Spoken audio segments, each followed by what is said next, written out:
Welcome to WebEx. Press 1 to be connected to your meeting.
You guys ready, Jerry?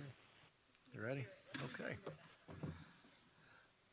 Well, good evening, everyone, and welcome. I'd like to call the City of Homestead City Council Workshop to order. Today is Wednesday, December 14th, 2022, and it is about 4:03 p.m. Roll call, Madam Clerk. Councilman Fletcher? Here. Councilwoman Bailey? Here. Councilman Roth? Here. Councilwoman Avila? Here. Vice Mayor Guzman? Here. Mayor Losner? Here. All right, we are here for purposes of the discussion on the latest information we have. This is car number 3743 for the redevelopment of the old City Hall site. Mr. Manager, take it away. Thank you, Mayor. At the November 1st, 2022 special call meeting, Council directed staff and Related Urban to come back with the development and ground lease agreements, which would include the following key items. Hybrid revenue sharing model with a base rent and waterfall provision. Just for a special note, Related did not agree to this request. Entire $9.1 million debt retirement up front. Once again, Related did not agree to this request. Future revenue sharing for a refinance or sale transition. With this item, there was some movement, which the consultants will speak to in a few minutes. In addition, staff obtained an updated appraisal of the site, which now shows the property worth $12,285,000. Also, staff has requested an income-based appraisal, which is more complex, but it won't be available until sometime after the new year. At this point, I'd like to turn it over to Sasha Page and Rick Liu from IMG Rebel in order to go over the terms and conditions and areas of concern with regard to the current deal structure. Thank you, Mr. Manager. Good evening. Welcome. Floor is yours. Well, let's get your microphone turned on. Thank you very much. So my colleague and I will share with you our thoughts on the development agreement and the ground lease that you've received. I believe you also received a memo that we've prepared, and we'll highlight some of those items. I will say, just as an overview, just repeat what we feel. This is a valuable piece of property that we're discussing here. The city has spent a lot of effort in the last many, many years to invest significant amount of money in downtown, and it really shows. And we believe that the strong market nationally as well as in Miami-Dade for this kind of project really makes it very, very attractive for the developer that we're discussing or any other developer. And that's been confirmed by just conferences that I've been to in the last couple of weeks, just showing the statistics about the tremendous demand and the gap between incomes and the cost of housing. And you all know that, but just wanted to underscore that. We've had a chance to go through these two documents, and we're going to share with you our thoughts about risks and our goal as financial advisors to point out to you where the deal can be more market-based as much as possible.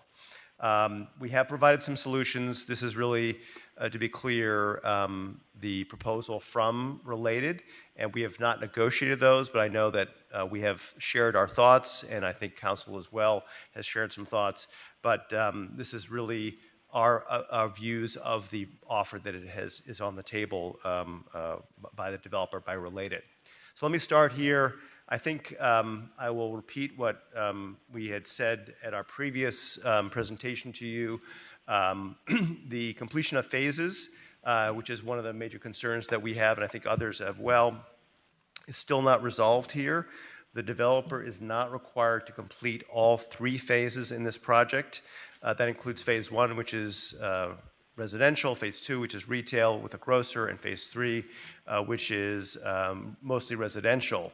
So there's no penalty if you were to sign the MDA today that would require the developer to complete any phase, really, let alone the phase 2, which is the retail phase, which we believe, and I think others believe, is an important element to a mixed-use development. So one of our solutions that we've offered here is to combine the phases. The developer builds all phases at once or commits to that at once. Another option or another solution would be to require the developer to construct all the wet and dry infrastructure in phase 1 so that all the infrastructure is prepared for the future phases to put that additional investment up front. And the third thing is to increase the phase 1 capitalized lease payments, which is an item in number 3, to better reflect the fact that most of the residential units are occurring in phase 1, and that's really most of the value is going to be accruing to the developer, and therefore that should be reflected in the capitalized lease payments. So let me turn over to my colleague who will go through the rest of these on this slide. Okay, for the record, Rick Liu from IMG Rebel. So just continuing with some of the concerns we have, which is the value of the land and the value of the capitalized lease payment itself. Right now, the value of that is $9.1 million that is being offered, and that's split up into 3 phases, $3.6 million for phase 1, $1 million for phase 2, which is the grocery store, and $4.5 million, or roughly half, in phase 3. The value, just to sort of recap, that's being offered is not actually based on the value of the land on the initial appraisal, but rather an amount that's there to retire the city's debt. We did get a second opinion on an appraisal, which is actually not the income-based appraisal that our city manager was talking about, but that appraisal has already come in at higher than the previous appraisal. So the new appraisal, just on a comparison-based approach, what's there today is $12.3 million. So we think these capitalized lease payments should be increased respectively from 9.1 to 12.3 million. And I think we want to incorporate the income-based appraisal figure that we get in February to essentially get our final opinion on the matter. Continuing with the capitalized lease payments, as my colleague Sasha has already explained, we have an issue that there's insufficient penalty payments or really quote-unquote skin in the game that Related would have in this deal to motivate them to perform. There's no security deposit, there's no liquidated damages, there's no minimum investments to put in this project.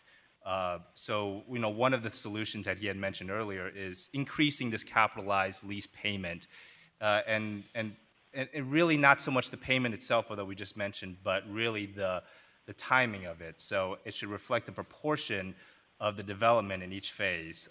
There's about 63% of the development is actually being developed in phase one, and the figure for that, if it was using the 9.1 million, would really be 5.1 million instead of 3.6 million. So we want to see if we can get more upfront, and we think that would be fair. Whereas phase three would be 2.9 million instead of 4.5 million as currently proffered. One of the issues again is sort of when the timing of annual guaranteed base payments actually arrives. Currently, there is not a not to exceed payment when Related must pay annual rent. The deal as it is right now is based on certain performance-based metrics and stabilization metrics that Related has with the lender. Most of the agreements that we have seen before all have some kind of a backstop when it comes to when is the city going to be paid.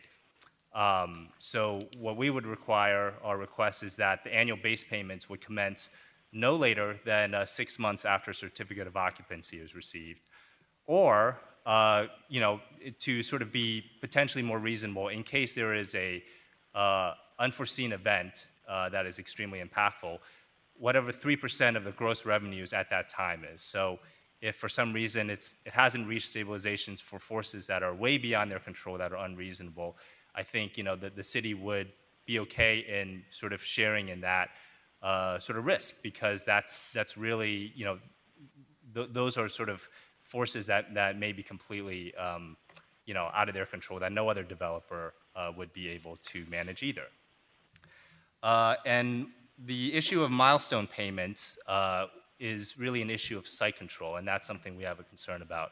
Currently, Related has set out a schedule of values for when milestones will occur.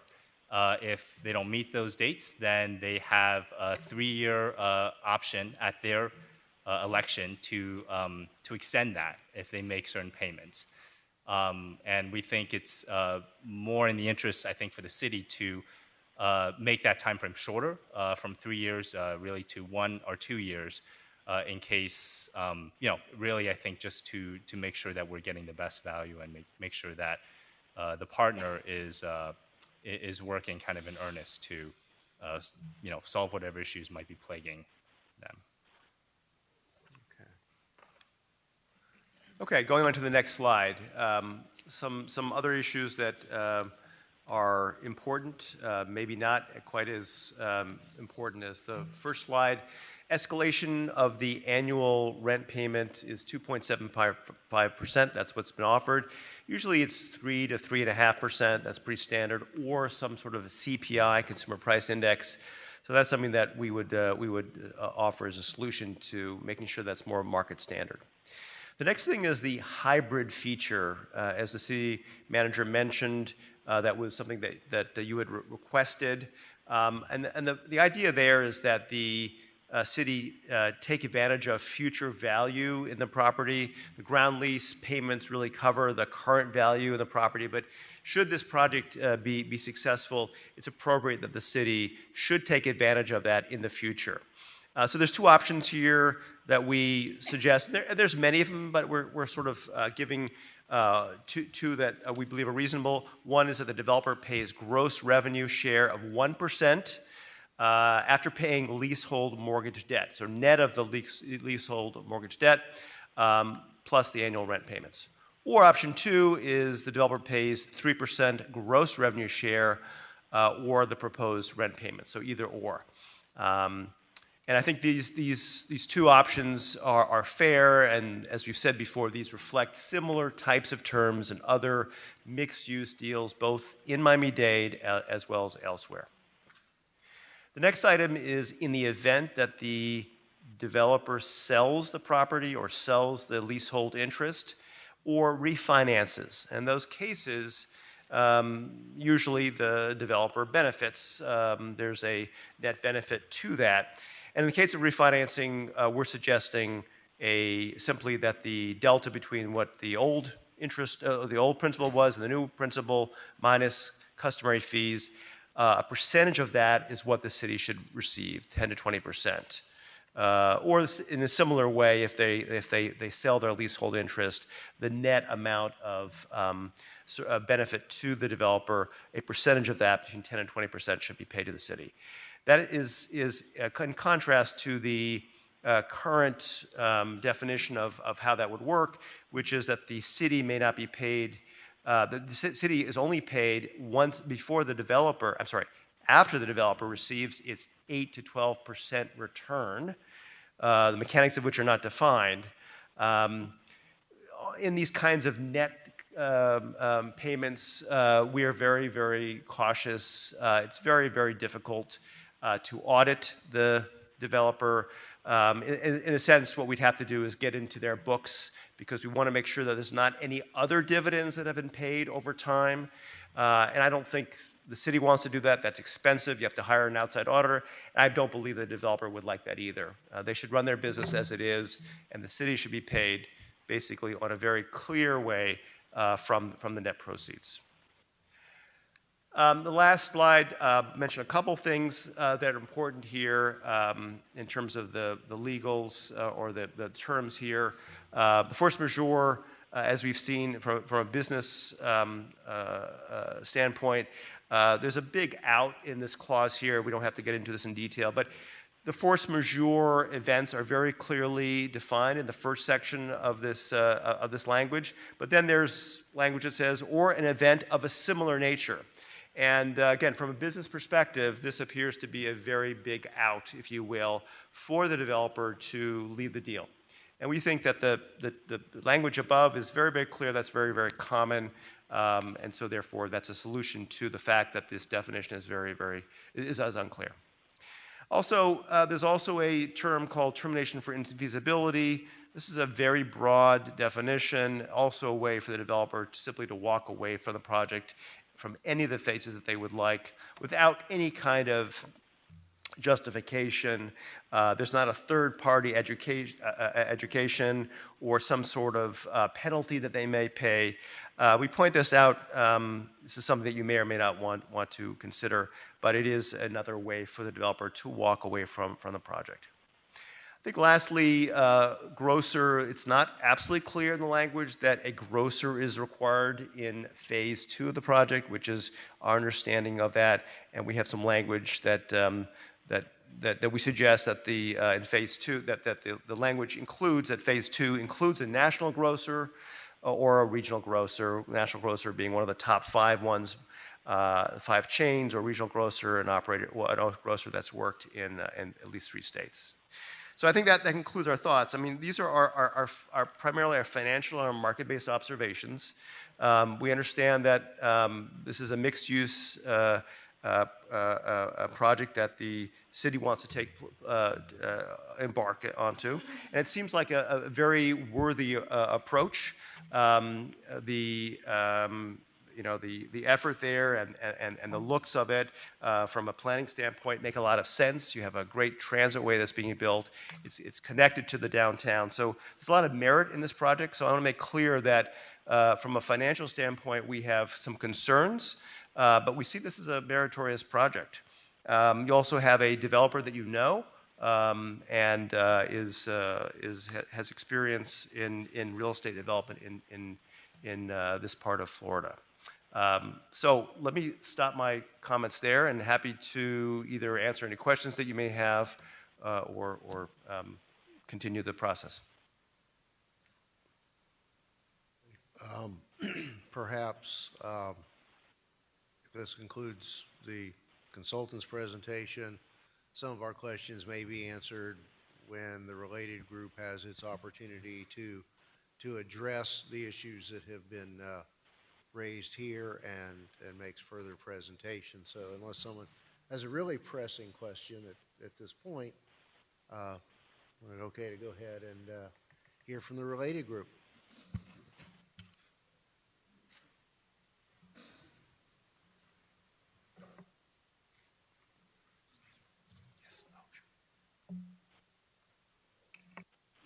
Put those up there. Thank you, Mr. Mayor, members of the City Council. Yeah, I appreciate it. Before I actually get into my formal presentation, I want to make sure that I give a special thanks to your legal team, Mr. Pearl and Maria, his partner, who worked tirelessly through the Thanksgiving holidays, through some personal tragedies, to adhere to the deadline that this council set on November 1st to have documents for December 8th, which we were ready to have. So thank you, Matt, personally. You know, you worked really hard with our attorneys to make sure that the council has 2 legal documents that you requested.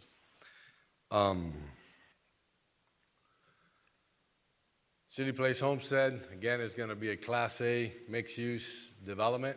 It's a destination type of development. Some of the unique characteristics of City Place Homestead will be it'll be the first Class A mixed-use development. It'll be the first mixed-income development in the city. It's proposed to have the highest market rate rents in the city. It'll be the first mid-rise residential building in the city. It'll also be the first project to have activated rooftop amenities deck, and it certainly will be the largest public-private partnership in the city's history. One of the items that we've committed to is to bring El Espacio Homestead. That was a personal commitment of my partner, Mr. George Perez, who, as many of you may know, is the main benefactor to the Perez Art Museum in downtown. This is a private offshoot of that that he put in the Alapata neighborhood of Miami. It's been a tremendous success to bring the arts and to change that neighborhood. That's just some of the exhibits. It's where we propose to have the additional meeting space and amenity space for the project. And just by way of example, here's a recent invitation. You know, as many of you may know, Art Week Miami just passed. That's an international event. It's, you know, the largest event as it relates to the arts in this continent. There's only one other one like that, in the original Art Basel.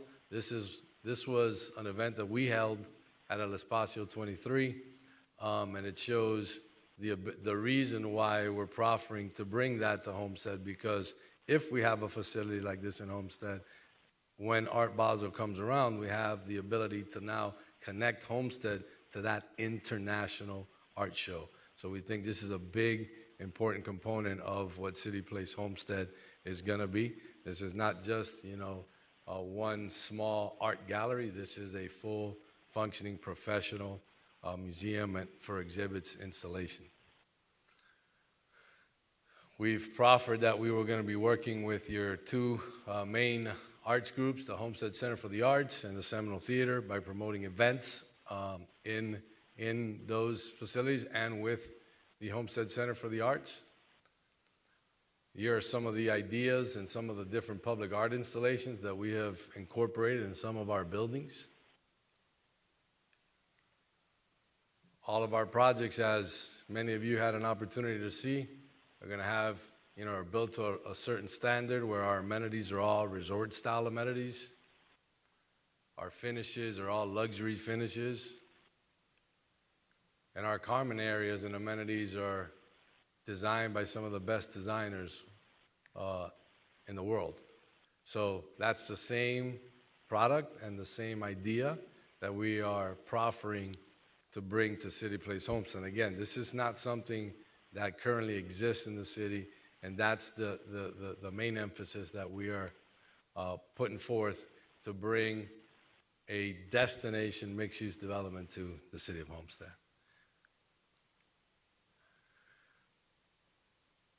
We've proposed this as a public-private partnership. As you all know, we solicited this over a year and a half ago. It went through the process. There were other bidders. We had a lot of different discussions, and last December, this council authorized staff to move forward. But I think it's important, you know, and we'll address all of these financial comments and quote-unquote concerns that your consultant just raised. But what I think is important here is the essence of a public-private partnership is actually the word partnership. And unless we work as a partnership, then it's never going to be successful. And that's been our approach from day one. That's the reason why we've been able to be so successful with different public partners. The objective of a public-private partnership, again, is to work together as a team to build consensus. That doesn't mean we're always going to agree. That doesn't mean we're going to start in a place where everything is perfect. But what it does mean is that we need to be able to communicate, and we need to be able to find a way to build consensus and find common ground.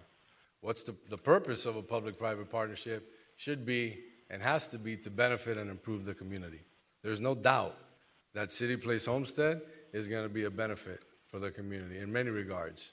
It's certainly going to create what we think as an igniter for other investment and other progress in the city's downtown/area. And as we said, it will be the gateway to downtown. And the goal of a public-private partnership is to create long-term value for a public partner.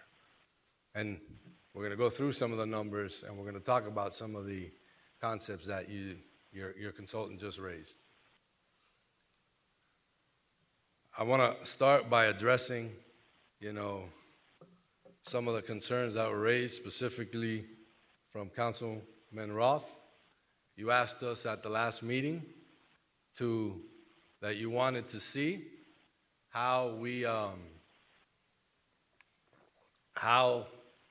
you know, that all of these numbers are numbers that we're putting forth, but how are those numbers, where is, you know, to show you some proof as it relates to those numbers. I responded that I would get you something in writing from the housing director, which is what's up here on the screen, and now just hand it to all of you. You can read the letter for yourselves, but I think it's important. There's a few points here that I want to highlight within the letter, specifically to your question that you raised to us the last time. And if you look at this portion here, there's a chart attached to it that is attachment A, that's referenced in the letter. You asked us, you know, show us what we've been able to do and show us our, you know, show our track record. There is our track record with Miami-Dade County alone. Well, we've got other public-private partnerships throughout the state, but with Miami-Dade County alone, we've completed 22 projects, over 3,000 units, $645 million of development.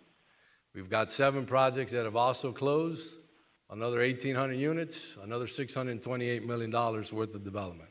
So we've got 29 instances that we've obtained a financial closing with Miami-Dade County for $1.3 billion worth of work. Can't see it great there. I don't know how to scroll down on the screen, but there's another 13 projects there that are in our pipeline with the county, over 5,000 units, another $1.6 billion worth of work. So your question was, how have we produced? I also asked the county to include the capitalized lease payments that they've received in all these deals. To date, $26.5 million of capitalized lease payments for those 29 projects. And if I go back to the letter, you'll see in the letter, how does this? You'll see in the letter that the county is confirming that they've received all of the revenues as promised. So you asked us for the written proof.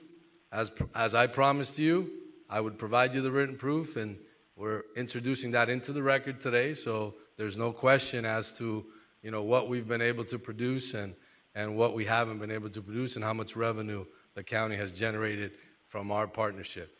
It also, I point your attention to a portion in the letter where it talks about taking a property that is a financial liability and converting it to something that creates and generates income. Very similar to this situation. You have a property that's not generating any revenue for the city. Actually, it's costing the city $600 and some odd thousand annually.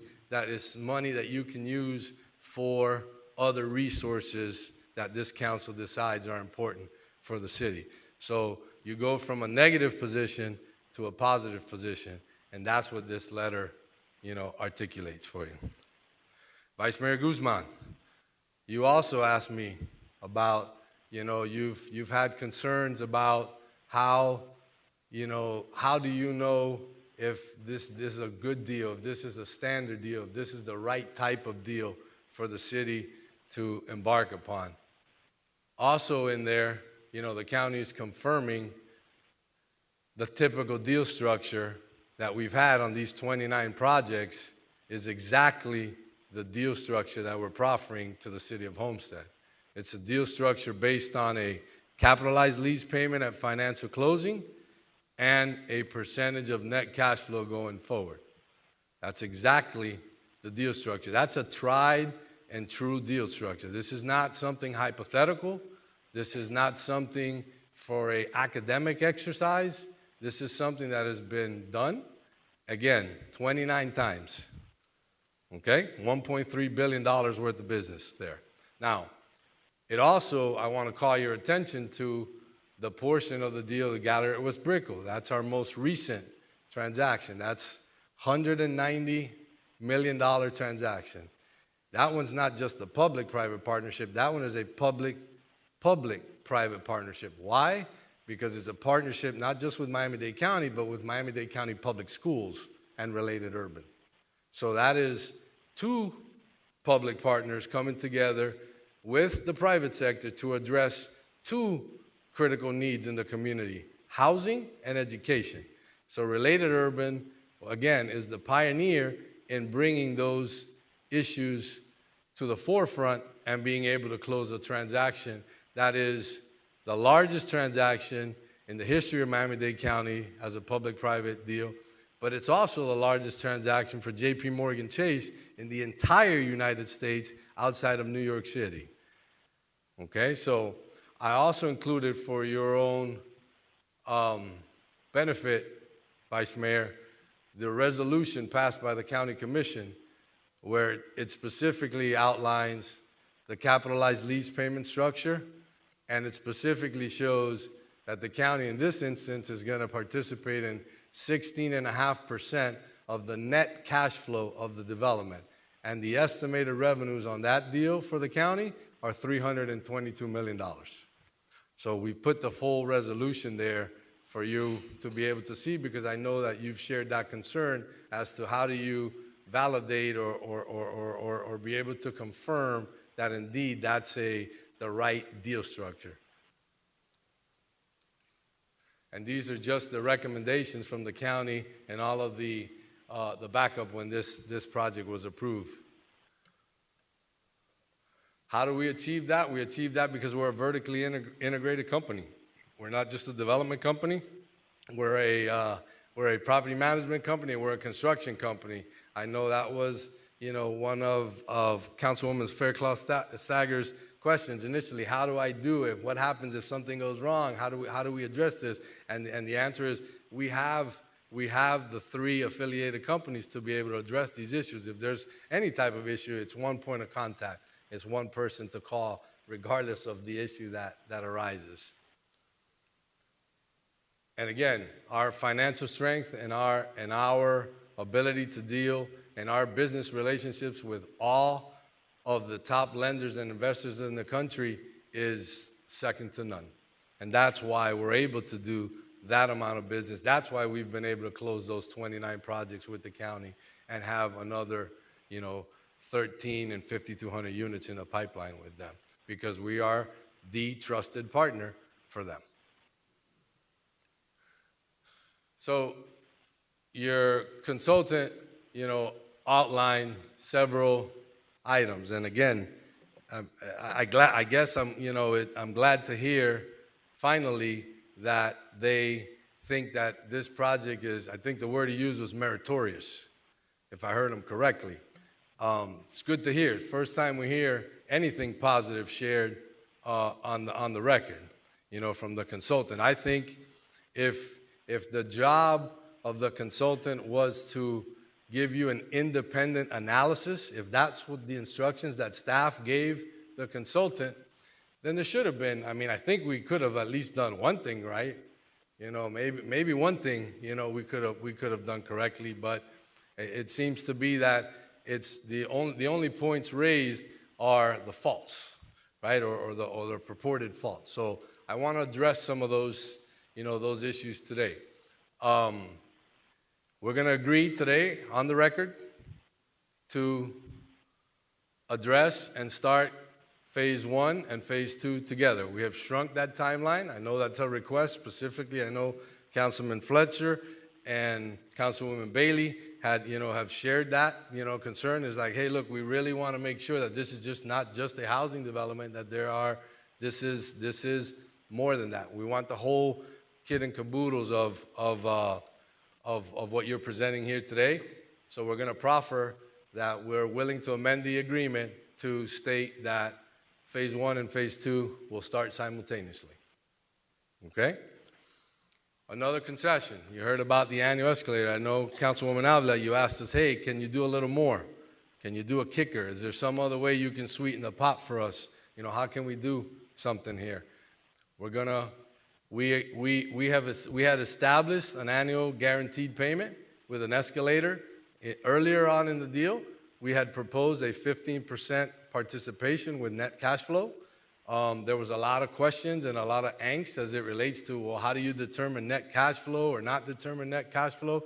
Again, we just showed that that's the way that the deals are structured at the county. We moved away from that to a guaranteed payment so you guys can understand your income stream with an annual escalator. The request was, hey, can you try to increase that, see if there's an additional way? So the cleanest way would be just to include increase the annual escalator, so that way it's a determinable number for you, because conversely, if you get into these exotic structures, you just heard your consultant talk about, hey, we can, maybe we can do this percentage of gross, percentage of net, these other things. Those things are gonna, again, create an impediment to closing on this deal in a timely fashion. So we're going to proffer that we'll increase that 2.75% escalator up to 3%. That increases the annual rent payments from $175 million to $193.5 million over the life of the project for the city. The other thing we're going to proffer today is to agree to shorten the timeline on the milestone payments from 3 years to 2 years. I think that was another concern that the consultant raised. Mr. Mayor, I know you shared that concern at the last meeting, that you thought that the milestone payments it was a little too generous, too long. So we're going to work to shrink that and make that from 3 years to 2 years. And some of the other concessions that are already in the document, that was a result of what this council asked us the last time.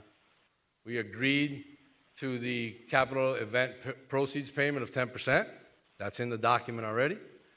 We agreed to start the annual payments 6 months after stabilization instead of a year after stabilization. So that's a concession that's already in the documents.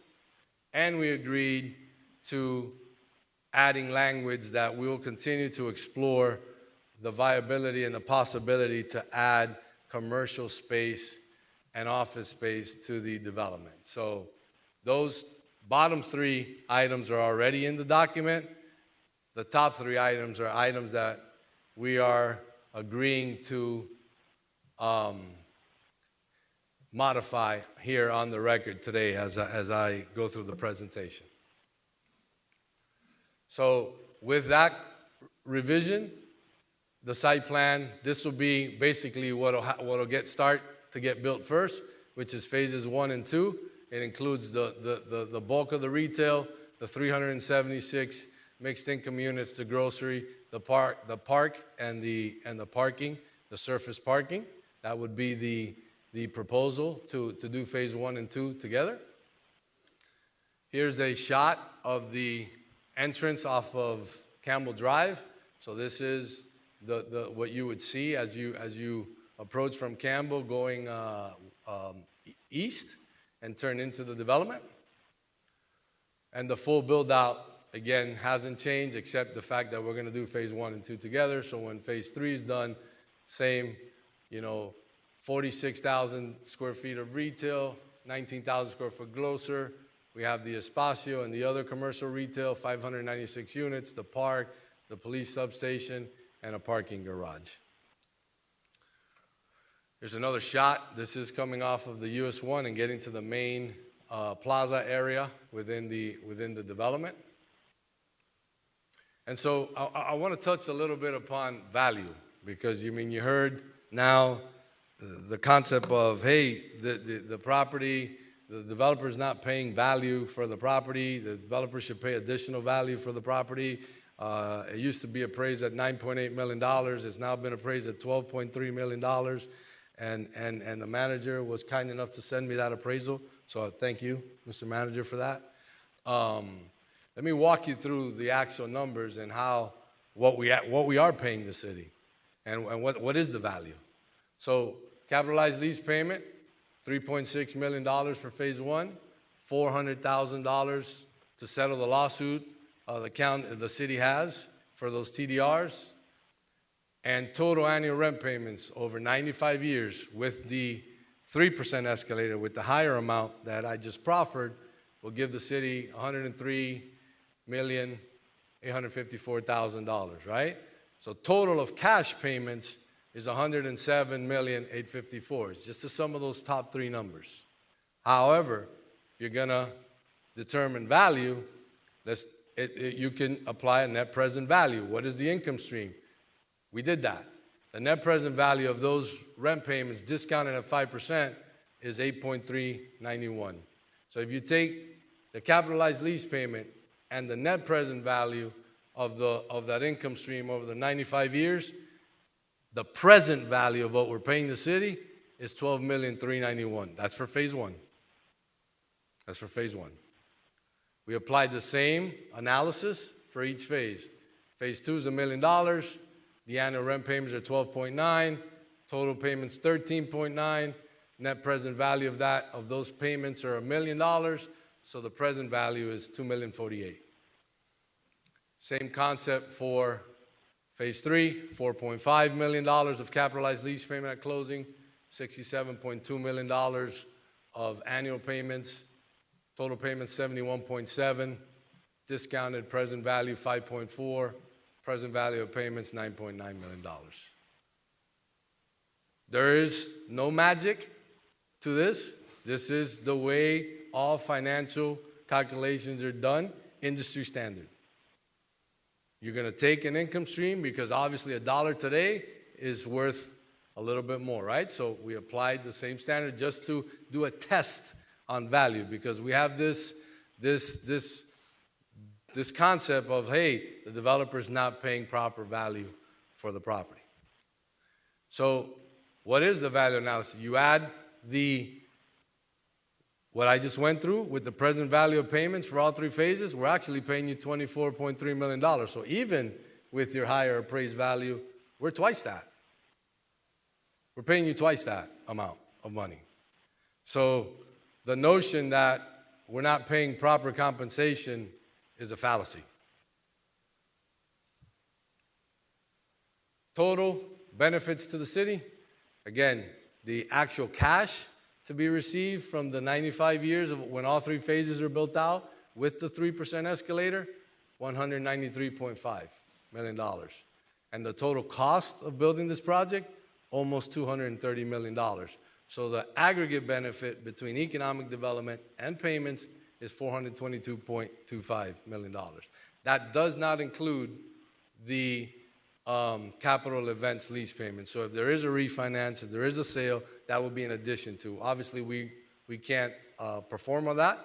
We don't know when that happens, but if there is, there'll be additional compensation to the city. And just want to reiterate some of the financial guarantees that the deal has embedded in already, the documents. There's a guaranteed payment structure with an annual escalator. There's a financial contribution for the transfer of development rights. We will be providing payment and performance bonds for each phase. We will be providing a corporate guarantee to complete each phase. We have a provision for advancement of capitalized lease payment in the event of project delays, and we're committing to investing in the community by bringing El Espacio Homestead to City Place Homestead. That concludes my presentation, Mr. Mayor, but I do, before I take any questions, if you would allow me, I do have a video that I would like to share with council, you know, to give you a little bit of a feel of what City Place Homestead is really going to be like.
Thank you. Thank you, Mr. Milo. Council, who would like to kick it off? Yeah, sure. Council. I just have a couple of questions preliminarily. Thank you, Mayor. First off, I appreciate the tone and tenor of both of these presentations. Very refreshing. Hope we can continue that moving forward. I just have a question for staff first. On our consultant's presentation, they had a chart with recommendations. Can we put up those recommendations so that I can take a picture? Because I want to reconcile the recommends and the concessions to kind of see where we are. Perfect. Let's just take a picture of that. One second.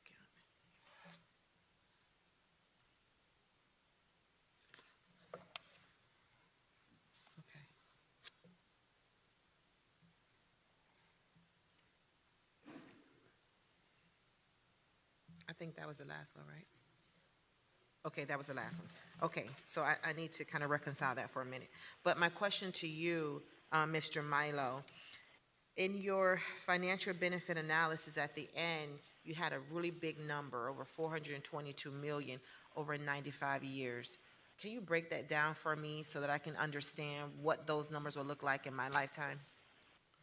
So it'd be good if we can go back to, can you pop me? Yeah, let me, yeah, one up.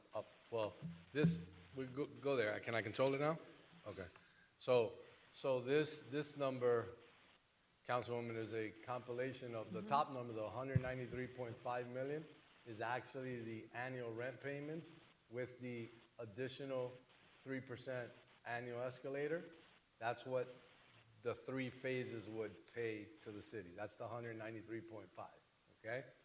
The 228.6 below it is the actual total cost of the 3 phases when they're built out. So that's the economic development impact. So if you add them together, that's how you come up with the 422.2. But what I wanted to get a clearer understanding of, like the direct payments to the city, I saw year 1, well, phase 1 and 2, I saw it by phases. Have you gotten a little bit granular with that? Like the first 5 years, this is what the city will be paid. This Oh, is yeah. the 10 years, 15 years. Yeah. As opposed to the Yeah, so 95 years. It's a big Fa- number. Phase 1 it starts at $200,000 in the first year after, the first 6 months after stabilization, and then it grows at 3%. The phase 2 is $25,000 after, again, stabilization, and phase 3 is actually, I want to say it's $125,000, but I'm going to confirm for you right now. Huh? It is $129,500 in the first year, and then it grows 3% annually. So you don't have clean numbers for first 5 years, the first 3 years, first 10 years, first 15 years? I can probably do the math for you quick because I have all 95 years here. So Yeah, can you break it down for me? yeah. So I mean, you don't, if you can do it on the fly now, good, but I just want it broken down and where I'll be in 95 years.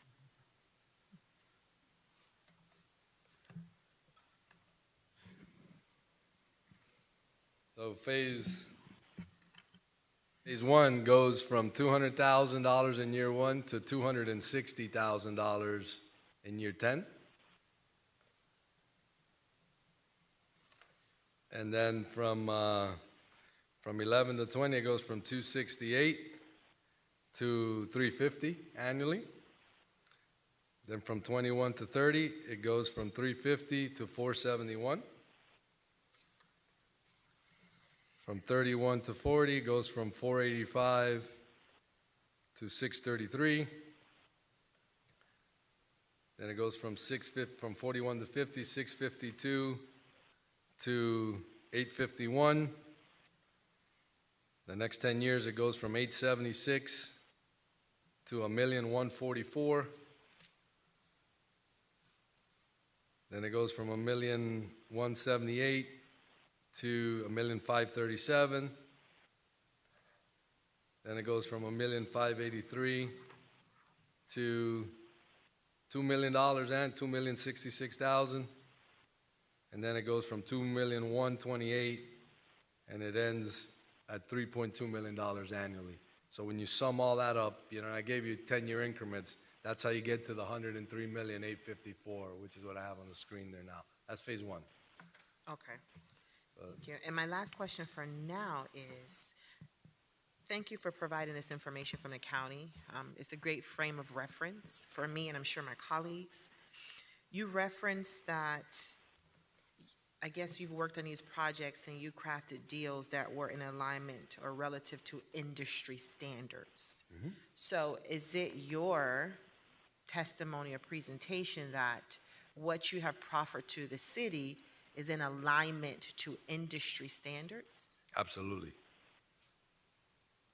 And all the deals that you've worked on, for sake of Miami-Dade County, specifically in Miami-Dade County, were structured and commensurate to how this deal was structured. Definitely. That's why I made it a point to have the county certify that in writing, to put it on the record that, again, this is not, Related Urban or Albert Milo coming up with some idea. No, this is a tried and true way to be successful in doing public-private partnerships because it is industry standard. Okay. What I'm trying to make sure is that I'm looking at this balance. That's why I asked for our consultants to provide us balance. And I completely agree with the consultant in that this is a meritorious project, regardless of which developer's name is on it. The project itself is meritorious. I just wanted to make sure and understand that what is being presented to us is not lofty goals, something that we would like to see, but is it in alignment to industry standards? So I guess we'll talk a little bit more about that tonight, but I need to reconcile these pictures I just took, so I'll release the floor back to you, Mayor. And Councilwoman, if I may, Mayor, this is the first time we've seen this letter, so we haven't had a chance to vet it. This is the letter from the county. And in terms of the dollar amounts Mr. Milos was talking about, that would be after the project would reach stabilization. So there is a number of years there between once the rental payments would start for the That's city. correct. It's based on 95 years, even though the lease is 99. Okay, So I'm it's just pointing that out. yes, absolutely. Regarding industry standards, I would defer to the consultants on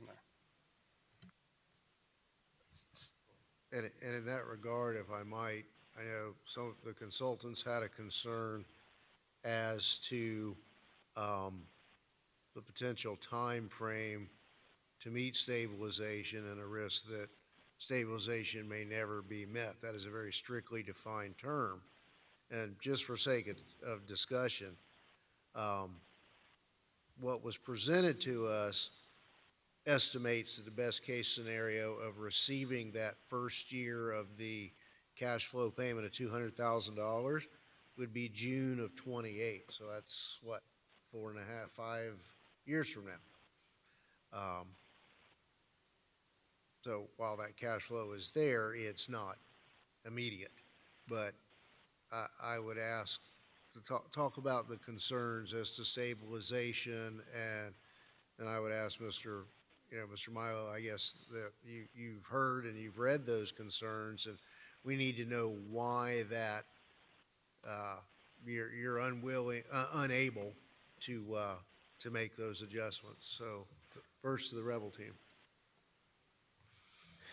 Yes, Mr. Mayor, I think that as I think we've outlined, we have concerns about the stabilization. It's a very high bar. It's 95%, and also a coverage ratio of at least 1.2% for the first phase and 1.25% for the phase 3. There's a concern that may not be paid, or it could be delayed 2, 3, 4 years. If the actual occupancy is 90%, which is pretty high, and in the past, occupancy in Miami-Dade County is between 90 and 95%, then there's no payment to the city. While it is a concept that does exist for certain lenders, it's especially more relevant for affordable housing. There are many banks which will lend to less than a 95% and with different ratios. And you think about it, stabilization this is the rent that's being offered in the marketplace. And if you have a very high rent, then there's a chance that you may not be able to occupy all the units. So it's really it's a business decision of the developer to decide to find the right rent to meet the marketplace. And a very experienced developer can figure that out. The other issue is the amount of the loan. Maybe you don't maximize the size of the loan. Maybe you have a smaller loan and put more equity into the project, and therefore you can overcome the coverage ratio issue. So this is very much a business decision, and we think that it's appropriate that a highly experienced developer that's very well capitalized can take those kinds of risks. Can I? Sure. Yeah. So I'm willing to bring and put on the record and the fact that it is industry standard, and I'll share with you how our deals are structured and why that's not a actual risk. We provide forward commitments in all of our deals. And what does that mean? It means that we have a commitment in hand. Usually, I would say 80% of our deals have a forward commitment with Freddie Mac's multifamily lending arm, and that forward commitment is already guaranteeing a takeout loan for that construction loan.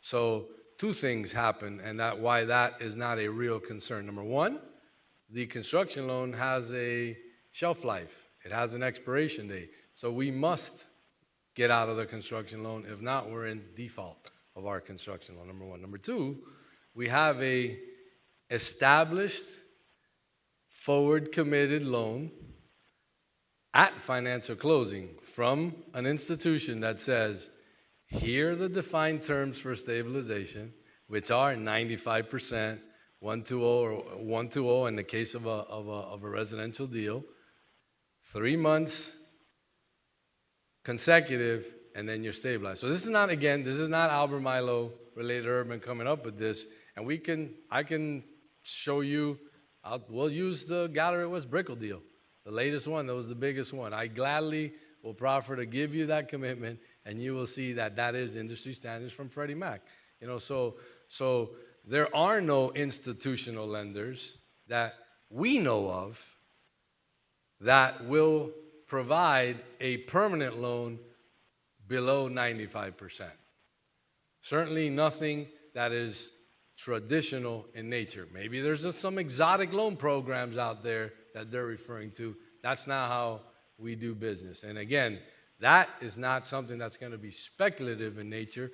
It's going to be upfront, and it'll be part of the financial closing. So you'll have that up front, knowing that as soon as those metrics are hit, those loans are converting. If not, we're in default. Rick Lou for the record. So we actually pulled up a number of agreements, not done by Related, that show, you know, while Related may have done other deals where, you know, they have a stabilization provision as they do in this, it's also industry standard, and it's not uncommon to see a backstop. So we can take Douglas Road, we can take Coconut Grove. I'll just read some of the language. Douglas Road, commencing with the 5th lease year of the term, tenant shall pay landlord at minimum rent the sum of $375,000 per year, subject to increases. The commencement date is basically the last day of the due diligence period. Coconut Grove, commencing on the rent commencement date, which is the date 8 months after board approval, tenant shall pay the landlord XXX, a certain amount. I mean, so these are hard sort of dates that actually take into account the construction risk and puts a construction risk on the developer as well. The provision we're really asking for isn't necessarily even to ask the developer to take the construction risk to get to stabilization. The building's already built. They should already have their certificate of occupancy. We just want to know that there will be some guarantee of some time frame that the city will get some payment at some point. You know, we think 180 days is appropriate. You know, we haven't heard a counteroffer, but this is you know, these are provisions that are fairly common in many of the agreements we've seen, just with other developers. So.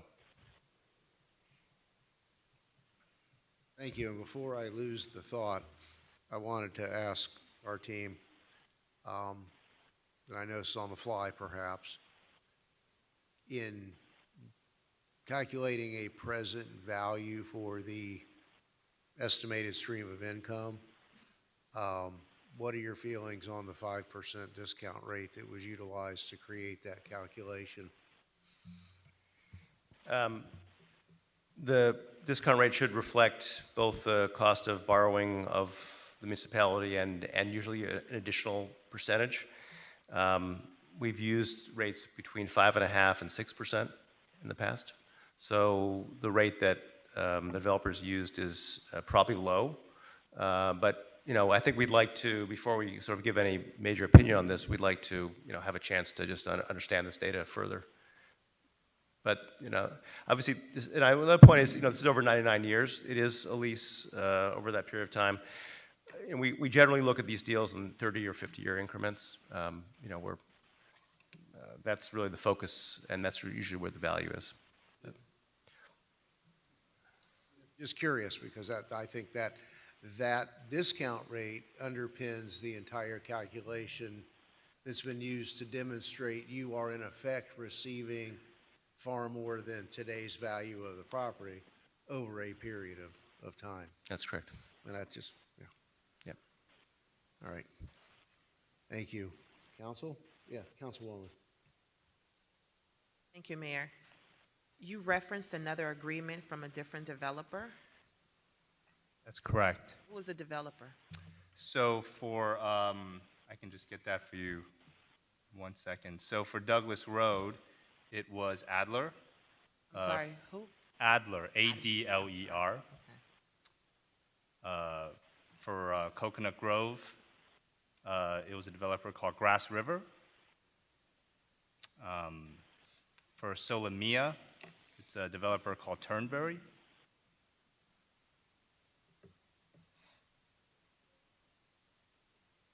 Okay, thank you. Thank you, Mayor. Council? Mayor Guzman. Thank you, Mr. Mayor.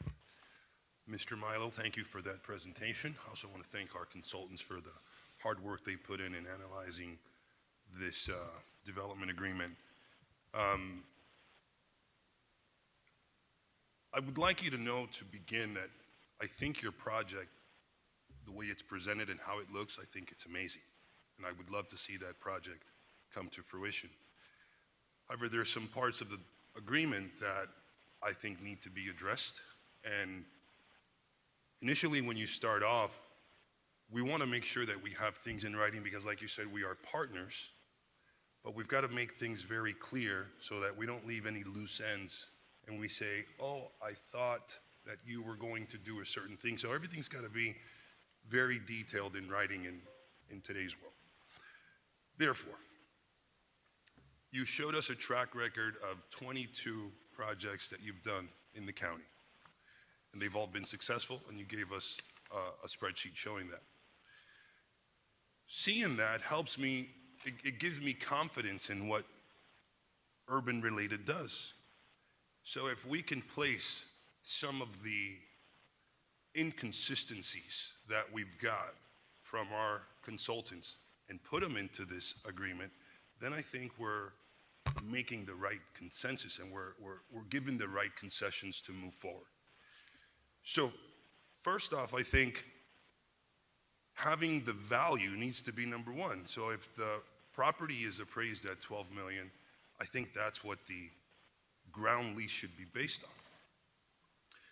Because I don't think, as a person sitting here representing the city, I have seen other deals in the past go very bad. So while I'm here, I don't want any of that to happen, and I want to make sure that we do this right and we get it right this time so that there are no inconsistencies in the future. Therefore, I've got some questions for you, Mr. Milo, just to see what your position would be on these few questions. And I'll go through my questions first, and then you can respond. Would the developer be willing to agree to the new appraised value of 12 plus million? Number one. Would the developer be willing to put language in the development agreement to show that they are going to complete phases within a certain amount of time, and if not, there will be some penalties? Number two. Would the developer consider reallocating the capitalized lease payments to phase one so that the city can realize its value early on in the project? Would the developer consider to begin paying annualized lease payments 6 months of acquiring their CO? And would the developer be willing to pay the city 20% of net proceeds if they decide to refinance? Those are some of the questions that I had for you. So, as it relates to your appraised value, I think, again, we're actually paying you twice the appraised value based upon the way that this deal is structured. You can't just focus on the capitalized lease payment, because if that was the case, then this would be a different discussion. If we were having a discussion as to whether we would want to purchase your property in fee simple, then maybe that would be a little bit of a different discussion where you say, hey, listen, you want to purchase my property, I just got it appraised for $12.2 million. I don't want to sell it to you for less than my appraisal, right? But you're not really selling me your property, right? You're leasing it to me. Correct. So you have to value it in the context of the upfront payment that I'm giving you in the capitalized lease payment and the annual payments. And that's why I did that net present value calculation. That's how I'm paying you both of those items. Once I pay you those things, then we come up with a value that's actually twice as high as your appraisal. So you can't, you know, again, if it's the will of this council to sell me the property and you say, hey, will you guys give us a check for $12.2 million and build City Place Homestead, and you go on your merry way, then we don't need a ground lease. Right. So when I looked at ground leases with the airport, and I know that those are two completely different types of deals, but the deal structure with the airport would be, the ground lease would be based on the actual appraised value, and over a certain number of years, they would reappraise the property and the payments would adjust accordingly, and then there was a percentage paid on an annual basis. So I'm trying to keep it extremely simple, the same way I've seen them done at the airport, which is also Miami-Dade County. Yeah, but it's not, no one at the airport is acquiring property. Ground leases, same thing we're talking about here. Yeah, no. At the airport, the county is the operator. You might have a lease agreement to be a vendor within the airport. That's a little different than being a developer and investing and taking the construction risk of $230 million to build the project first, that's never been built in the city, and then give you a participation revenue. So it's really, I'm not sure that that's a apples to apples comparison, right? It's not really real estate in the airport. Like Okay, this. so your answer to question number one is, no, you're not willing to start a ground lease at $12 million because you're analyzing or you're explaining that you're paying double because of the future value. No, I'm actually paying you $193 million over the life of the project. But I am willing, if it is the will of this council, to do a value transaction as a fee simple deal. If that's the question, then the answer to that is yes. But I don't think that's the will of this council, because I don't think you want to part with the property in exchange for a check for $12.2 million. Okay, thank you for that answer. Now let's move on to question number two. There are no penalties and there are no hard stop dates for construction. I think that's not correct. I think there are dates associated in the agreement, and there are milestone dates that have to be met. If not, we have to pay an extension fee. And mind you, the most important date on that schedule is something that is not in the developer's control. You know, what everyone's failing to realize, including your consultants, and those deals that he mentions on the Metro Rail station of Douglas Road and 27th, are that those are zoned RTZ by Miami-Dade County. So those developers are walking into a deal that has entitlements in place. That's not the case of this property. We have to rezone the property. We have to go to the state of Florida, do a large-scale amendment in order for us to build anything, in order for you to be able to approve my site plan. So that is a step that has to happen for us to then do construction drawings, to come to the city, get a permit, and then close. So the first component of this development and the success of being able to get phase one in the ground is not in Related Urban's direct control. A lot of it is in the city of Homestead's control, and some of it in the state of Florida. So I'll ask this to our consultants. Part of what you responded to us with says the developer is not obligated to complete any phase, including phase one, or pay any penalties to the city should they choose to terminate this agreement. It says it in black and white here. Is that the case that we are looking at right now? That is correct. And with the milestones that they have laid out, they have no penalties. Once they hit the financial close milestone for phase one, they basically can walk away, or they can pay $667,000 a year and hold it for 3 years, the entire site, not just phase one. And by the third year, then that would be an event of default, or they can terminate. But they're under no obligation to pay anything other than that for a period of roughly 5 years. So that's where we can make some changes to the agreement. I'm not sure your consultant heard the concessions then. Because I think I conceded to go from 3 years to 2 years, 2 years. and I think I conceded to do phase one and phase two at the same time. Okay. Okay. Question number 3 was, can we make some stronger payments at the beginning, phase one and phase two, instead of the way it was spread out between the 3 phases? Well, I think we are now, because by combining phase one and phase two together, you're going to get a bigger capitalized lease payment. Yeah, at but those- phase 2 is only $1 million, so why don't we switch to 4.5 to, But again, Vice Mayor, we are embarking on a partnership with the city to be the pioneers and bring a product that doesn't exist today. So in a partnership, we have to be balanced and we have to share ups and downs, right? So it's not something that we're going to say, hey, look, you can't expect, us to take all the burden now. Again, just today, the Fed increased rates again, another 0.5 point today, right? And they talked about further and bigger increases down the line in 23. Everybody was expecting, no, they're going to do it now, and that's it. They're gonna take a break. Well, that's not what they said today at 2 o'clock. So I don't want to sit here, and I'm not going to do it. I would just as well walk away from this deal than to sit here in front of this council or stand here in front of this council and promise you something that I know I can't deliver on.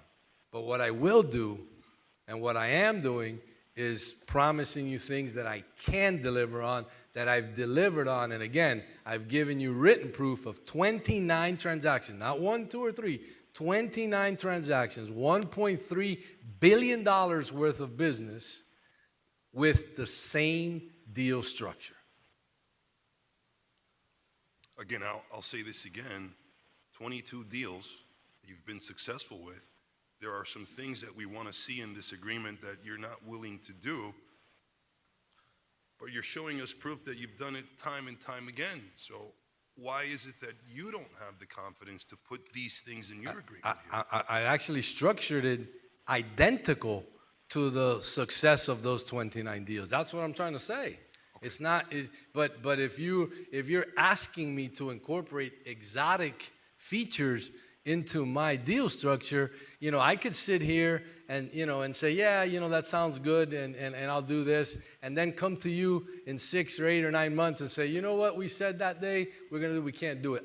That's not how we do business. Agreed, okay. Would the developer consider beginning the annual payment 6 months after CO, or we wait to stabilization after? I conceded from a year to 6 months already. And I said, we're going to provide you at financial closing a forward commitment where there's no if, ands, or but what stabilization is about, and we convert from construction to permanent financing.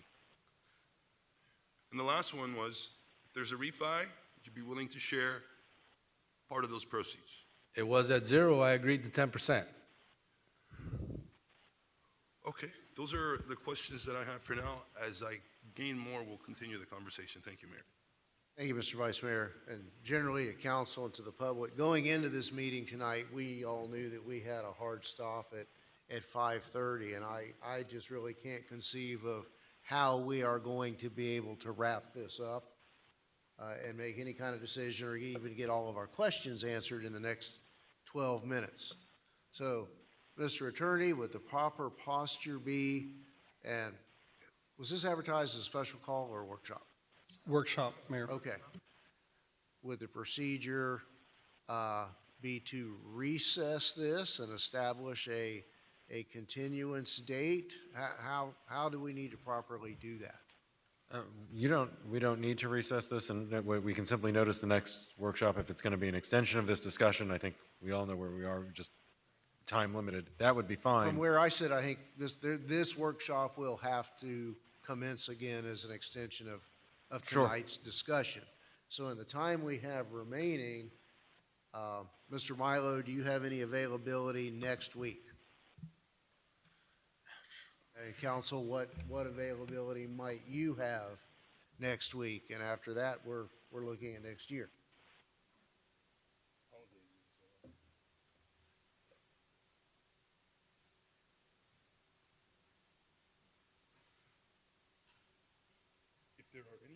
questions that council has that maybe I didn't address, go ahead and give them their 5 minutes. Sure. Councilwoman Bailey, while we're checking calendars. Thank you, Mayor. So also, thank you for the presentation and to staff.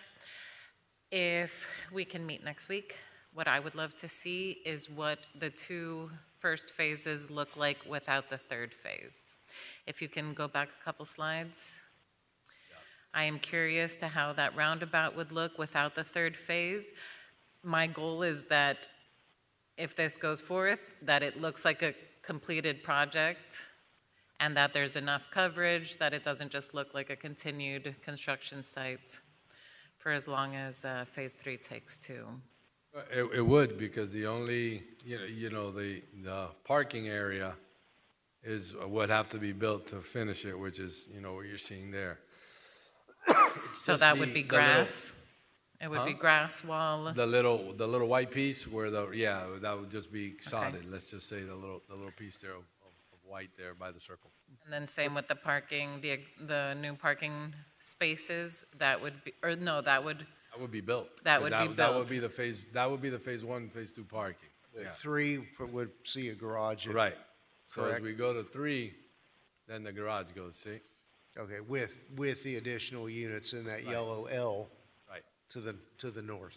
Okay. The only unbuilt part is that little piece there where you see with the trees, with a little bit more retail there. So then the bottom left, what would not be built if phase 3 were omitted would be the multi-story parking garage and the additional units. Everything else, including that asphalt parking there where the red 3 is, would exist. Is that correct?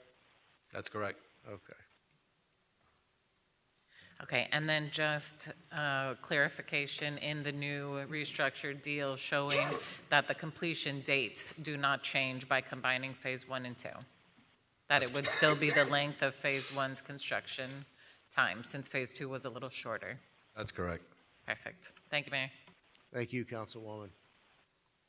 Do we have some availabilities for next week? Mayor, if I may, remember, we're trying to set up a workshop for the distillery as well. Just Okay. please keep that in And mind. that's not been set yet. No, sir, it has not. Okay. Well, perhaps, we can piggyback, but Councilwoman Bailey only has Thursday, is that correct? In person. In person on Thursday. Councilman Fletcher, you're here Thursday, Councilwoman Thursday. Vice Mayor, Thursday? Looks like what, okay. So I think and really that's going to depend on if we're going to piggyback after that distillery proposal.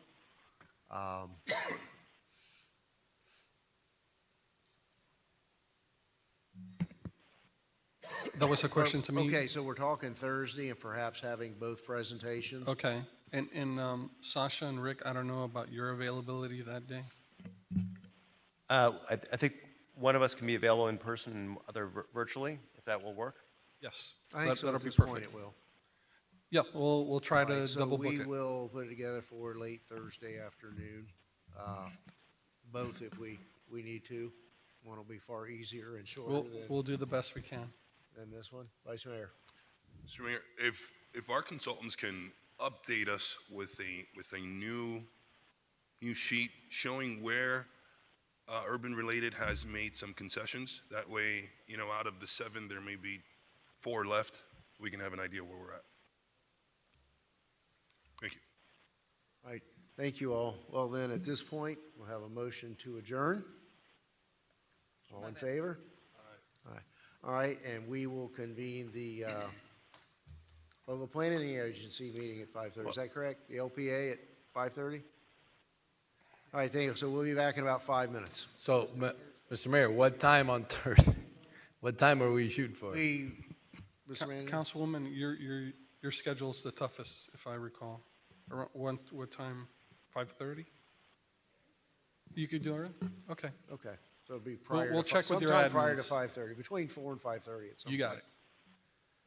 All right, we'll narrow it down well in advance. So between 4 and Yeah, 5:30. no, Okay. properly Thank you. notice it. All right, thank you all. We'll be back shortly.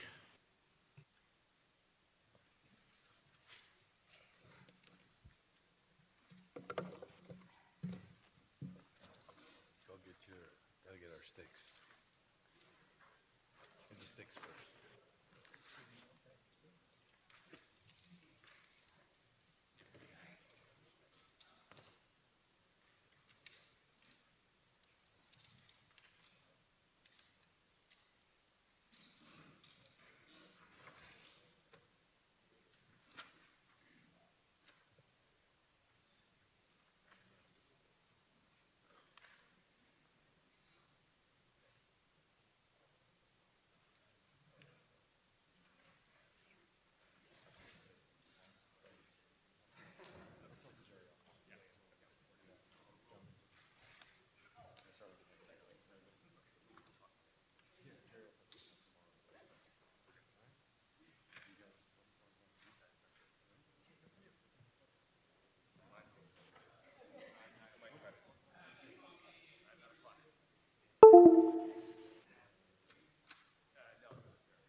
Good evening, everyone, and welcome. I'd like to call the City of Homestead Local Planning Agency meeting to order. Today is Wednesday, December 14th, 2022, and it is now 5:46 p.m. Roll call, Madam Clerk. Board Member Bailey? Here. Board Member Roth? Here. Board Member Faircloth Staggers? Board Member Fletcher? Board Member Avila? Here. Vice Chairman Guzman? Chairman Losner? Here. Thank you all. Are there any additions, deletions, or deferrals? I understand we have some deferrals tonight. Mr. White?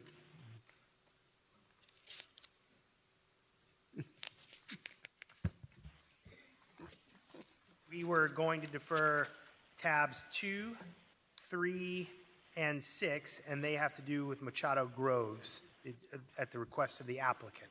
So we're requesting deferral for those tabs.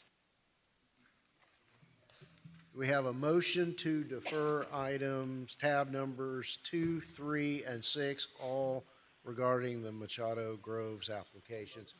Moved by Councilman Fletcher. Yes. Just to a time and date certain. Which the next regular LPA is January 24th? 25th.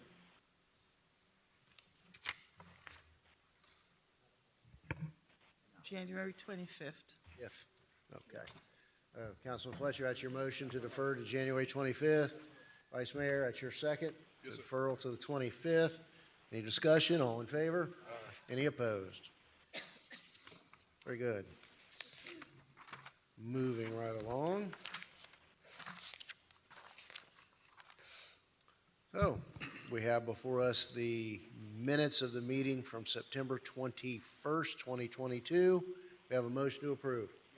Moved by Vice Mayor, second by Member Bailey. All in favor? Any opposed?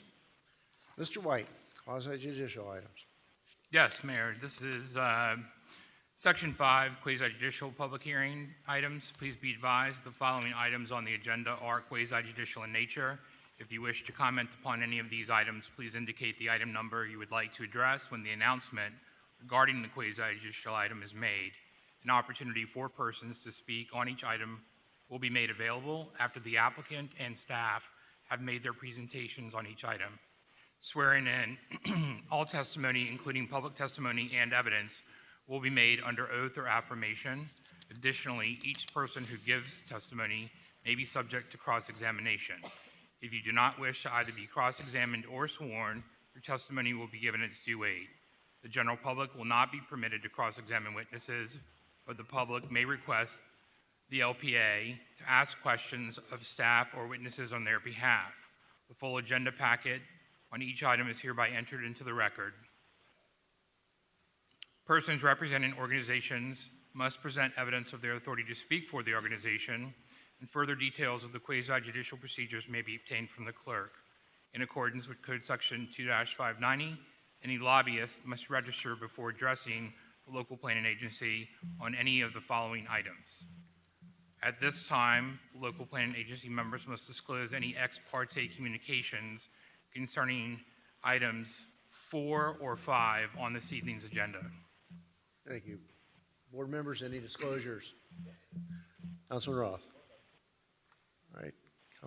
Board Member Avila?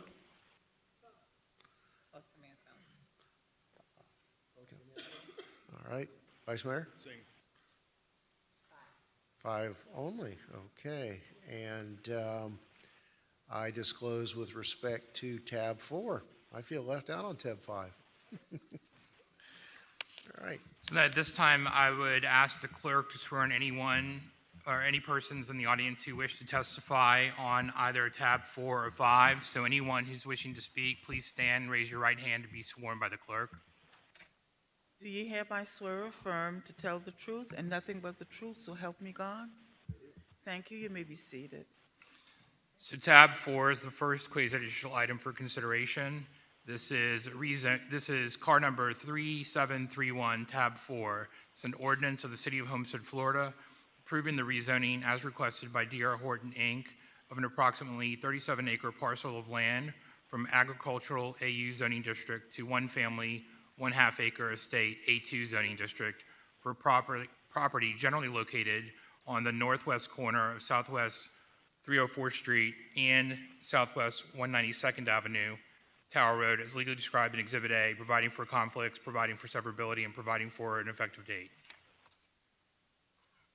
Thank you, and I see that we have a full house tonight, and I know some of you may be here with respect to some of these items. Typically, in this part of the agenda, we vote to move them forward and have the full discussion on the individual items at the council meeting that we will adjourn very shortly.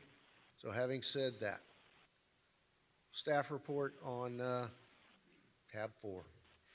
Yes, sir. Staff recommends the mayor and council approve the proposed ordinance requesting the rezoning from AU zoning district to the one-family, one-half-acre estate district A-2. The applicant's requesting this rezoning, and pursuant to our comp plan policy 2.1, the agricultural use district, which this is implemented by state density zoning in the future land use map, and the permitted uses are A2 in the future land use map, which include residential use, typically detached estates up to 2 1/2 units per acre. And this then this comp plan category is implemented by the zoning category of A1 and A2. And A1 is the one-family half-acre estate zoning. A2 the A1 is the one-family one-acre estate. A2 is the one-family half-acre estate zoning. So both of these zoning categories, particularly the A2, implement the comp plan category. So it's appropriate to go from ag to the land use to the zoning. And what they eventually want to do is to develop the property with single-family residential subdivision consisting of 75 dwelling units. Again, we're recommending approval. It's in conformance with our comp plan policies. Thank you. Is there anyone here on behalf of the applicant?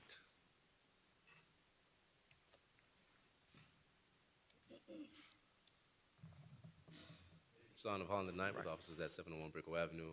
I understand that it's the council's will typically to move it over to the regular council, so I'll refrain Right, my just items wanted you to to the enter next your council. appearance. Thank you. All right. Now, just so that we know, by show of hands, is there anyone here to speak in opposition to this matter? There's one back here. Just one? Okay. Thank you. Yes, Vice Mayor. Let the record reflect that the address that we've got on our documents here are incorrect. I think there's a typo. It should have been 304 Street instead of 340th Street. So I just wanted that to be on the record. Thank you. Thank you. All right. Do we have a motion to move this item forward? Moved by Board Member Roth, second by Board Member Fletcher. Any further discussion? Just to be Vice Mayor. clear, what we are voting on here is a zoning change. And that's all. Yes, sir. We're rezoning from agricultural use to one family to the A2 district, the one family, one half acre estate district. That's correct. Okay. Thank you. All right. If there's nothing further, then I'll ask for a roll call vote. Pass that motion Board to Member second. Roth? Yes. Board Member Fletcher? Yes. Board Member Avila? Yes. Board Member Fairclough Staggers? Board Member Bailey? Vice Chairman Guzman? Yes. Chairman Losner? No. The motion carries. Thank you. Tab 5, Mr. White. Yes, tab 5 is card number 3730. This is an ordinance of the City of Homestead, Florida, approving an amendment to the previously approved Portofino Plaza Planned Unit Development, PUD Master Development Plan, as requested by 2250 Northeast 8th Street LLC to permit medical office use for the property generally located at 2250 Northeast 8th Street, Homestead, Florida, as legally described in Exhibit A, providing for conflict, severability, and providing for an effective date. Thank you. Mr. Gassant, are you here on behalf of this? Okay, thank you. Just go ahead and just identify yourself for the record, and Good we'll. evening, Mayor, council members. Alex Arias, 701 Brickell Avenue. Thank you. Is there anyone here in opposition? Anyone here in opposition to this item? Okay, I see one hand up later. All right, do we have a motion to move this item forward? Moved by Board Member Bailey, seconded by Board Member Fletcher. Is there any further discussion? Roll call, Madam Clerk. Board Member Fletcher? Board Member Roth? Yes. Board Member Fairclough Staggers? Board Member Bailey? Yes. Board Member Avila? Vice Chairman Guzman? Yes. Chairman Losner? Yes. The motion carries. Tab 7, Mr. White. Yes, Mayor, that concludes the quasi-judicial section. Moving on to the legislative items. Tab 7 is an ordinance of the City of Homestead, Florida, amending the City Code of Ordinances by amending Chapter 23, Signs and Advertising, Article 3, Signs, modifying regulations related to off-premise advertising, providing for conflicts, providing for severability, and providing for an effective date. Thank you. Mr. Cordino? Mr. Mayor, I can Okay. briefly, at the last council meeting, direction was given to us to work with staff on a code amendment to the sign code that would allow for or provide for off-premise advertising billboards to be located along the Turnpike corridor within the jurisdictional boundaries of the City of Homestead, which then utilizes a set of 2 regulations that are combined with FDOT regulations that, as well as the county's regulations. The county sign code preempts cities, but allows for cities to opt out of a certain section that deals with the locational spacing setbacks. However, it does not exempt, or we cannot waive out of the remainder of the county regulations, and so those are applicable. So this ordinance basically uses the FDOT standards along the Turnpike corridor for spacing and setbacks, and everything else related to the size, illumination, the change of a message on a digital billboard comes from the county's regulations that are applicable. Okay, thank you. All right, we have a motion to move this forward. Question, Vice Mayor. To staff, I wanted to understand what is defined as the Turnpike corridor. Is there specific boundaries? How far that corridor reaches in either direction, east or west?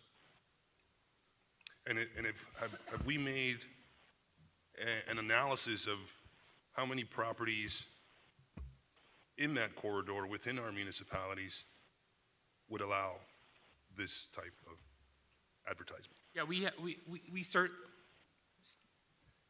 what?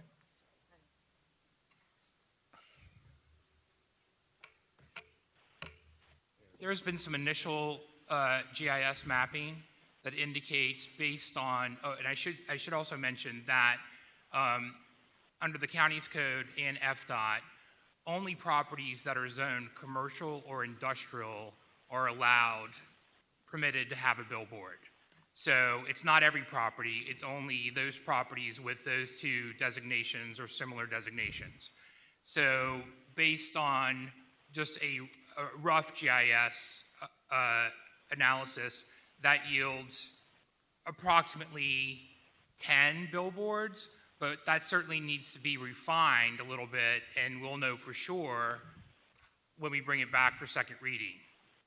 And we could have a map that indicates all the various properties. Okay, thank you.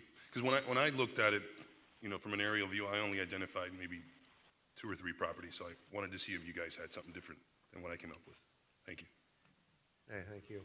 We have a motion to move it forward. Okay. Moved by Board Member Bailey.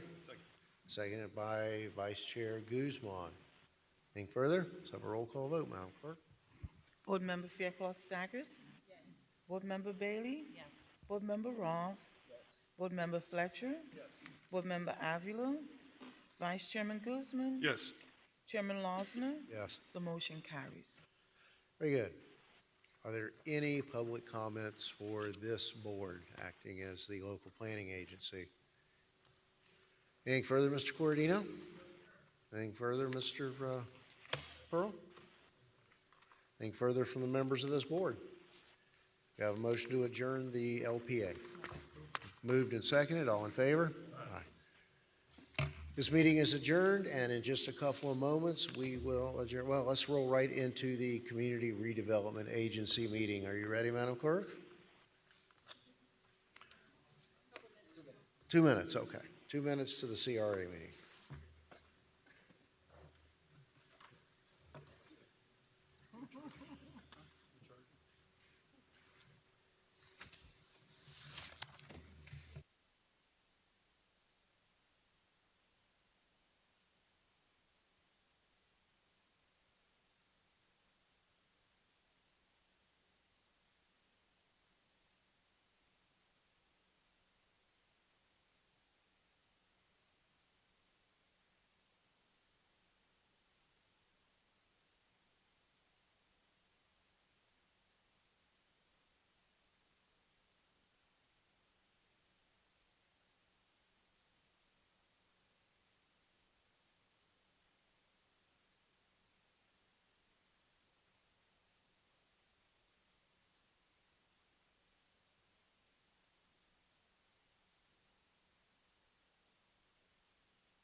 All right, let's call the City of Homestead Community Redevelopment Agency meeting to order.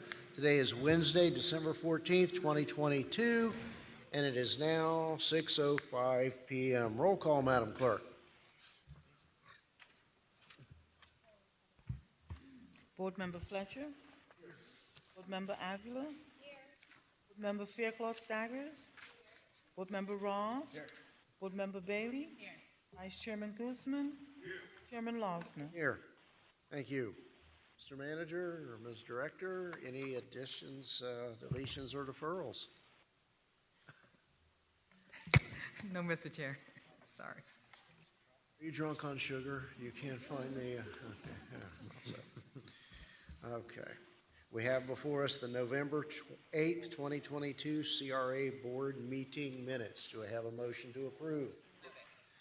Moved by Board Member Bailey, seconded by Vice Chair Guzman. Any questions, comments, changes? None appearing then. All in favor? Any opposed? Next item, car number 3729, property purchase at 204, 220, 230 Chrome Avenue and 28 and 32 Northwest 2nd Street. Is that you, Mr. White? I mean, Mr. Pearl? Yes, Mayor. Look at you and call you him.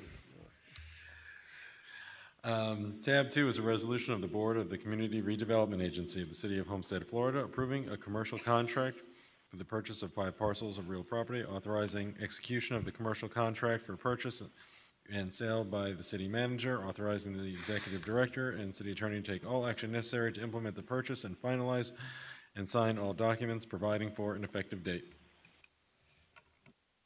Ms. Driver? Thank you, Mr. Chair.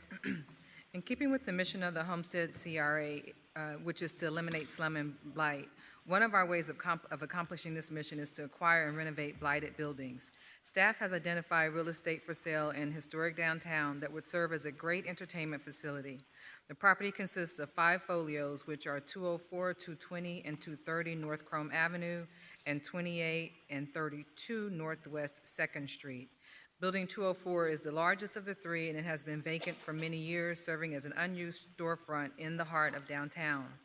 On July 20th, 2022, the CRA Board authorized the Executive Director to submit a request to Miami-Dade County for authorization to borrow $3.9 to $6.5 million from a private source to acquire real estate to support this mission. Funds will be secured solely by a pledge of the tax increment revenues generated within the redevelopment area. Staff recommends the CRA Board approve the attached resolution authorizing the Executive Director to enter into an agreement for the purchase of real property at 204, 220, 230 North Chrome Avenue and 2832 Northwest 2nd Street in the amount of $4.2 million. This purchase is contingent upon authorization from Miami-Dade County Board of County Commissioners to the CRA to borrow funds for this purpose. Hey, thank you, and I understand we have a 6-month due diligence period on that to obtain the We have a financing 90-day. 90 day. 90 days? Yes. Okay. All right, any questions, comments? Council? Vice Mayor? Vice Chair? Ms. Driver, could you help me understand how we would repay that loan again? Is that what it says here? So how would we repay that loan? From our tax incremental funding, so out of our budget, we would pay it. And what we did prior to beginning this fiscal year was got with finance to determine what we thought we could afford. And so based upon our budget, we feel like we could afford a loan of about $300,000, a repayment of about $300,000 per year. So finance went out and shopped around for us, and then that's how we came up with the figure of 3.9 up to no more than 6.5, that we could probably get something within our affordability at that time. And what was the term of the loan? We haven't gotten it yet. Oh. So this is the process. Once, if you all approve this, then finance will begin trying to identify the loan for us. And that will come back to you all for approval, the terms and conditions of it. Thank you. Can finance speak on, maybe in general, what the normal terms of the loan would be? Are they a 20-year, 30-year loan? Can you hear me? Oh, he's on, there he is. Yes. Mayor and Council, I'm sorry. Yeah, we're looking at a 20-year, and probably it's going to be a bank loan due to the amount of the loan. So this would probably be best as a bank loan as opposed to going out for bonds. If it was a much bigger volume, then we'd probably go out for bonds, but being the amount that we're looking at, it would probably be a bank loan. Okay. Thank you. That makes the payment structure safe in my eyes, so thank you, Ms. Driver. Thank you, Vice Chair. So let me ask you this. During this 90-day due diligence period, is it your agency's intention to go out and shop this around to potential users for, I know we've talked about assist drunk type food hall situation. would we go out to the market and determine whether or not there's any interest as part of our due diligence, or are we just going to close on it and build it and they will come? That would be nice if we could guarantee that we build it and they would come. But no, the plan is to shop around. We have already started that process and have had some conversations. And I believe that we are scheduling visits, at least looking to schedule visits for you all to go to a particular place that we've looked at. And we think that would work well here in the city of Homestead. Thank you. And you probably are aware that 6 of the 7 of us had a sunshine meeting a week or 10 days ago with the manager and talked about other potential properties that perhaps we should look at determining whether or not they're available at a reasonable price. Is there any update on that? Yeah, we reached out to Richard Glass to go ahead and make the initial contacts. Have we heard anything else from Richard at this time? Actually, just correction, I did it myself instead of Richard. So I have not been able to get in touch with the owners of the 2 identified properties. So we are still trying to get in touch with someone that could answer questions and begin the negotiation process with us.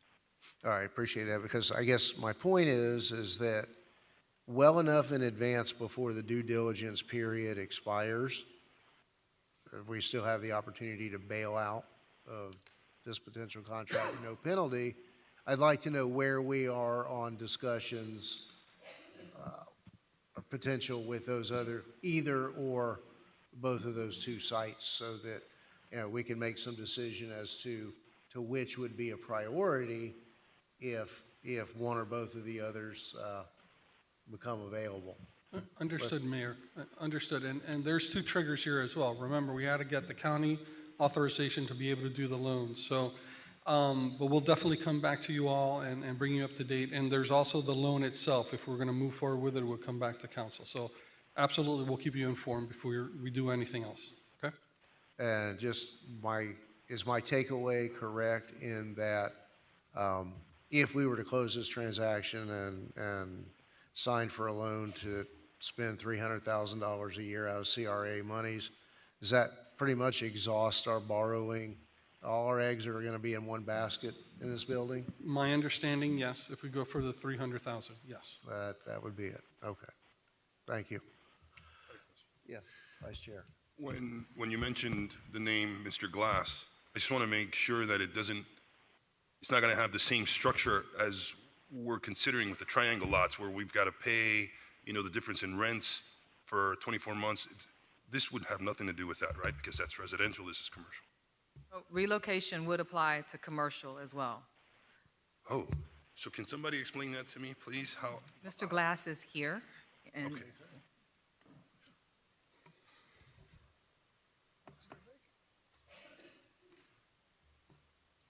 Good evening again. Richard Glass, Glassline Acquisition.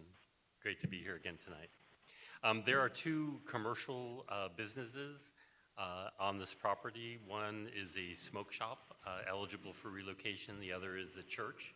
We've interviewed the smoke shop. I might be circumventing a question you may have for me, but I've been here a couple times. The smoke shop, the estimate for relocation for the smoke shop is approximately $35,000 based on some additional documents that we need from them, income statements, et cetera. The church, we have not been able to interview. The pastor has been on missionary missions, redundantly said, and is now, as we understand it, coming back into the country again. So we have no idea what's in that particular unit. And by the way, good evening, sorry, Chair and Board. Answer your question, Yeah. Vice Chair? It answers the question. And if I could understand again, the relocation fee consists of paying the difference in their rent for a new location for 24 months? No, in this case, it's basically move costs and search costs. That's where you get the $35,000. Of the $35,000, $25,000 is what they would get for moving. Another part of it is a commercial mover. We get 2 estimates for the commercial move. The tenant, him or herself, could actually move themselves based on that estimate, and then $2,500 maximum in search costs. that they could apply for. They have to prove it up, so that's the maximum that they could get in that. So depending on what the church has in its building will determine what those costs will be. Yes, now, we had a conversation today, is it folding tables, folding chairs? Is it pews like we know in a church? But being a storefront, we think it's more mobile than something that's affixed to the real estate So itself. that's our maximum exposure, those numbers you threw out. For the smoke shop, for the church, I would estimate about the same amount. It's a little bit larger of a building, so the commercial move, In the wrong business. There's also some abandoned property there that we'll take care of with the seller signing some forms in another portion of the building. Those funds come out of the CRA budget. Is that correct? That's part of the So I was CRA. ready to say, Richard, if we're not using federal funds, we don't have to do the relocation process. Is No, that you correct? are not obligated to do that. So if we strictly use CRA money, we don't have to do the, Correct. Okay. What you just said is if we're not using federal funds, we don't have to do the relocation process. right. So if we decide that it is not our intent to use any federal funds for purchase, for renovation, for anything related to this building, then we don't have to go through the relocation process. So if it's strictly CRA funds, we don't have to do a relocation. So then I would assume that's what we're going to do. Well, I'm Vice sorry, Mayor, I'm stepped all over there's you. ARPA funds as well, right? So there might be a potential, depending on who we're bringing down and what we're going to do, we may be using ARPA funds. So that would trigger Mr. Glass here. Right, and there are formal leases for those two tenants, so, that's in the mix too. Okay, thank you, Mr. Glass. Thank you. Councilwoman. Yes, thank you, Mayor. I just wanted to say for the record, we have had multiple conversations about what we want our downtown to look like. And I know this council is committed to putting all of our energy efforts into realizing a revitalized downtown. We have to get really serious about doing that.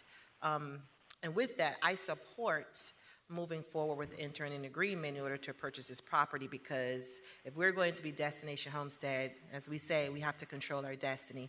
And we can't control our destiny if we're not in the driver's seat, if we don't own these properties. So if there is an opportunity for us to purchase these properties and then have a collective and clear vision on what we want to go into those properties, I think we have to move forward with that. I've never been a proponent of build it and let them come and sit and wait for somebody to come.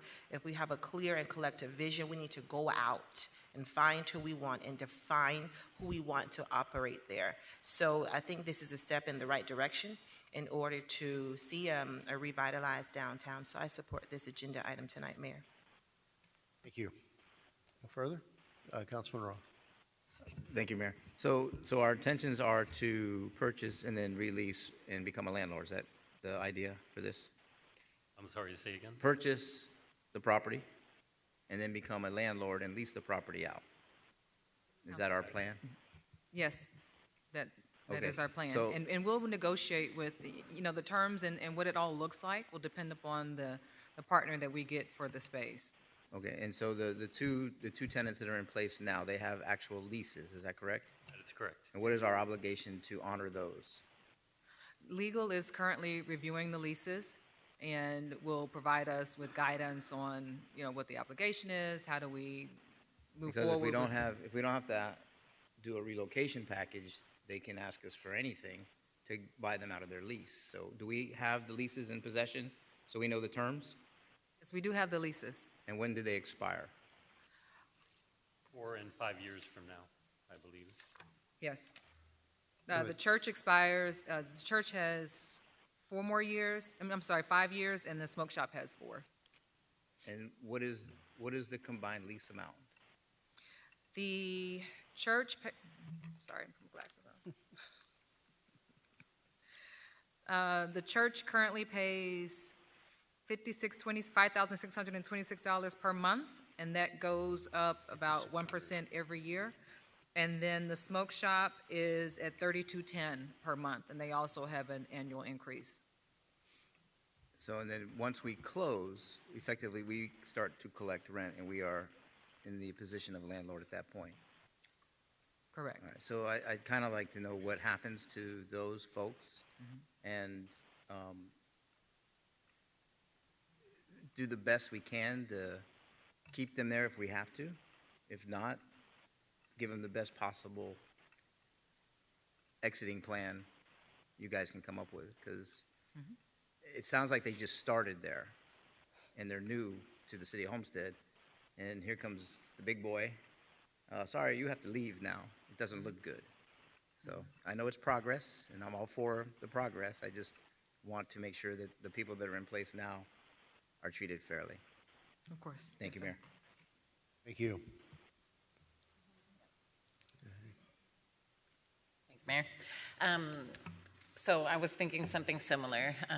First of all, of course, very exciting properties that we could do some great things with. I love the idea of Cirque Soleil to be a starting point for new businesses to be able to grow, and I see this as a great opportunity for that as well. And I really don't see how there's no way of keeping the church and the smoke shop to continue with their leases and offer them a piece of that. With the church, it might be a little more difficult, but I would definitely suggest the same thing, is that it doesn't feel like they're being pushed out. If this is the whole point of this, is for us to create some new businesses and to do the very best we can for them not to move. Thank you, Mayor. Thank you. Mr. Mayor.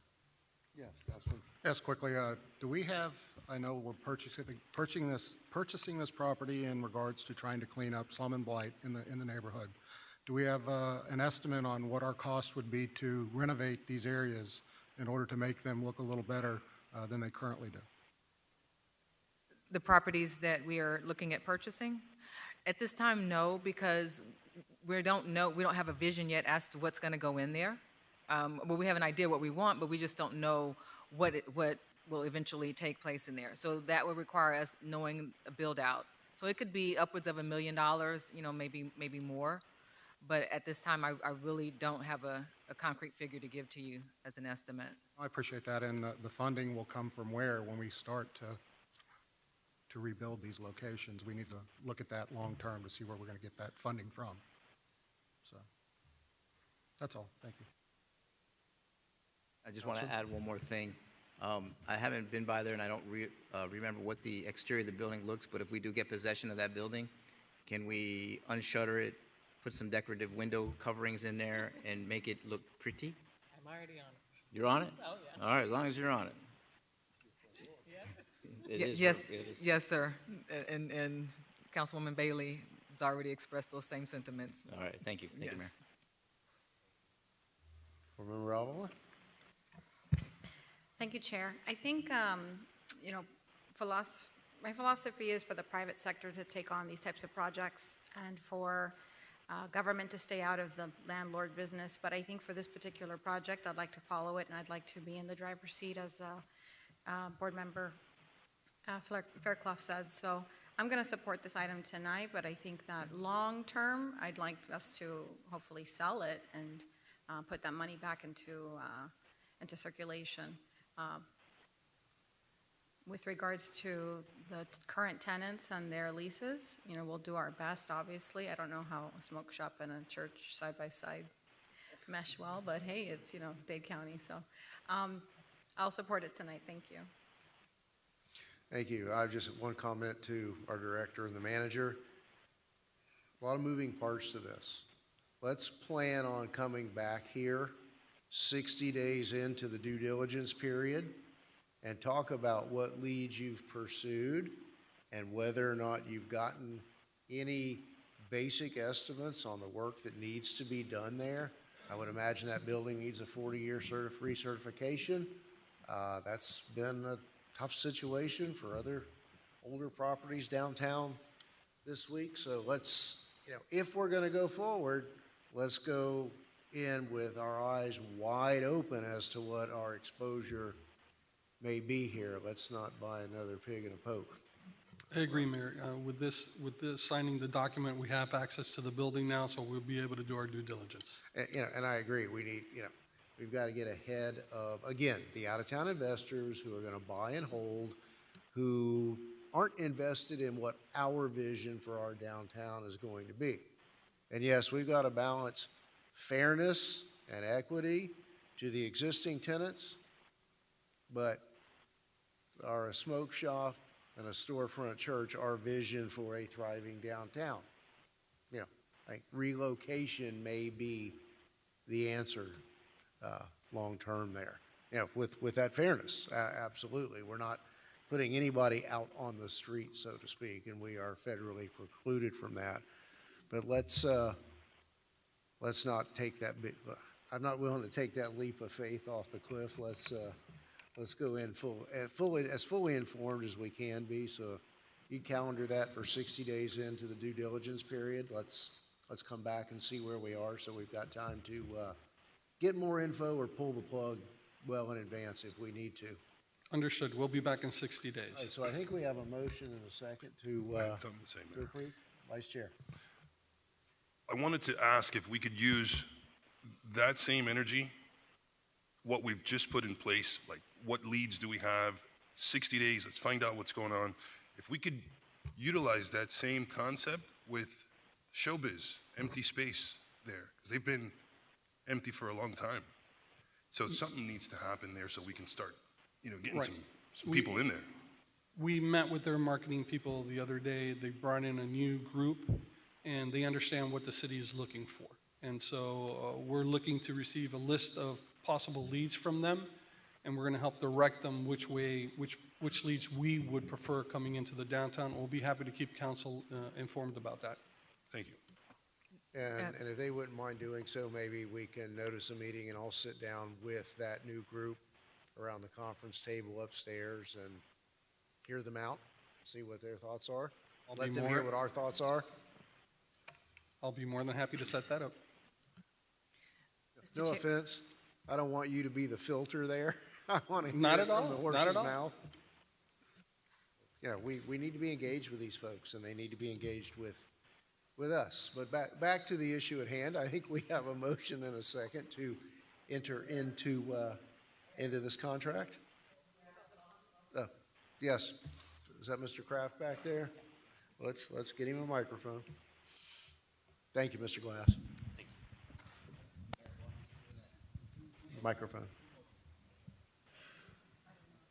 Who made the motion and who seconded it? Was there? What? Okay. Thank you. I just have a question. Now when we have the city become landlord and perhaps the church move out eventually because they probably will have to, and the smoke shop, so and so, what kind of business would the COA like to have there? Would that be a bar or a strip club, or what would they like to have in the entertainment business down there? Area, sorry. Mr. Kraft, those are the sessions that this council is going to have mid-month next month, I believe, to sit down and have that nitty-gritty discussion and create some policy as to what direction we would like the CRA director and the manager to take to what types of business, whether it be retail, restaurant, or entertainment, to pursue for our downtown. Would there be a different type of businesses for this city to rent out to, or would it be the same that goes for private entities? Well, I perceive that we're going to create this vision for what we want to attract both the city-owned property as well as private entities. Thank you. Thank you. All right, so to be clear, Councilwoman Faircloth Staggers made the motion, seconded by Councilwoman Bailey to approve this contract for the purchase of the Stem Bridge buildings, properties. Is there any further discussion? Roll call, Madam Clerk. Board Member Fletcher? Yes. Board Member Faircloth Staggers? Yes. Board Member Roth? Board Member Avila? Board Member Bailey? Vice Chairman Guzman? Yes. Chairman Losner? Yes. The motion carries. Thank you. Anything further, Ms. Driver? Yep. Oh. Not for this item. Tab 3, okay. Amended Commercial Enhancement Grant, Camp LLC, car number 3741. Mr. Pearl? Tab 3 is a resolution of the Board of the Community Redevelopment Agency of the City of Homestead, Florida, approving an award of Commercial Enhancement Grant Program funds, approving the grant agreement, construction renovation agreement, providing for implementation, and providing for an effective date. Ms. Driver? Thank you, Mr. Chair. On February 8, 2022, the CRA Board approved a commercial enhancement grant in the amount of $25,000 to Varcamp Chrome LLC to replace the windows of its building located at 633 and 645 North Chrome Avenue. The location of the building made it eligible for a 75% contribution by the CRA and 25% contribution by the applicant. The grant is a reimbursement grant paid after final inspection and certificate of completion indicating final approval of all work and approval of the work by the CRA Board or designee. Ms. Jeanette Varela, the owner of Varcamp, has indicated that due to the cost of replacing the roof, which she stated had to be done before installation of the windows, she can no longer afford to pay for the work in advance and wait to be reimbursed until it's after it's completed. The offer to be reimbursed on a rolling basis was made, however, that was not acceptable because it was too labor-intensive. Staff recommends the CRA consider approving the attached resolution, amending the original grant, and changing it to a tri-party agreement between the CRA, Varcamp, and GNR Impact Windows and Doors. This would allow for the CRA to pay the contractor directly for the services, and Varcamp would still be responsible for its 25% contribution. And I would like to add that Ms. Varela did get additional quotes, and GNR was the lowest bidder for this job. Okay. Mr. Manager, anything further? No, Mayor. No, Mr. Chairman. Attorney? And this is not something that's not been done in the past, correct? We have done tri-party agreements previously, not at this stage after the grant was approved, but we have done them before approving the grant application. Good. All right, do we have a motion to approve? Moved by Board Member Bailey. Seconded by the Vice Chair. Further discussion, questions, comments? Board Member Fletcher. Thank you very much, Mr. Mayor. Just a quick question. We don't want to set precedents by doing this. I think we need to make sure we're very clear that this is a case-by-case basis, that we're moving forward in this type of agreements in the future. So, Well, that was my question. This is not uncharted territory for the CRA. right, but again, case by case, it's coming back to the board for any type of approval. Sure. Thank you. If I may, Mr. Chair, that's how the other two that we've done, they were case by case, and when they applied for the grant, they let us know at that time and showed us proof that they weren't able to afford to, take care of the repairs ahead. So we are trying to look at these case by case. Okay, thank you. So we have a motion and a second for approval. If there's nothing further, roll call, Madam Clerk. Board Member Bailey? Yes. Board Member Roth? Yes. Board Member Fairclough Staggers? Board Member Avila? Board Member Fletcher? Vice Chairman Guzman? Yes. Chairman Lawson? Yes. The motion carries. All right, thank you. Anything further, Ms. Driver? No, sir. Any further public comments? Motion to adjourn? Second, all in favor? Aye. All right. So give us 2 minutes and we will adjourn the feature attraction.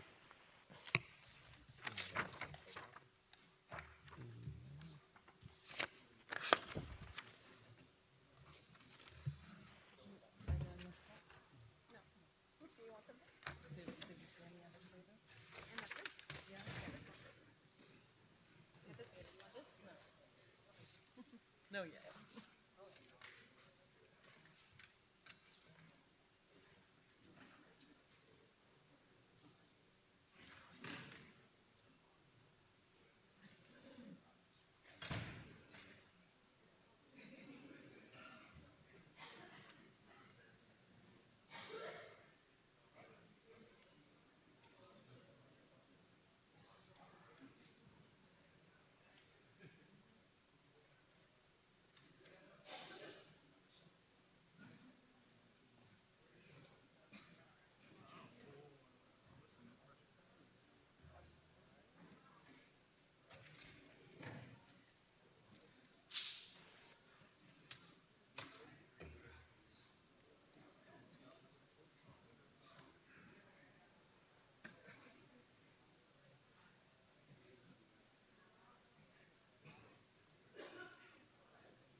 Let's get this show on the road. You only got 2.5 more hours.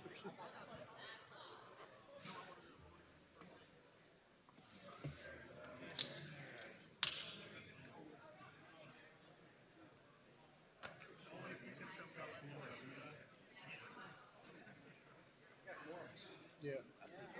Is Fletcher in the room? Is he out glad handing? He's right there. He's right there. Okay. Fletcher's here. Avila's here. Yeah. I don't know where Bailey went. Paging Councilman Fletcher.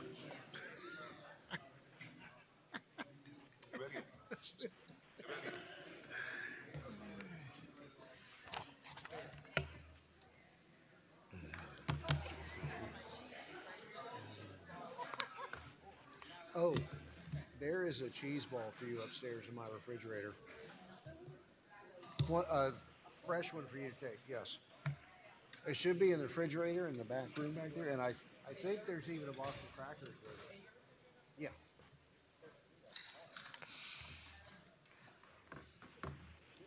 Good evening, everyone, and welcome to the City of Homestead regular City Council meeting. Today is still December 14th, 2022, and it is 6:40 p.m. Roll call, Madam Clerk. Or wait a minute, I'm sorry, I got ahead of myself. Tonight we're going to have the invocation by Pastor Howard Harden of First Baptist Church of Homestead. And again, Pastor, our apologies for the delay tonight. If you'd all rise, Pastor Harden will lead the invocation, followed by the Pledge of Allegiance with the Homestead Police Explorers. Let us pray. Heavenly Father, as we come before you during this season of hope and joy, we pause and give thanks for your kindness toward us in 2022. And as we look ahead to a new year, we ask that you would continue to bless this community, especially our schools, our first responders, our businesses, and all who labor to make Homestead a better place. Just as you have given to us the freedom to govern ourselves, we ask that you would also give us the wisdom and the grace to do so effectively. Please bless these public servants gathered here tonight, and we pray that this council's every decision would lead to the well-being of this great city. In Christ's name I pray. Amen. Amen. Thank you, Pastor Harden.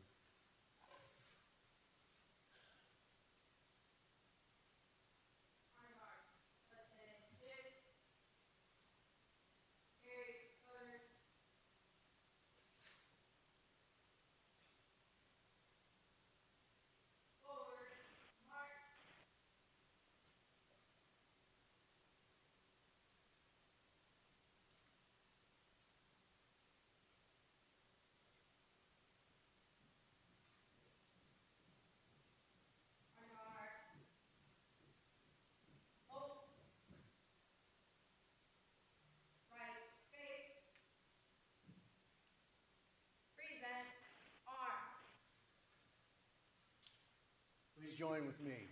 I pledge allegiance to the flag of the United States of America and to the republic for which it stands, one nation, under God, indivisible, with liberty and justice for all.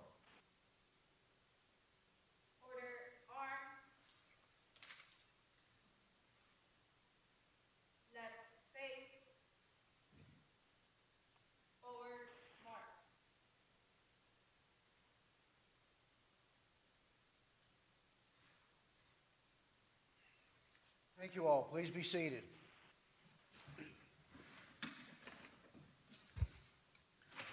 Roll call, Madam Clerk. Councilwoman Faircloth Staggers. Here. Councilman Fletcher. Here. Councilwoman Avila. Councilwoman Bailey. Councilman Roth. Here. Vice Mayor Guzman. Here. Mayor Losner. Here. Mr. Manager, are there any additions, deletions, or deferrals? I believe we've got a couple from the land use agenda. Is that correct? Thank you, Mayor. You are correct. There are three deferrals. First will be tab 11, car number 3734, tab 12, car 3735, and tab 15, which will be car 3732.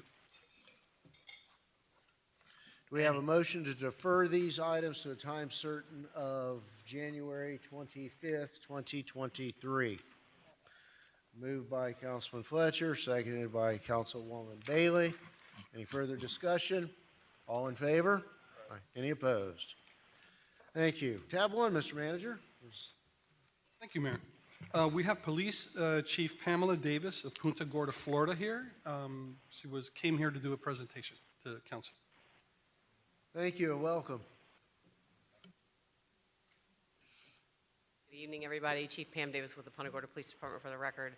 First of all, thank you, City Council, for allowing us to come here and just give a quick presentation and a small token of our appreciation to the Homestead Police Department, as well as for allowing them, and City Manager Estrada, for allowing them to come help us in the aftermath of Hurricane Ian. As you know, we were hit pretty hard. There was a lot of damage, and before it even hit, I received a call from Colonel Kennedy saying, hey, you know, we can help you guys out if you need us after the hurricane. And then right when it hit, he called and said, we're on standby. And it made it very easy to go through the state and say, hey, we want Homestead to come. And so they were deployed. And just, if you can imagine, surrounded by all this damage, we see this entourage of police vehicles, the mobile command post, generators, everything else coming in. The amount of mental stress that relieved, particularly for me, knowing the cavalry was here and they were going to help us was phenomenal. They did a number of things for us. They went door to door in our mobile home parks to check on victims, to find out if there was anybody else missing or victims of anything in the mobile home parks. They went home to our homes and tarped our roofs, which if you're there and you're helping your citizens out and you're having to try to focus on that, it's also hard to not be able to think about your home and your families and damage. And they took care of our homes and made us feel a lot safer and a lot better that our families were safe. So we were very appreciative. And at one time, the backup generator for our whole entire city infrastructure went down. And Rafael Herrera, I know you're here, went out and he had that thing up and running in 5 minutes and basically saved the city at that point. So a lot of help. The mobile command center, having a place for us to be able to meet the technology that's in that mobile command center, just everything available to us from that was phenomenal. It's a great part of your disaster relief program, so we appreciate you guys letting us use that. So what I'd like to do is actually ask Chief Roll to come up so I can present something to you real quick. And I know we have a number of people who are here today that were actually up there helping us, so thank you to all of you here. And then you had your officers who, while we were here, your officers were there, you had officers here working extra shifts. So thank you to them as well. And we just have this small token, Chief Roll, of our appreciation. And it says, presented to Homestead Police Department in sincere appreciation for your support and assistance to our community during Hurricane Ian recovery efforts, 2022. So I just want to say thank you so much for letting them come help us out.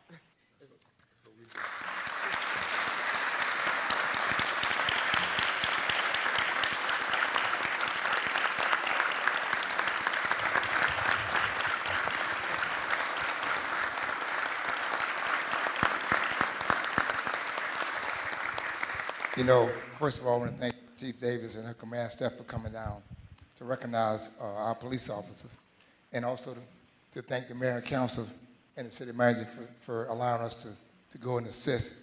But I did tell her that, you know, we learned back in '92 when we had the same problem with Hurricane Andrew. We had Charleston PD come down and assist us. And from that day to this day, you know, we haven't forgotten. Without them, we probably wouldn't have made it. And we made a vow from this city and our police department that if anyone needed our assistance, I don't care where it is, you know, they always back me on this. And, you know, we're going to be there to make sure you're okay. You know, that's what it's all about. You know, so. And that goes both ways. If you need us, we're there. I know. Well, thank you from the bottom of my heart.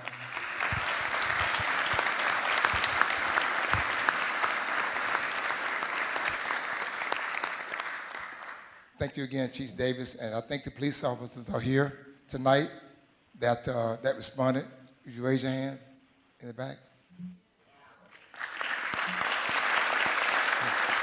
Would y'all come up front?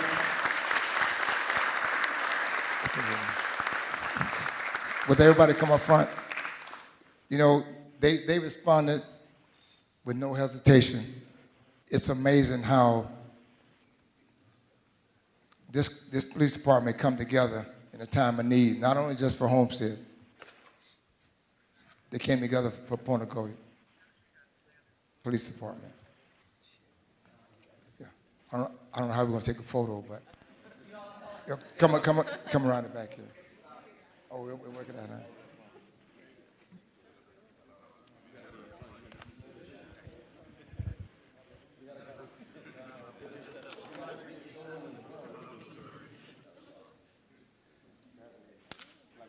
Come on, man. No,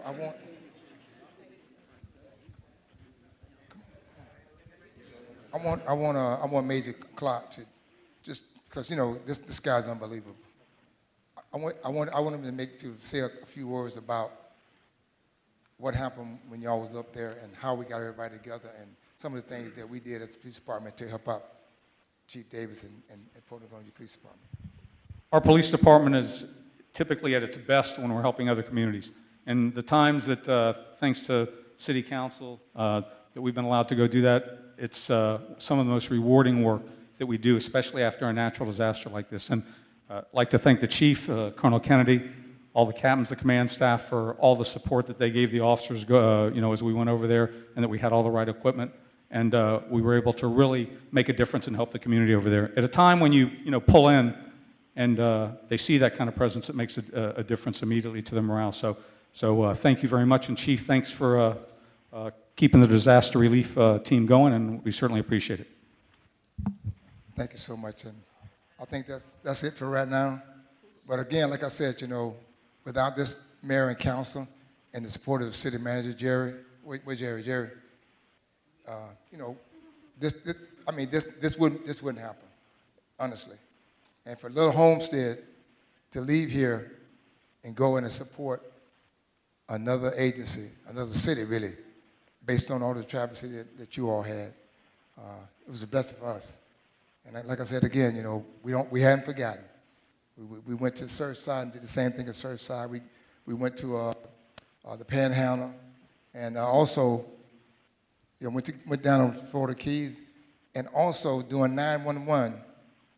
We had 20 to 25 guys come aboard to New York to assist them as well during the time of their problems. But I can't thank these guys and girls enough. Nobody was complaining and worried about, you know, how long we're going to take and how long we're going to be there. They just got there and said, hey, what do you all need?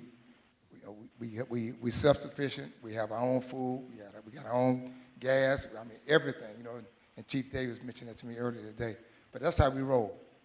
You know, we don't want to come to you all to help you out and bring you problems. We want to relieve the problems that you all are having. Well, thank you so much. And that's what it's all about, though. But thanks again. I appreciate it. All right.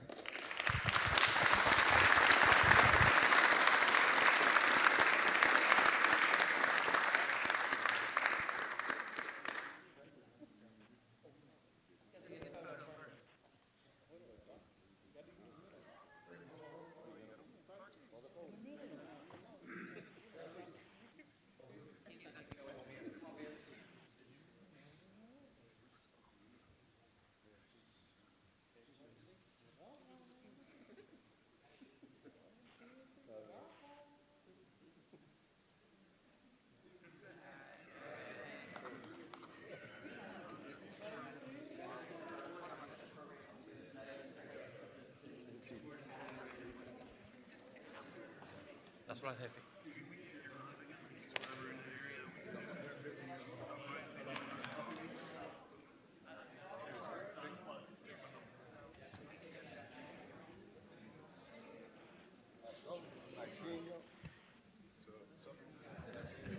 Mayor, if I may, while we still have people here, I have it. I got a mic right here. I just want to say, Chief Davis,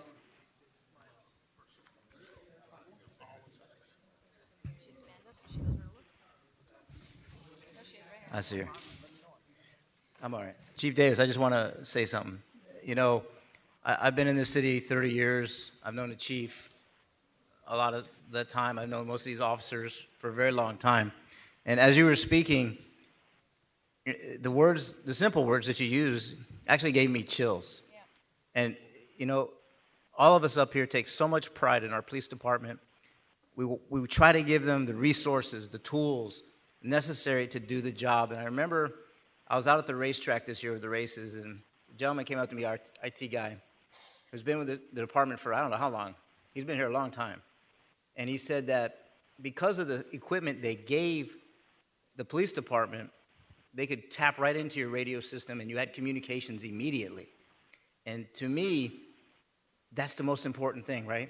You guys need to be able to communicate immediately with not only your officers, but the other officers that are dispatched that come to help you. So it's just a testament to all of us up here that we care that much about our police department, all of you guys that are here, and we will continue to give you the tools to do the jobs that you need to do so that we can also help others in need when it's time. And for that, I salute you and thank you for your coming all the way down from Punta Gorda and visiting our city. I know you were with them most of the day, so that's great. Yes. And thank you very much for that. Appreciate it. Thank you,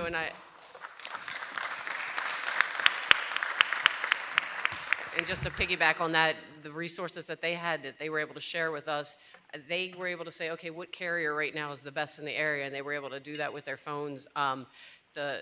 Being able to get into our radio right away. Having a city council that supports their police department, I have one in Punta Gorda as well. Our city council is very supportive. It means the world to the department, and it's going to be the best for your citizens as well, because you are bringing those resources that they need to do their job to help your citizens. So thank you guys again for letting us be here, and thank you in person. Thank you. Appreciate And it. by the way, Raphael is off the table. Oh, no. I was going to take him with me. Is he here? He already left, right? See, he knows better. Get out of here before he can, while he can. But thank you all very much. Thank you.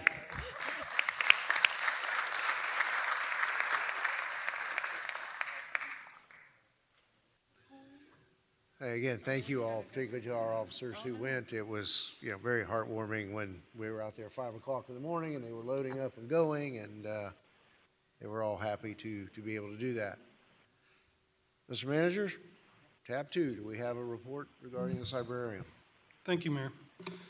On November 18th, 2022, the Homestead Cybrarium released its first annual report. Director Reno Landa will present some of the major statistics and programs of the past year of operations, as well as a preview of initiatives for 2023.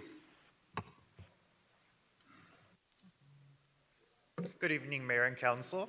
Like the City Manager just introduced, my name is Reno Landa. I am the Director of the Homestead Cybrarium, operated by Library Systems and Services. I'm very excited to present a very abbreviated version of our report. I encourage, if you haven't already, which I'm sure you already have, please visit our website at cybrarium.org/2022 to see the actual full report, and I encourage anybody else that's watching or here tonight to visit, because the real goal of the report is for you to see what we've done throughout the year of fiscal year 2022. And really, what we're going to see tonight is not going to show that. The report on the website will. It is the first fully online report for any library operated by Library Systems and Services.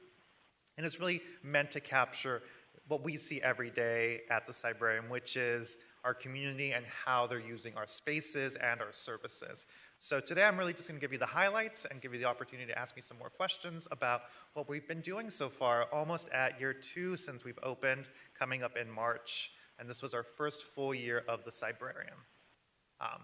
So first off, just to get an idea of who is actually visiting the Cybrarium, we had almost 80,000 visitors to the Cybrarium during fiscal year 2022, which means around 6,600 visitors per month, or around 220 people per day. Obviously that varies, but we've been consistent in that number. It's been around 6,000 visitors each month, and that goes along with our increasing number of cardholders, which has been around 500 to 600 new registered cardholders every single month, and that's been consistent since we've opened. Obviously, when we opened, we had a big influx of interest, and that was our big bump, but since then, we've been consistent with 500 to 600 a month. Since the start of 2022, we had 6,800 new registrant card holders. Now, this is my favorite slide of the presentation, which is what are they actually doing when they visit the Cybrarium? The most important thing is that they're actually checking out our materials. So 145,000 physical items have left and come back through the building. What does that mean? If you keep in mind that on average, every single item has a value of around $20, that is a value added to our community of almost $3 million. That is, these are books that they're not buying, these are DVDs they're not having to pay for or rent, these are specialized kits that might be up to $100 worth of value that they're checking out, bringing back and using and learning and having fun with. So that's what's important, really, remembering how much we're getting in checkouts and use of the space, which is also why I highlight programs. Programs are classes, workshops, field trips, outreach events to the community. These are the special enrichment activities that you get by visiting the Cybrarium. So these could be anything from our traditional story times that were very popular to more advanced classes. It could be something like a coding class for teens, or we've got a lot of success with our crafts and arts programs for the adults and family members. And like I said, a lot of schools visit to learn what a library is, what we do, and especially have fun with our virtual reality stations. So we can see here almost 11,000 people attended programs throughout the year at the Cybrarium. And again, all our programs are always free and accessible to anybody in the community. You don't even need a library card to attend a program. Here we have some of the highlights for the tech, because we are a Cybrarium, so not just a regular library. So VR sessions continue to be extremely popular and are a highlight for a lot of visitors. A lot of people don't know, like, what is VR? What are we doing? They get on there, they have fun. It's a way of engaging, especially young students, teens, even some adults get into it, and they get to experience that new technology to really get an access to it that they might otherwise not be able to, because each of those headsets costs upwards of $1,200. Then you get accessories and games. We're talking about upwards of $2,000 worth of equipment that most people in our community are not going to have access to. But this way, they have a way to engage and really experience what is possible in those 3D environments. Of course, our website is our key source of information. So all our upcoming events, room reservations, any updates we might have, things like our annual report. So those website visits show that we have a consistent number of people visiting and seeing our open hours, what's happening at the Cybrarium, and that engagement, and then connecting to our social media, which continues to grow. We're soon to be adding TikTok, hopefully, to kind of engage the teen and younger demographics. Our Instagram is really going through the roof. It's already surpassed the number of followers we had on Facebook. So there's lots of ways we're trying to approach and engage our community. And of course, computer and wireless sessions, it's always important to remember that not everybody has internet at home.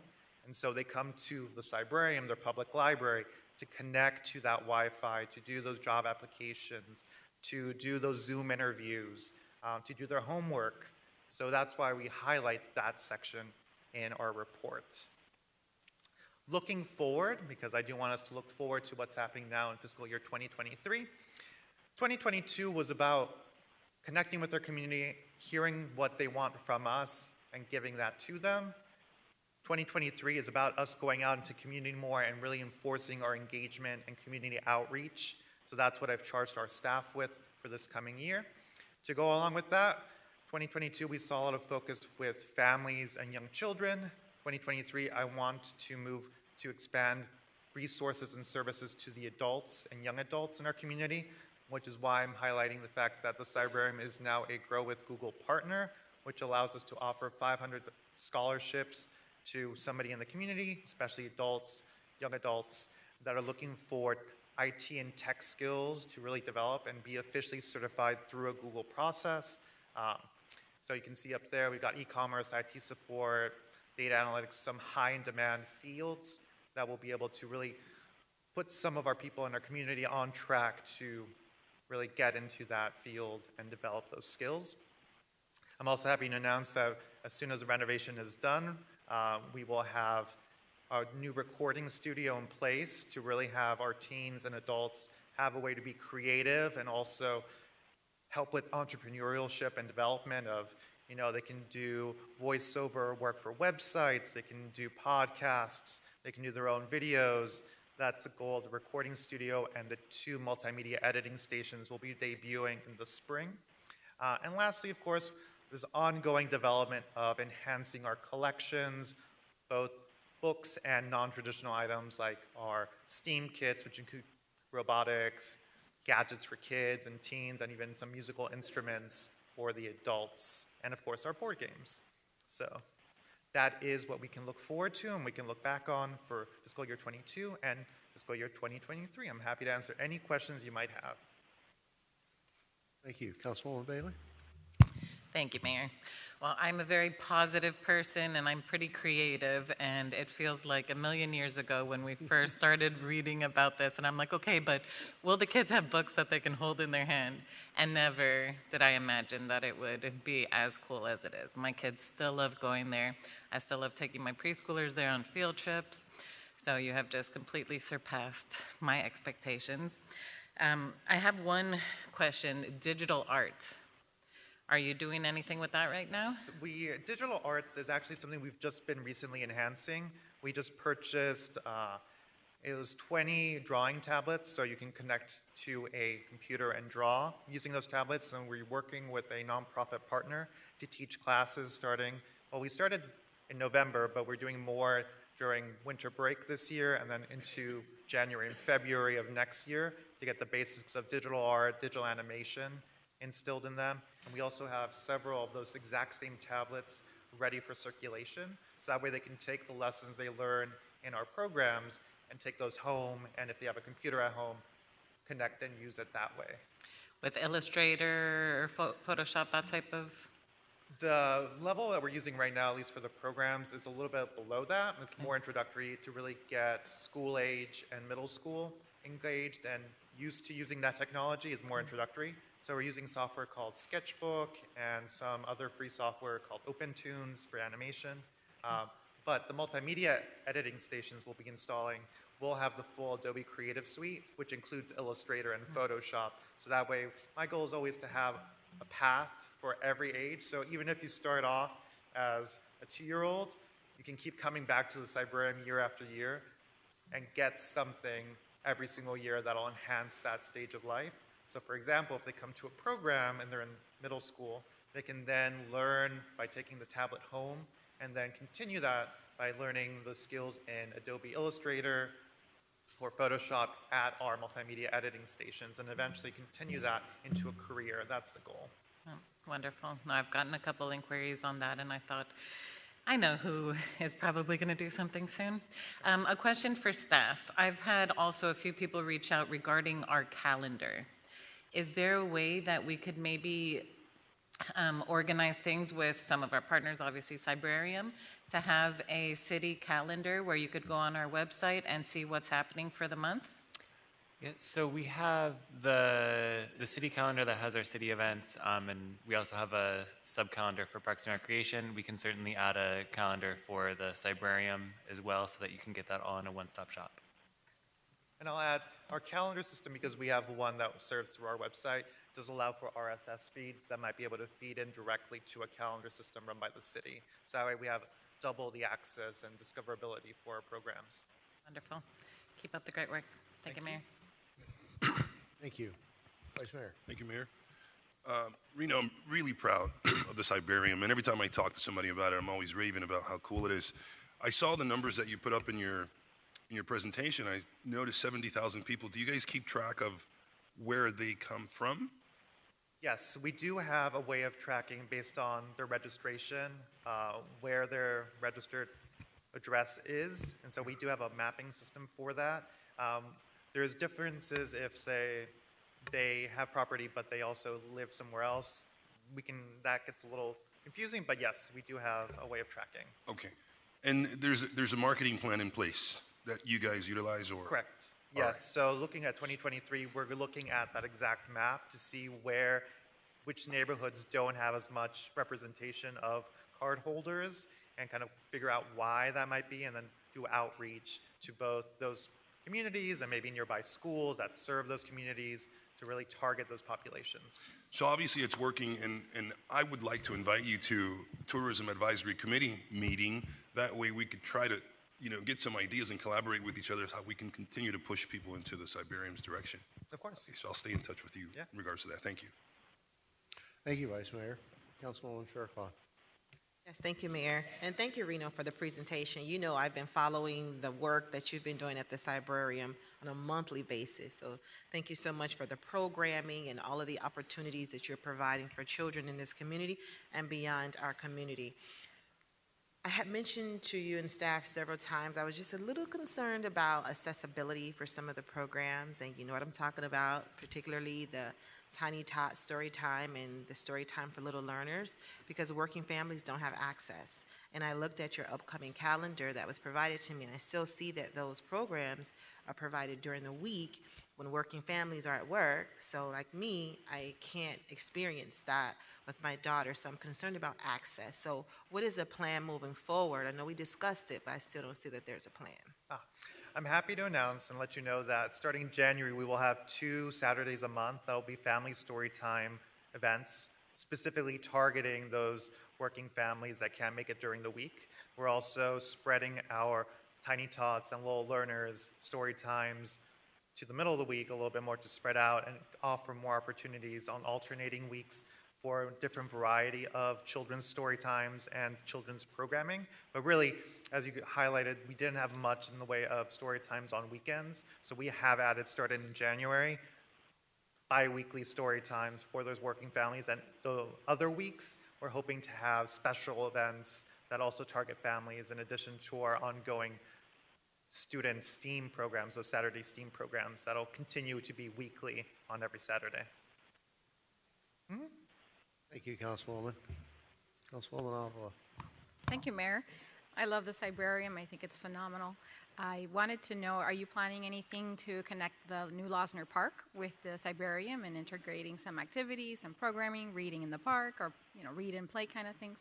Yes, we're definitely working and talking with Pedro, our Parks Director, discussing ways we can partner and work with in the park. We've already been active. We were there at the Christmas tree lighting during a story, and also running the Letters for Santa booth. And we're looking forward to also utilizing the amphitheater any way to kind of do story times or use that when it's on off hours. The logistics, all that, are still to be determined, but I'm very optimistic that we're going to be out in the park and we're going to be doing events there frequently, at least monthly, and we're looking forward to it. It's a great park.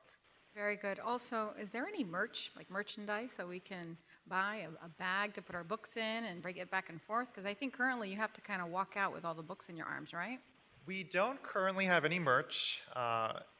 We're very open to it as long as we get approval from the city manager's office, then we can definitely look into it and Maybe do like a student competition and they can design. I mean, just an idea. You don't have to do it that way. I mean, but we have a great logo and we have Mhm. some great, designers on staff, and we're open shirt, to a that. hat. Yeah. And it could be just a small little revenue margin, but you can dedicate those proceeds to a specific purpose, Yep, we'll definitely work with, figure out a fee schedule that will probably have to be approved by the city managers. But other than that, I'm fully open to it, and I think it's a great idea.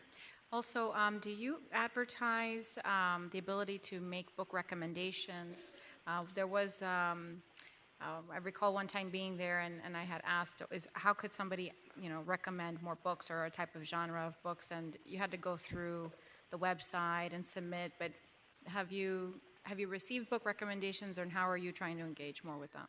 Right. We do receive ongoing book recommendations. The majority do come through our website form or through our info@Cybrarium email. But beyond that, we also have started using kiosks that were donated by the city. And that we can definitely implement to add an easier, more streamlined version of a recommended book. That won't take too much time to implement, and I think definitely very doable. Anything we can do to make it easier for our patrons to engage and really make the collection something that's reflective of their needs is something that I'm all for, and LSNS is all for, and that's really what being a public library is about, is finding collections that work for the community that we serve. Thank you, and I do want to thank the staff for always making themselves available to our events in the community and bringing books to these pop-up events that we have in the, in the residences, the residential areas of our community. So thank you for doing that and supporting it. Of course. Thank you. Real quick, I'm wondering if any statistics are available for you to compare your number of checkouts to the number of checkouts for the last calendar year of operation at the old library to see how we compare. I'd love to be able to say to the naysayers at the county and in our community, here you go. Here are the statistics. I'm sure we can reach out to Miami-Dade Public Library System, and they'd most likely be able to offer that to us. Publicly, very interesting. Yes. Publicly available information is published by the state library, but that's always a couple years behind because it takes them a little bit to compile that. And they tend to aggregate it, so they'll say Miami-Dade Public Library System did this, but not necessarily what the old Homestead branch had or what the Naranja branch has. But we can definitely reach out to our contacts to see what we're at. I mean, certainly by any measure, 145, almost 145,000 checkouts in a calendar year is pretty significant. Yes. Yes, for our community in that size facility. Yes, because imagine. If we could get that, that would just be fun to know. Yes. Yes, I can definitely look for that and share it with the council and the city manager. Good, thank you. And sorry, one more thing. I did have a request from a small little girl in my house to have a birthday party at the librarium. So if your kids are asking to have a birthday party at the library, I mean, that's got to say something. I know we don't offer that right now, but I would like to find a way in the future where we can maybe have a small size group be able to use one of the rooms and do a little, where you can rent the room for a festive occasion. So thank you. We can definitely look into that. Yes, we get a lot of interesting requests that aren't necessarily common to a library, but I, of course, believe that's because we're a librarium and not necessarily a traditional public library. Oh, and sorry, one more thing. Wasn't the goal, not the goal, but one of the ideas was to be able to license this brand or this librarium concept and have it go around? Any feedback on that? So, yes, that's correct. I know that we've spoken with Todd, the director of LSNS, and there has been some interest from other communities. There haven't been any licensings yet, but we're hopeful that the librarium idea will spread. And certainly with these kinds of statistics, that would garner a lot of attention and viability in the minds of others. Thank you. Appreciate it. And thank you for having me. Thank you. All right, we now have item 5, the consent agenda. We have a motion to approve the consent agenda. No. Have a motion to approve consent agenda by Councilwoman Bailey, seconded by Vice Mayor Guzman. Any public comment? Any questions from council? All in favor? Aye. Any opposed? Mr. White. Yes, Mayor. Moving on to the quasi-judicial section of your agenda. Please be advised the following items on the agenda are quasi-judicial in nature. If you wish to comment upon any of these items, please indicate the item number you would like to address when the announcement regarding the quasi-judicial item is made. An opportunity for persons to speak on each item will be made available after the applicant and staff have made their presentations on each item. Swearing in, all testimony, including public testimony and evidence, will be made under oath or affirmation. Additionally, each person who gives testimony may be subject to cross-examination. If you do not wish to either be cross-examined or sworn, your testimony will be given its due weight. The general public will not be permitted to cross-examine witnesses, but the public may request the council to ask questions of staff or witnesses on their behalf. The full agenda packet on each item is hereby entered into the record. Persons representing organizations must present evidence of their authority to speak for the organization. Further details of the quasi-judicial procedures may be obtained from the clerk. In accordance with Code Section 2-590, any lobbyist must register before addressing the council on any of the following items. That would be tab 13 and tab 14. At this time, council members must disclose any ex parte communications on those items. Council? Ms. Fletcher? 13 and 14, Vice Mayor. 10 through 15. Okay. 13, 14. Okay. And Councilwoman Avila. In front of myself, 13, 14. All right. All Mr. right. White? Thank you. Then at this time, I would ask that anyone in the audience who's wishing to speak on either tab 13 or 14, please stand, raise your right hand to be sworn in by the clerk. Do you hereby swear or affirm to tell the truth and nothing but the truth? So help me God. Thank you. You may be seated. And I'm sorry, just for clarification, that should have been tabs 10, 13, and 14. So the first item this evening is tab 10.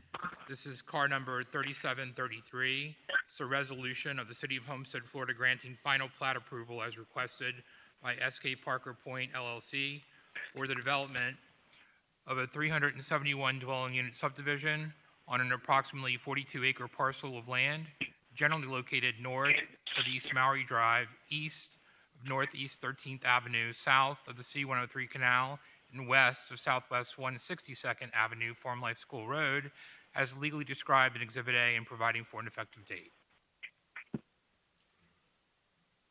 Thank you. Mr. Cordino? Yes, sir. We recommend the approval of staff recommends the approval of request for the final plat.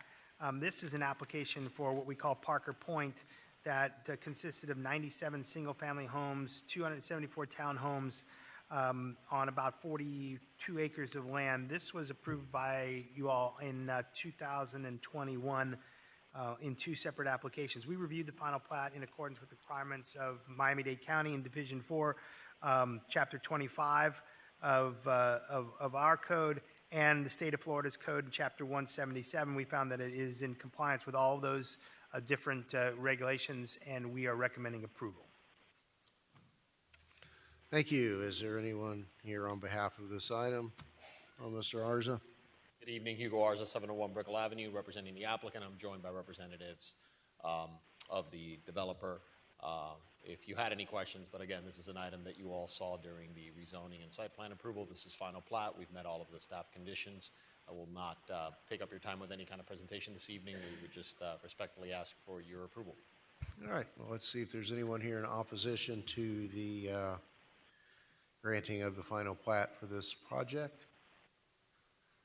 Okay, none appearing. Council, questions, comments, motion to approve? Motion to approve.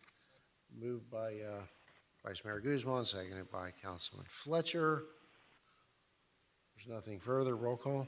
This is tab 10, the final plat. Councilman Roth? Yes. Councilman Fletcher? Yes. Councilwoman Avila? Yes. Councilwoman Faircloth Staggers? Councilwoman Bailey? Yes. Vice Mayor Guzman? Yes. Mayor Losner? No. The motion carries.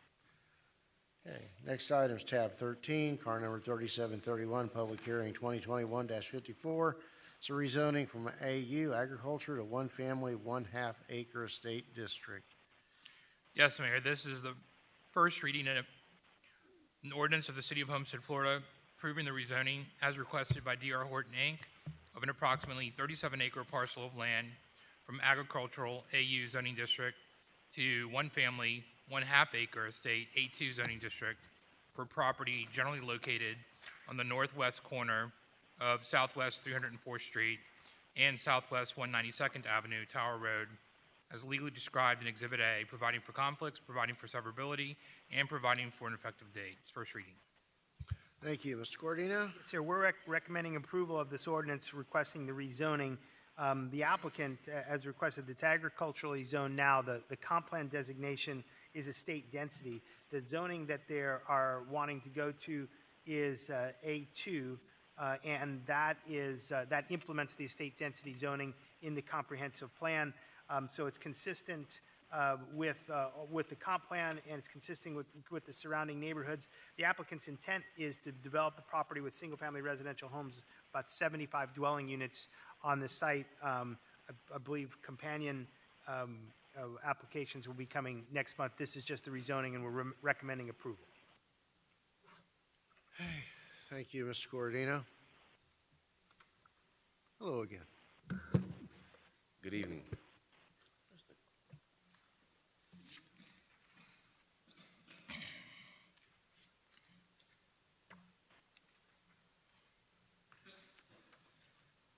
Good evening. Pedro Gasson, I'm following the night with offices at 701 Brickell Avenue. I'm joined this evening by my colleague Hugo Arsa, and I'm also joined by representatives of D.R. Horton, Inc.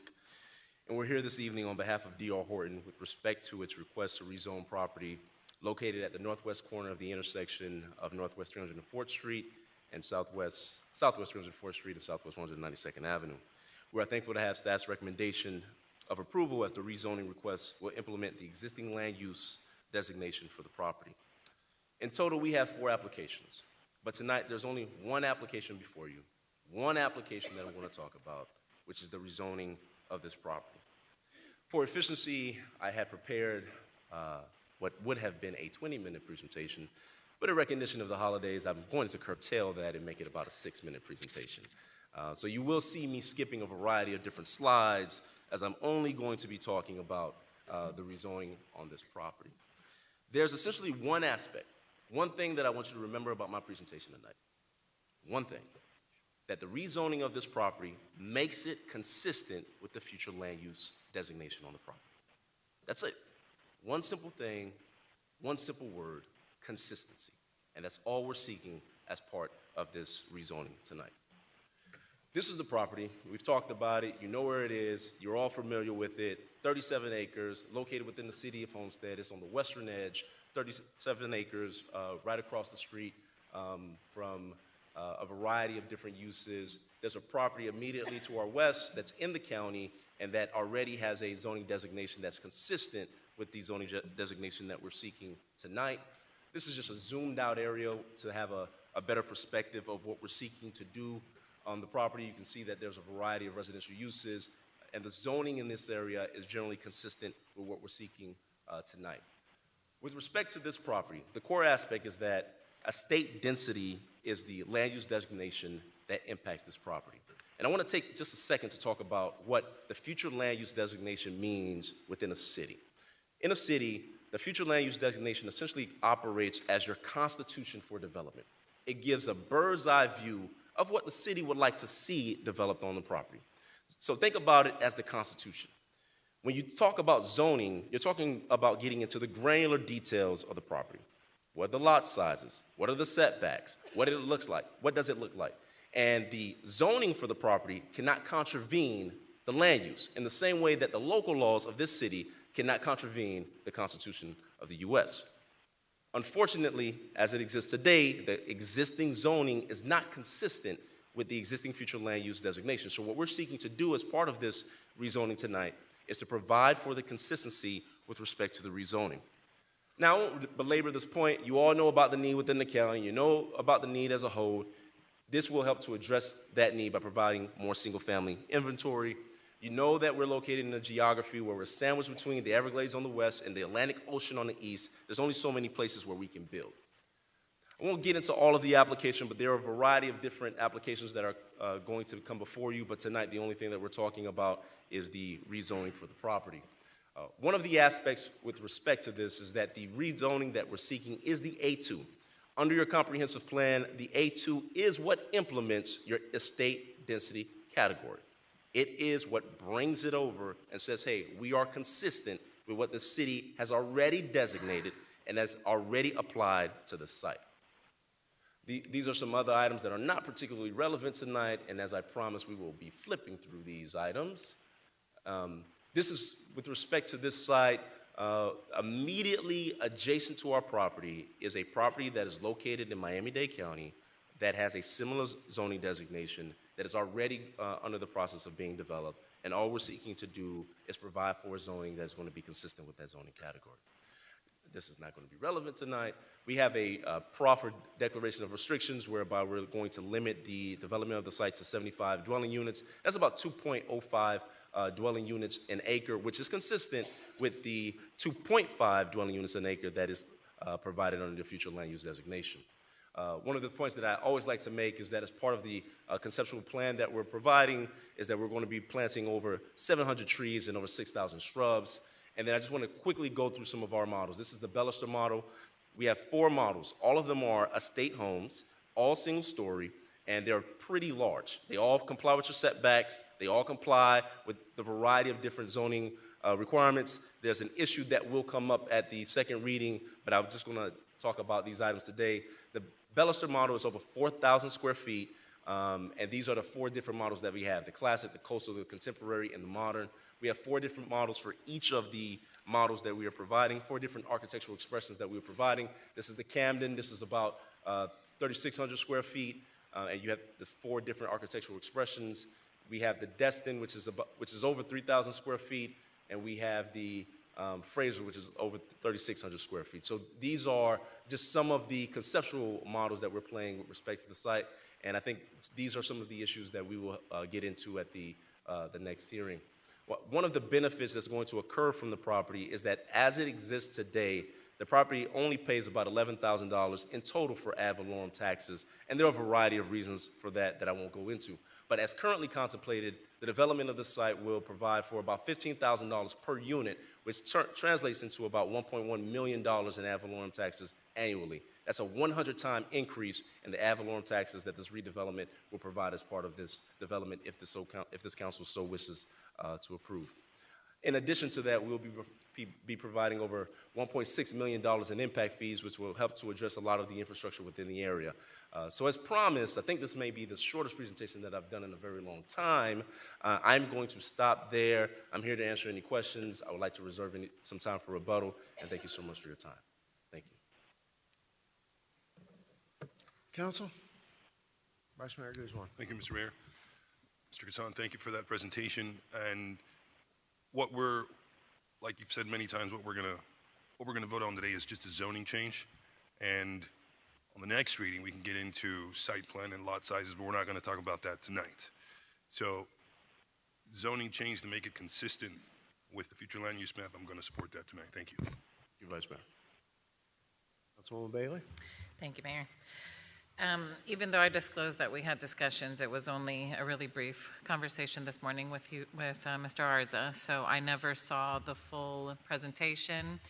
I'm sure, like most of us up here, we love the farming feel of our community, and we haven't had an ag to residential item for a while now. So what I asked staff to do is to try and coordinate something with the county where we can reach out to some of our farming families, anybody who is still owning land, to see what are those county initiatives that could help them. Because I know they're being offered something that they can't refuse, but if there are any opportunities or anything out there that would help them continue that generational thing for their children, then I think it's our due diligence to make sure that they have all of that information. So I'll support it tonight, but I really want to see that happen before the next one, and thank you for your time.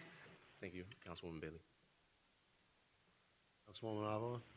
Thank you, Mayor. I'm curious to hear why you didn't support it at the LPA. I'm not in favor of switching ag to residential. I don't like the idea of it. I want to save our farms. The reality is that everyone loves to see the farm. They want the farmer to keep farming. They want the generations to keep passing it on, but nobody wants to be the farmer. And so the farms are flipping. But if we can, and I'm so happy that you brought that up, Councilwoman, because that has been an initiative that I want to see us take hold of, because if we love the farm feel of our community and we want to embrace it and capitalize on it and push it and keep it paramount in the city of Homestead, then we have to take action steps towards it and pass the resolutions and try to come up with incentives for that and partnerships with the county for our property owners. And we're not going to buy the farm. So I have to support this tonight. I shared with you some of my feelings about the lot sizes that we'll talk about in second reading, but this is an indicator of what's going to continue to come, and I don't like the feel of that. I don't want to see that happening. So we have to take an aggressive step towards mitigating that. So thank you for hearing me out, and I'll have to support it tonight. Thank you. Thank you, Councilwoman. Councilman Rowe, you good? I'd be happy to share why I didn't support it at the LPA. And I get that we're not getting into layout, lot sizes, lot frontages tonight. But it occurred to me that this also, I think, points out one of these code issues we have. There's no intermediate step there between half acre and 1 acre, it seems. And in looking at this, I did my own research on what are the ranges of lot sizes at Redlands Edge, Redland Reef, and Westbury Estates.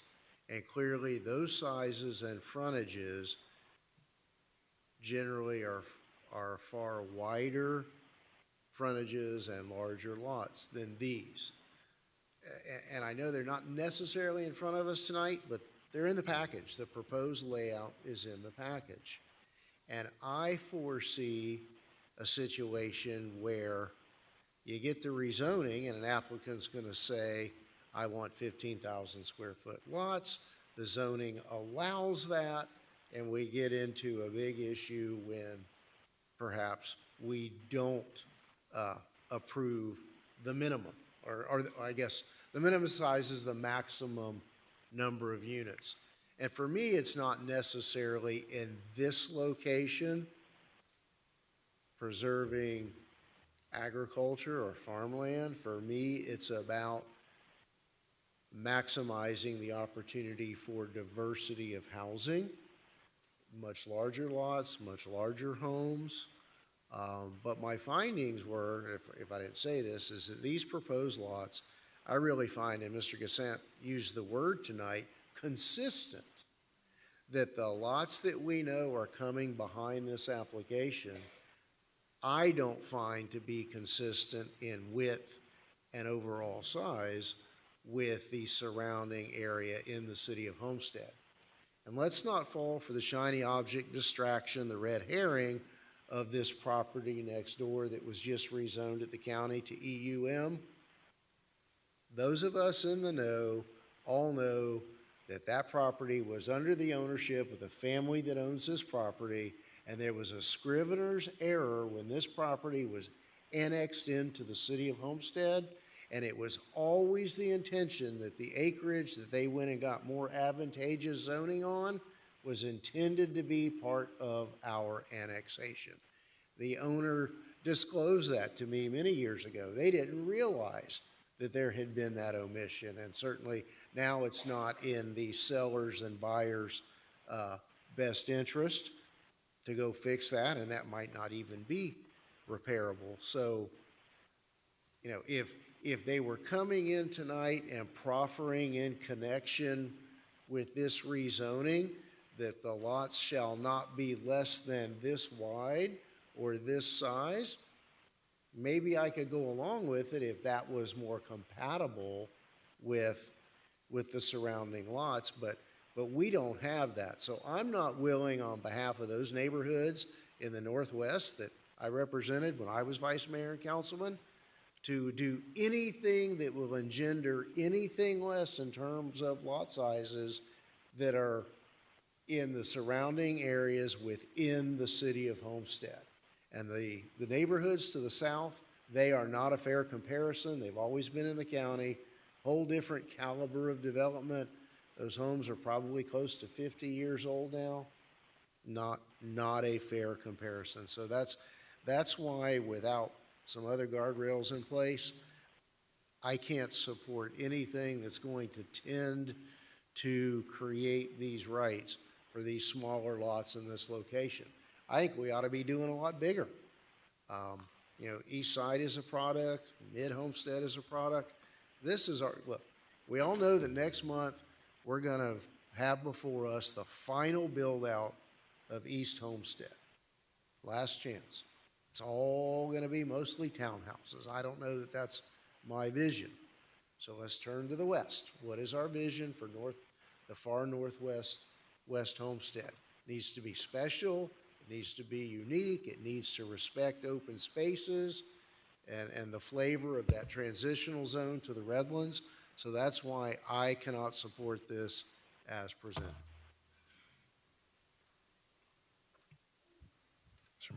Mr. White? Mr. Mayor, while you all are in discussions, I would just like to add this for you all to consider. So the applicant is right with respect to the consistency between the zoning and the future land use Yes. category. I understand the concern of preserving agricultural property, but that ship's already sailed. The property has a future land use designation of estate density, Yeah. which entitles the applicant by law to seek a zoning district classification that's consistent with that estate density. Now, that could either be A1, which is a 1 acre zoning, or 0.5 half acre zoning. This is first reading. Second reading, and I want to be careful, you all are not making any predetermined decisions or being biased in any decision on quasi-judicial applications that may come before you should this be approved as presented on first reading. Because there is a site plan, there is a variance request for a reduction in the lot sizes, and a tentative plat. So a couple of things to take into consideration there. But there are two categories that the applicant is entitled to. You all, as the quasi-judicial judges in this, can decide whether or not this zoning is more compatible or the other zoning category is more compatible. Just a little food for thought. And the zoning category you just mentioned are A1 or 0.5, which A1 would be 43,560 or 21,780. Well, it would be a 1 acre, 42. 43,560? Yeah. Would it be net, or would it be 37 home sites on a gross 37 acre parcel? Well, you The all difference when you decided, put in- well, yeah. this is the issue. You all had decided basically that that we changed the calculation of density in the code from gross to net. The comp plan always has density that says up to. And as we've gone along, we've made changes to reflect gross to net, but the up to doesn't automatically mean that you get it. It's further restricted in the code under the density restriction. So for instance, if you have a property that is zoned medium density residential, the comp plan will say up to 10 units per acre, but it's further restricted in the zoning code as 8 units to the acre, and the applicant could avail themselves of a density bonus premised upon those density bonus provisions in the code to reach up to 10 units maximum. In this particular case, when you look at the comp plan, it says 2.5 gross up to. However, when you go to the supplemental density restrictions, there's a catch-all category that says if you're not 1, you're not 2, you don't fall into any of these, then basically you fall into the low density category, which is 6 units to the acre. Well, that obviously is in conflict with the zoning code and the comp plan, so you have to look to the comp plan and the actual zoning district to make a determination on that density. So it's not as clear, but clearly there is an inconsistency. I mean, he's entitled to somewhere in between, right? I mean, it's not 6 units, something less than 6 units, which is 2.5, up to 2.5 in that realm.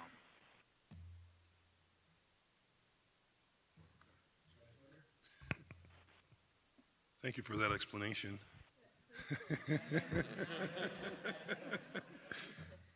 To make this a bit more simple, if we approve a zoning change tonight, we're approving half-acre lot sizes, which is, if you're going to put a number to it, 21,780. Is that where? And then on second reading, if we wanted to amend or make some changes to a site plan, do we have the ability to do that? So, once you rezone this property and you approve it on second reading, then it will be entitled to that density. Now, the proffered declaration, I can't speak to because that's all contingent on whether or not you all decide to grant a variance request. And if But that's not before us today. But that's not before you. But that's the concurrent applications that have been filed with this. So this is first reading. If it gets approved this evening, it'll come back to you on second reading, along with applications for a variance, a site plan, and a T-plat. And Mr. Gassant had mentioned that they have proffered a declaration of restricted covenants that would limit the density on the property to 75 dwelling units. So the one thing I want to emphasize is that tonight, there is no final approval. I know the council knows this. There's no final approval. Even if you allow this to move forward to second reading by approving it tonight, there's no final approval. You can still bring it back up at second reading so that we can have a full-on discussion regarding the rezoning, the T-plat, the variance, the site plan, and then we can have a robust discussion about it. I think at this point, it's just, is the A2 half-acre estate category consistent with the A2 category that is nearby and the half-acre estates that are directly across the street in the city of Homestead? So that would be our perspective and our paradigm. Thank you. So, Mayor, to your point, you said you didn't want to support the item because there could potentially be room to reduce the lot sizes? Is that what I understood you said? I think that's a fair assessment. A2 is half acre. Okay? So 37 times, but that's based on gross rather than net, which is our new rule, right? You got 37 acres, that doesn't equate to 37 times 2 lots when you look at net. It's significantly less than 37 lots, and that would be something that'll come before us in a separate application. But we don't, I guess the point is let's say, EUM says you can't have lots any less than 15,000, but you can go from 15,000 up. So here, they would have the ability to do more. But what I think we need to watch in the future is the frontage and the actual lot size rather than the total property size. So, Mr. Gassant,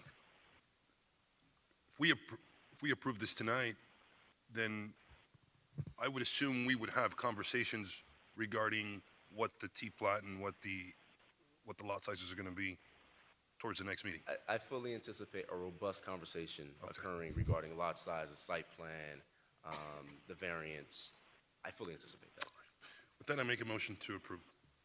And I'll second that because we also have to talk about architectural design. I'd like to see more. One of those last models is totally inappropriate in my view. That's like, A lot of room for improvement.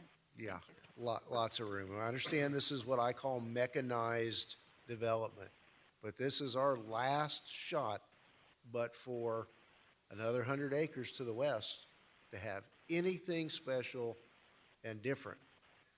And when you come in and get this, whether it's your client or one of your client's competitors, well, the city allowed them to do that. What's our incentive to ask for anything better?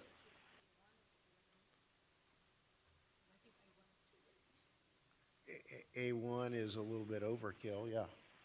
There's nothing between 0.5 and 1, which would be dealt with a site plan if they got 0.5. Yeah, it would have to be fixed at T-plat if we have the fortitude to do that. Okay, so we have a motion and a second to approve. What's it? Yeah, we'll get to that. All right, is there anyone here who would like to speak on this application, either for or against? Come on down, give us your name and address for the record, and we have a 3-minute time limit. Thank you for hanging in there with us tonight. I'm trying. Good evening, everyone. My name is Vanessa McDonough. My address is 32320 Southwest 199th Avenue.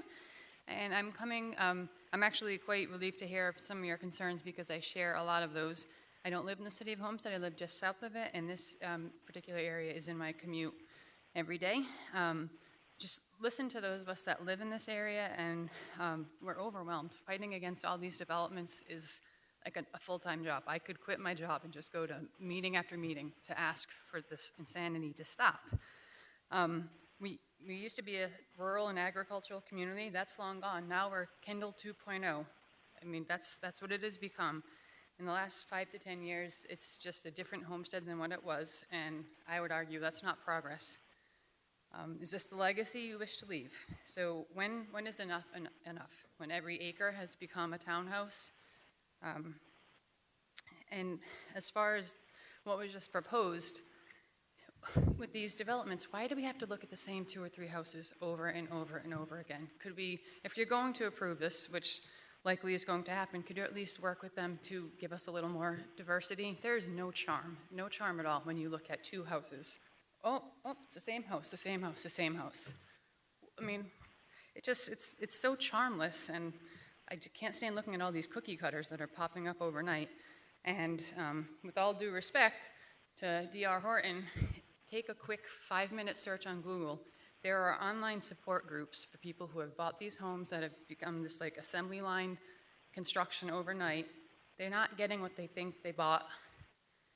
When stuff goes up so quickly in this mechanized assembly line, there's lots of destruction. I don't own a D.R. Horton home, so I can't speak personally for it, but I just did a quick search before coming here. You don't need to look far. People aren't happy with the quality of what's coming out. And in a personal aspect, the traffic, I mean, we cannot deny the traffic is just atrocious, okay? Have you driven on Campbell, 328th, or Maury, anytime between 4 p.m. and 7 p.m. on any weekday? It is insanity. You know, and when you talk about West Homestead now, these are all 1 lane each way. We don't have the luxury of 2 lanes where you can pass or you can go around. 1 lane. And they don't have stoplights. It's all stop signs. So just traffic backs up. Stop and go, stop and go, stop and go.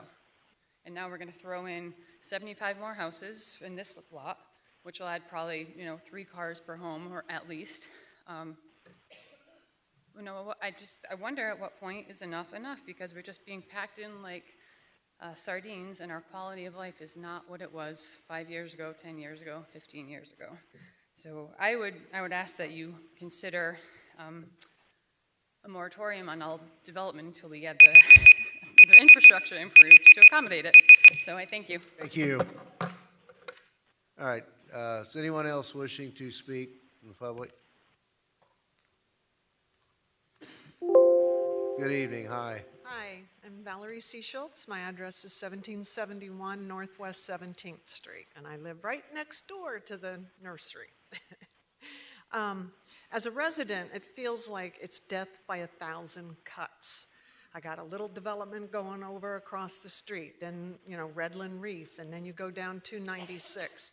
And I do want to make a point. It's not the city of Homestead, but I have another notice at my house for the property, the southeast corner of 296 and 197, well, it's 197th Avenue and 296th Street. 20 acres, it's another developer, not D.R. Horton. They're estimating 62 units and 3 people per house, 195 residents. And if you just do the same math, that's 225 with the 75 units, so 400 people. And all those cars, go through any neighborhood, there's 3-4 cars in front of everybody's house.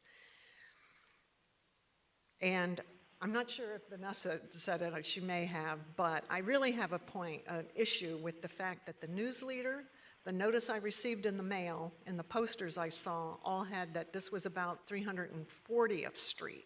And I'm pretty sure there may have been a few more people here. So I feel it was unfair that this was even on the agenda. I did call the development office and I heard, it was going to move forward. But I think as soon as that error was noted, it should have just been pushed off, corrected, and pushed off to the next meeting. And I'm looking forward to all the next meetings. And I appreciate all your comments. This is why I come, so I can see how you're thinking. So, Thank you for coming tonight. Mr. White, is that a material issue, the error in the address? The short and sum of it is no. It's a Scrivener's error. That location, 340th, in the intersection of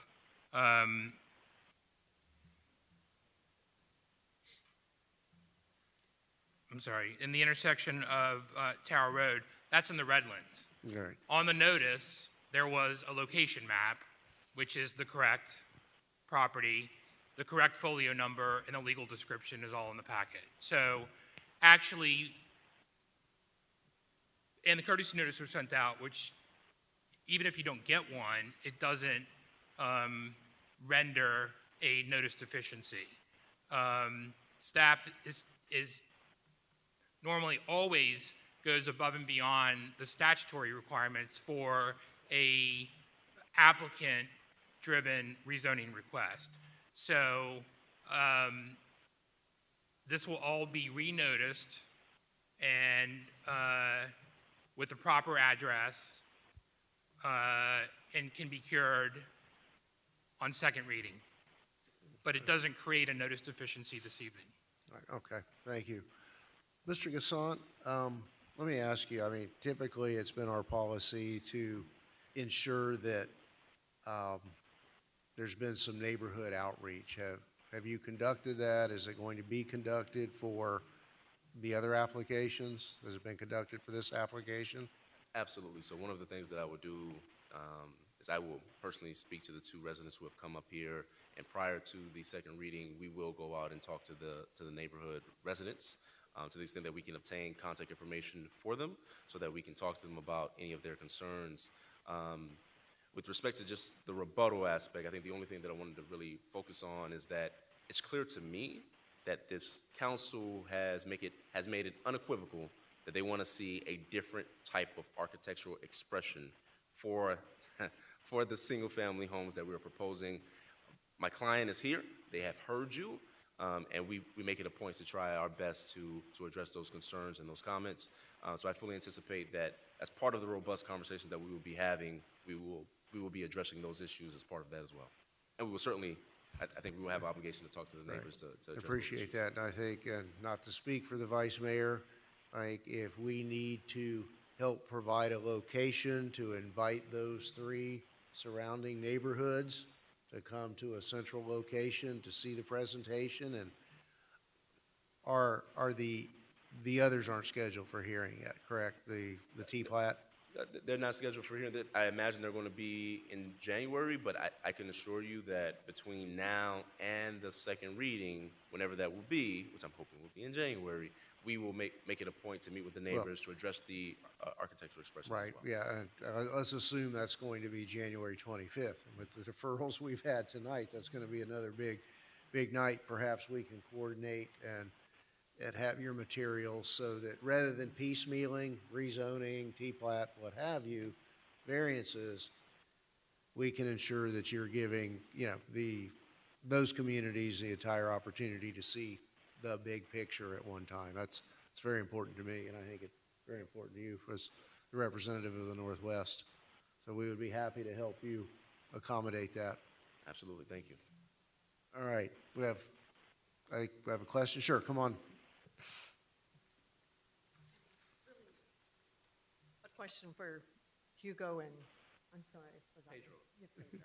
So I was at another meeting at Coral Reef and If you want to talk, I don't want to take up the right. council's time with that. We can Well, talk. no, but it was about the outreach, neighborhood outreach, because at that meeting, I heard there was going to be some neighborhood outreach, and I'm just wondering, was that ever accomplished with the people at? What I will say, I know it's a bit unusual for us to have a dialogue in front of the council. I'm happy to talk to her about it. The only, Neighborhood outreach. absolutely. I just want to ensure between now and the next meeting that in fact happens. I will, absolutely. Our neighborhoods to be reached, Absolutely, we will. so you don't have to answer that other question. I'm just saying, I seem to have heard that before. Thank you so much. Okay. Really appreciate your comments. And we appreciate your comments on behalf of your client. That's, we're coming down to the end here and need to take it up a few notches. Thank you. All right, so we do have yes, Councilman Roth? Yeah, just a couple comments. I mean, I'm pained by the conversation when it comes to those properties that abut county properties, right? We have some, as I was doing research today, and I was like, how did that get to be 13,000 square feet next to a 21,000 square foot lot? And then boom, it dawned on me, it's in the county, and its backyard is up against that neighbor's backyard. So the perception is that some of the homes that are there are actually inside the city of Homestead, and they're not. And the other thing that happens is when they get postal mail, it says they're in Homestead, but those lots are 13, 12, 14,000 square feet. So we kind of have two battles, and maybe we should reach out to the county and to whichever commissioners in that area and ask them to begin to think about the process of not decreasing the lot sizes, but keeping it consistent with what we have so we don't have to face these types of issues with trying to be consistent with the county when we have a different standard.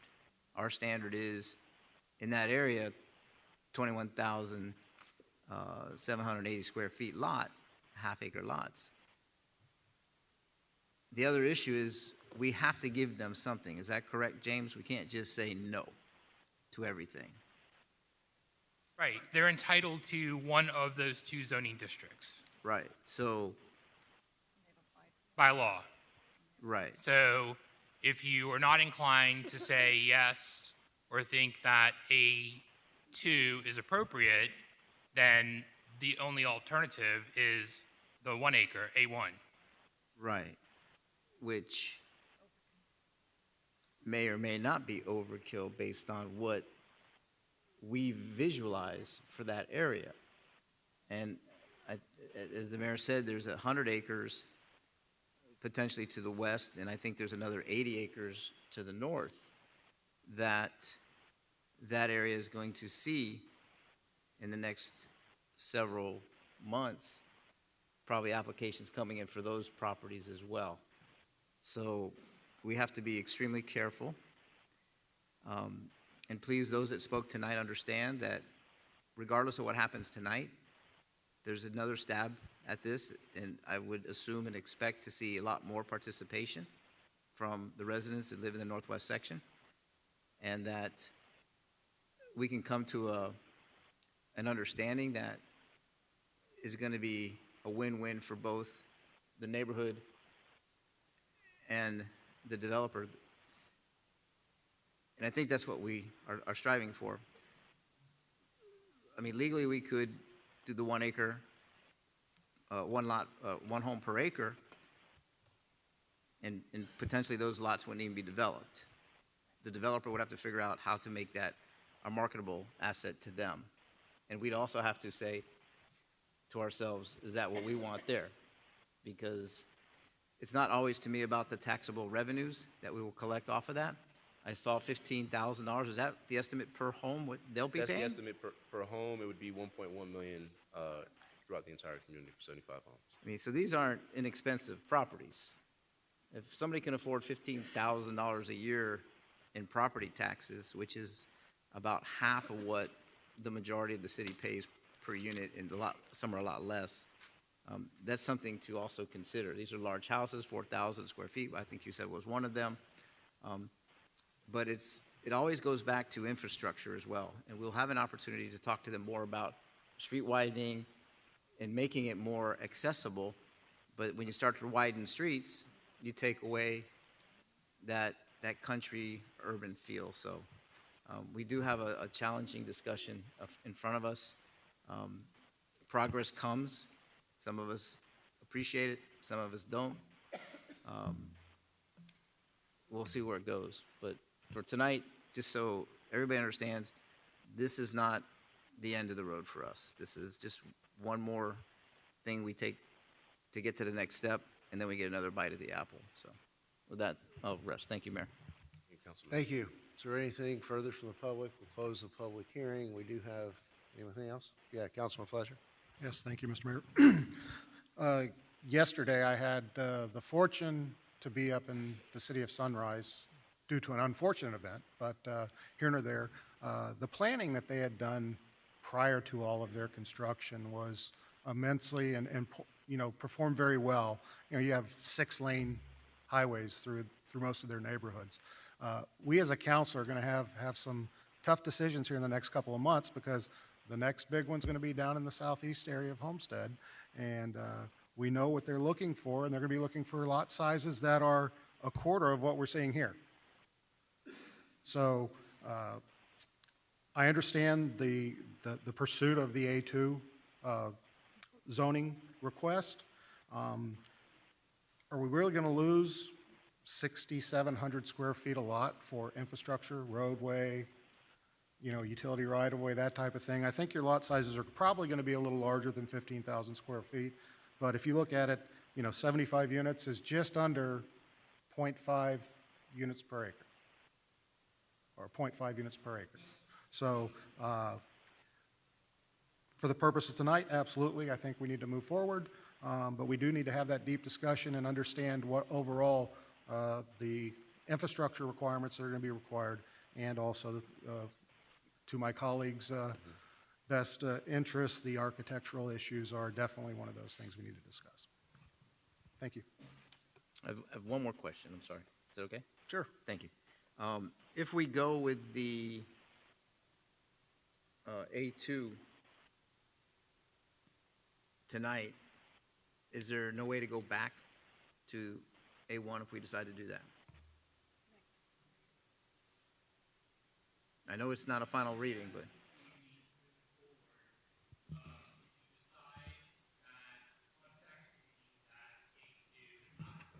And you want to do A1, I think that you can, because A2 is more intensive, A1 is less intensive. So for purposes of notice, right, that's what we always worry about. Is something less intense or more intense? And so if it was the converse, and we had advertised for A1 and they were seeking, so I think you would be fine because A1 is less intensive than what their request is. Thank you. Thank you, Mayor. Thank you. Okay, so we've got a motion and a second to approve. Let's have a roll call vote, Madam Clerk. Councilman Fletcher? Yes. Councilman Roth? Yes. Councilwoman Faircloth Staggers? Yes. Councilwoman Bailey? Councilwoman Avila? Vice Mayor Guzman? Yes. Mayor Losner? Yeah. The motion carries. Thank you, Mayor. Thank you, Vice Mayor. Thank you, council members.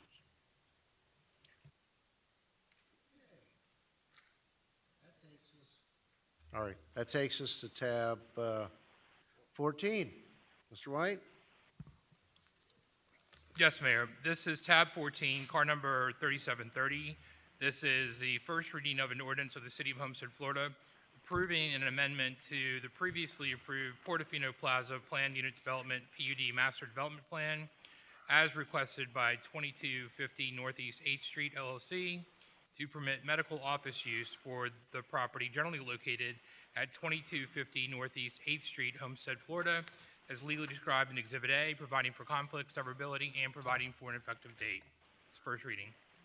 Thank you, Mr. White. Mr. Cordino? Yes, sir. The staff's recommending approval of the requested amendment to the previously approved Portofino PUD master plan to permit the redevelopment of the movie theater into a medical center use for approximately 6.4 acre parcel of land in the Portofino Plaza.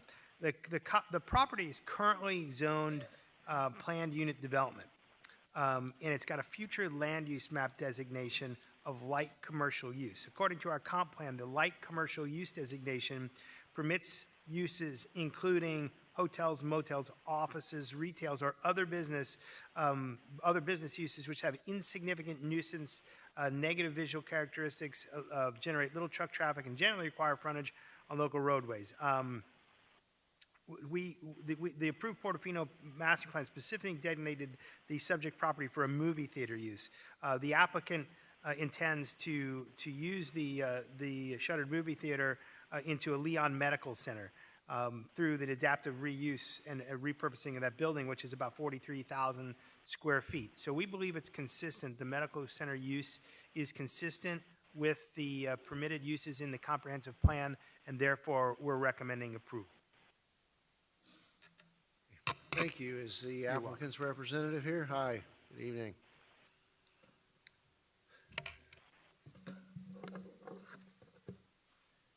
Good evening once again, Mayor, council members. Alex Arias, offices at 701 Brickell Avenue, representing the applicant, Leon Medical Centers. I'm joined this evening by my colleagues, Hugo Arza and Daniel Hanlon, as well as the founder of Leon Medical Centers, Benjamin Leon Jr., President and CEO Albert Maury, Benjamin Leon III, and other members of the company's executive team who are here to answer any questions you may have. We're grateful for the opportunity to be before you tonight and excited to be bringing forward this transformational project, as it truly has been a much anticipated and long-planned venture. I'm sure all of you are familiar with this particular 6.4-acre property located within the Portofino Plaza PUD, as it is the site of the former Flagship Cinema, a 14-screen movie theater that closed in the midst of the coronavirus pandemic. The property has been shuttered and vacant since 2020 and languished on the market about a year and a half before Leon Medical Centers purchased this property in December of last year.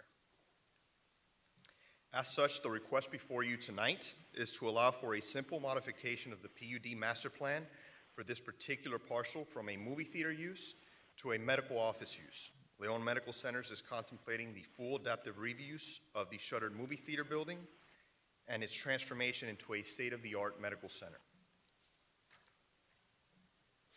At second reading, the site plan modification application will be brought before you, along with this request at second reading, at which time I will provide you with additional detail with respect to the design program. We're grateful to have staff's favorable recommendation of the request before you tonight, and we certainly have worked hand in hand with them to get to this point. Firstly, however, I'd like to provide you with some background as to Leon Medical Centers, the company. I believe all of you received some informational electronic tablets delivered to you. These are the same tablets that Leon Medical Centers has provided to over 170,000 Medicare recipients throughout South Florida, providing introduction and an overview of who they are, what they do, and what they stand for. However, those of you who to date were able to take the site visits to one of the Leon Medical Centers were able to witness firsthand the incredible services that they provide to their patients and the real-world manifestation of their maxim, personal attention at all times. Founded in 1996 by Benjamin Leon Jr., Leon Medical Centers has established itself as one of Miami-Dade County's leading healthcare providers, serving Medicare patients aged 65 and over. Today, Leon Medical Centers has 7 world-class centers throughout Miami-Dade County, with nearly 3,000 healthcare professionals serving more than 42,000 Medicare recipients. This proposed project would serve as their 8th center and represents their next-generation facility and a much-anticipated entry into the city of Homestead. Now, with respect to this proposed clinic, this proposal will truly entail the modification of the existing structure on the property for a 49,000 square foot center. The only additional elements that will be provided are 3 beautifully designed covered canopies for all the designated drop-off areas: the pickup area, the drop-off, and the urgent care entrance. They're all geared towards patient comfort. With respect to parking and traffic, there will be no detrimental impact or changes to the location of common parking areas throughout the Portofino Plaza PUD, as the medical center use actually represents a reduction in required parking from the movie theater use. Overall, there's a significant overabundance of parking throughout the PUD, as 540 spaces are required and 712 spaces are being provided. This item was conclusively established by both an independent parking study conducted by the applicant, as well as the city's applicable parking requirements. This ample parking is further bolstered by the fact that 50% of patients that come to Leon Medical Center usually arrive by mass transit buses, thereby even further reducing the demand on the parking spaces within the PUD. Now, throughout the years, the term medical center itself has been diluted and distorted in a sense by other service providers who outsource specialties and operate out of small retail shops. What truly separates Leon from the rest is the fact that it is a medical center in every sense of the word. Within this proposed facility, they will have the full gamut of services that their patients have come to expect at other locations. That includes primary care physicians, lab services, MRI, CT scan diagnostics, pharmacy, urgent care, as well as specialties such as cardiology, gynecology, oncology, urology, dental, and optical, all within one building. The proposed concept will also encompass their signature cafe and a healthy living center complete with modern gym and caring fitness specialists, as well as wellness programs, classes, and seminars for patients, all centered towards improving the patient's physical and mental well-being. Here you can see that much attention has also been paid to the architectural elements of the project. The applicant has incorporated modern features and high-end materials that will enhance the as-built environment as well as the surrounding neighborhoods. And on the bottom picture there, you can see the proposed canopies that will be attached to the buildings. As delineated here, the interior of the center will encompass warm, comfortable, and inviting spaces so that patients do not feel like they are in a barren clinical setting, but rather in a luxurious club or hotel. Ultimately, this project will also provide a number of community benefits, as it will lead to the creation of more than 150 much-needed jobs. Leon Medical Centers is anticipating hosting a job fair at the property.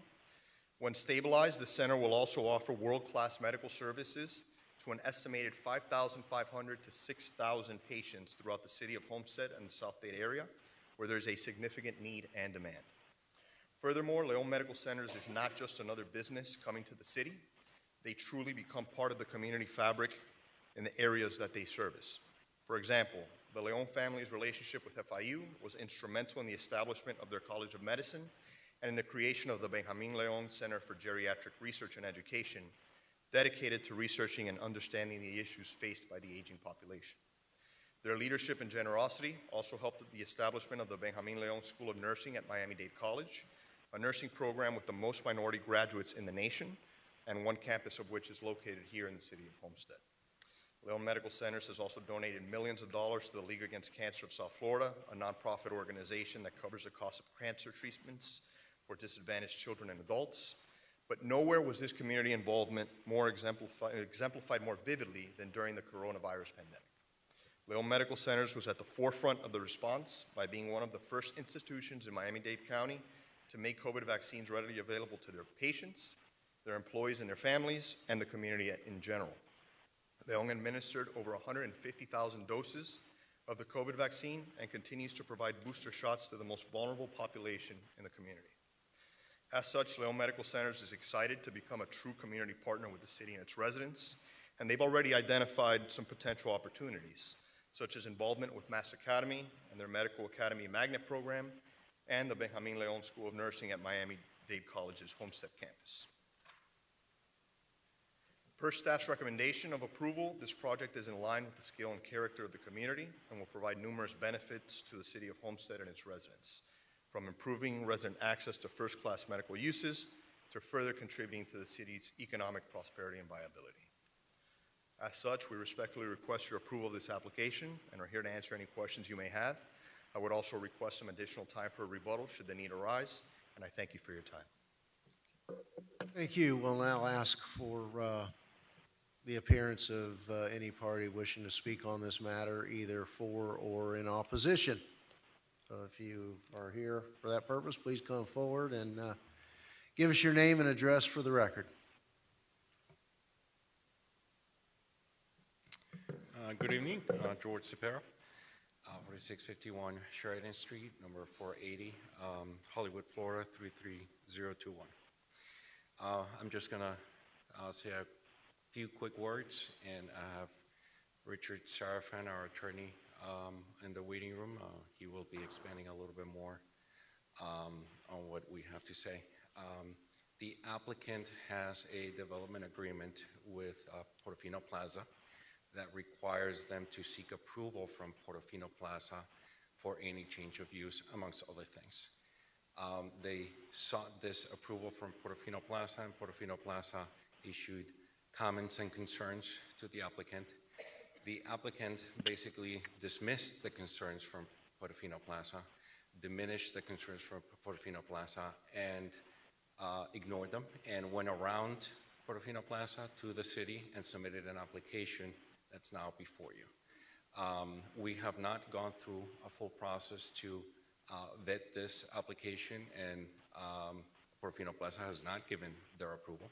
The applicant contends that they have the right to ignore the agreement, and that's obviously not the case. So if Richard Serafin could be given the ability to speak, I'll defer to him. He's online. Is he on? Okay. Richard? Let's go ahead. Thank you. Yes. Thank you. My name is Richard Serafin. I'm an attorney at 100 Southeast. Can you hear me? Yes. Yes, we can. I'm an attorney at 100 Southeast 2nd Street. Thank you. I represent Prime Homes at Portofino Plaza and Prime Homes at Portofino Plaza Retail, LLC. These are adjacent properties in the PUD, and we object based on the matter set forth in our correspondence to staff, which I request be included in the record, and also because it appears that this is inconsistent with the comp plan. First of all, this is being heard in violation of a 2004 development agreement, which is in the public records to which our clients are a party. By that agreement, the applicant needs my client's approval to even apply for this. And my clients have specifically objected and not agreed until their concerns are properly addressed. The applicant has told the city that my clients approved by default because the applicant believes our objections did not specify our reasons. This is wrong for 3 reasons. 1, that's not what the agreement says. There are no such approval by default provisions in the agreement. Number 2, we did specify good reasons. They're set forth in our letters. And number 3, this is not for the city to decide. If this is going to be decided, it needs to be decided by the court. As you know, there was no real LPA review of this, no evidence, no public comment was taken, no real planning analysis, especially regarding the infrastructure and county infrastructure issues that we've raised. As to comp plan conformity, the staff report is enlightening. According to this, Land Use Policy 1.4 protects established investments rather than future investments. That's directly applicable here. We are the established investment. Policy 3.6. The staff doesn't even address the county infrastructure issues. It just talks about city infrastructure. Our concerns are reflected in our correspondence submitted to staff. Water, sewer, traffic, parking all have negative impacts on us, the existing use. Also, Land Use Policy 2.5 is called out as being, this project being inconsistent with that policy. On the public infrastructure element, Policy 9.1, the staff report is an incomplete sentence. It doesn't make any sense. And the Capital Improvement Policy 1.2 says the level of service standards will be addressed during permitting. They should be addressed now. Those are what our concerns are primarily about, and that's why this is in the comp plan, for you all to consider it and address it. The purpose of the development agreement was to avoid just these types of disputes, to get all of the stakeholders on the same page within the PUD and ensure compatibility. The applicant cannot ignore its neighbor's rights under the agreement. And I thank you for the time and for allowing me to appear virtually. I have the flu and I couldn't be there in person. Thank you again. Hey, thank you. Stand by in case we have further questions or comments. Is there anyone additionally wishing to speak on this matter? We have counsel for the applicant. Do you have some rebuttal or clarification for the comments that were made by the opposition?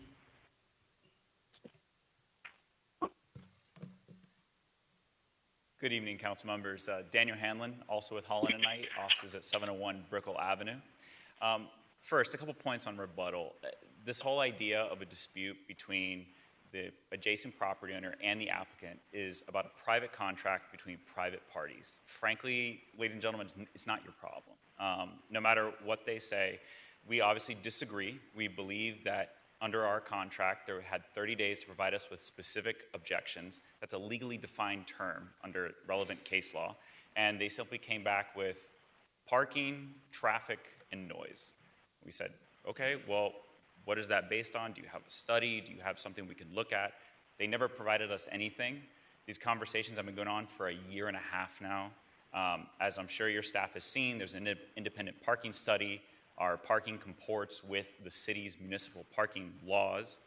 And we explained all of this to your city attorney and said, you know, frankly, there's no claim of action that they could ever bring to the city. There's nothing that the law could challenge about what you all are asked to do here tonight.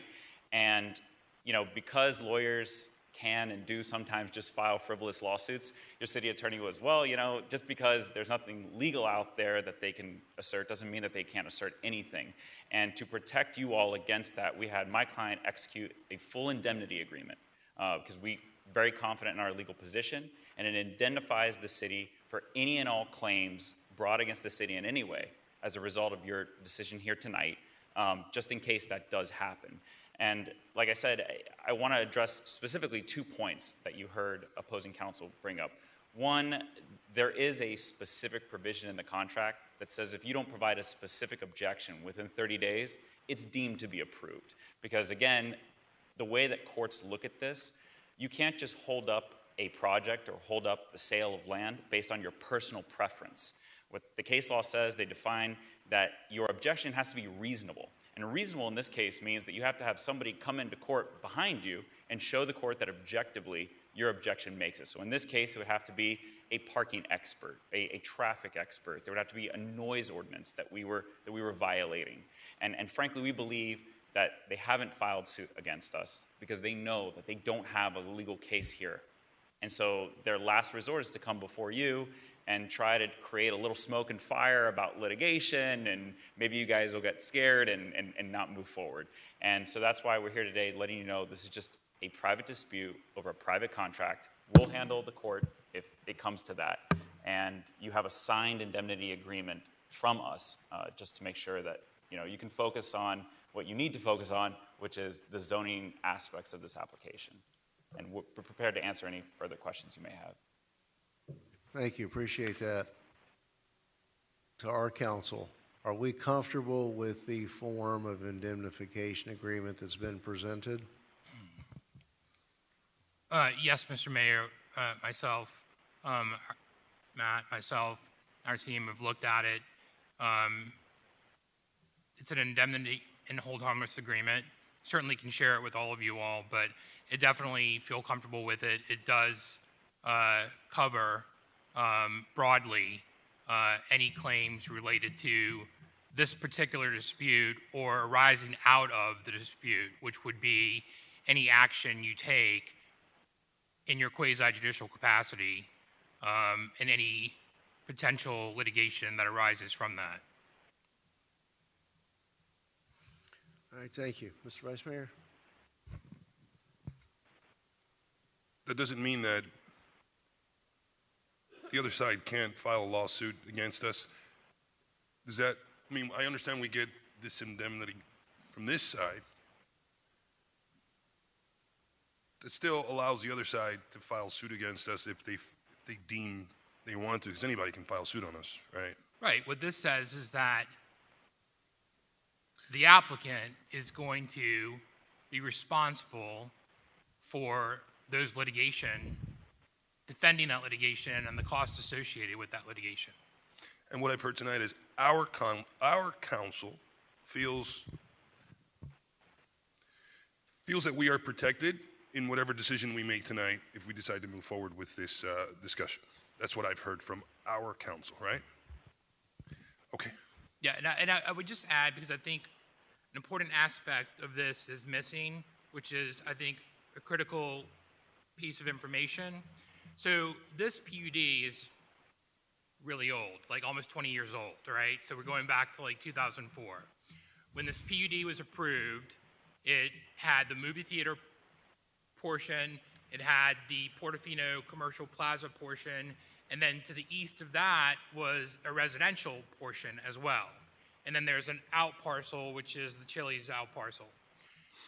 So when that PUD was approved, and the subsequent site plan actions that were taken, there was not a condition, and we were not a party to, or did we even know of, two different agreements that were executed between the private parties. We were not a beneficiary of, nor were we subject to those agreements. We didn't even realize that those agreements were recorded until we started this review. And both of those agreements were recorded subsequent to your original approvals in 2004. There are two agreements, and they have similar, but somewhat similar, but different terms. But they deal with a reciprocal easement restriction and operating agreement, as well as a development agreement. So when we talk about agreements, those are the two agreements. There is a dispute between the parties with respect to their position in relation to those agreements, but that doesn't involve us. Okay. We did look at the case law. We did evaluate because, we wanted to make sure that we were on sound footing, and, felt that the best way to handle this would be, and we discussed with the applicant, would be to seek a declaratory judgment on the terms of the agreement from the courts. Short of that, the only way that we felt comfortable allowing the application to move forward was to protect you all with respect to this indemnity and hold harmless agreement. So if in fact there is a legitimate challenge or any challenge, then the applicant is going to be on the hook for defending and the costs associated with that, either from Prime or any other third party. Thank you. Councilwoman. Thank you, Mayor, and thank you for the presentation. Just a couple of thoughts before I have to leave and go on mommy duty at 9 p.m. I was reading through the letter of the concerns from the opposing counsel from the Prime Group, and I was trying to get an idea of what exactly the concerns were. I see parking, traffic, water, and sewer, but I didn't see anything to substantiate the concern. No data, no studies, nothing to substantiate that. So I'm not sure that those concerns are reasonable or valid concerns. To me, it just looks like there's two parties and there's one party that doesn't want to play in the sandbox. That's what it looks like to me in very layman's terms. Outside of that, I had the opportunity to have conversations with the folks at Leon Medical Center. I visited one of the facilities, and let me just say that what they have to offer is above and beyond what we have in this city. When I walk into a school, when I walk into a classroom, I ask myself, is this a place where I would want my child? When I walked into that place, before I walked in there, my goal was this a place that I would have wanted my mother? And when I left there, I said, I wish we had this in Homestead when my mother was alive. Particularly in the mammography unit, I was just taken aback by what I saw in there. And the fact that you can go and get a mammogram, and if there's something, you can get a biopsy that day. You don't have to wait for an appointment with the anxiety and the stress. The services that they provide is just bar none, bar none. And as the representatives were presenting, I was listening to them, but I was also looking at their people. And the service was genuine. There was no facade at all. So this is definitely, and you know I'm a hard sell. This facility is a value add to this community. So this parking and this traffic, there's an argument for everybody that comes before us about parking and traffic. Everybody has that issue.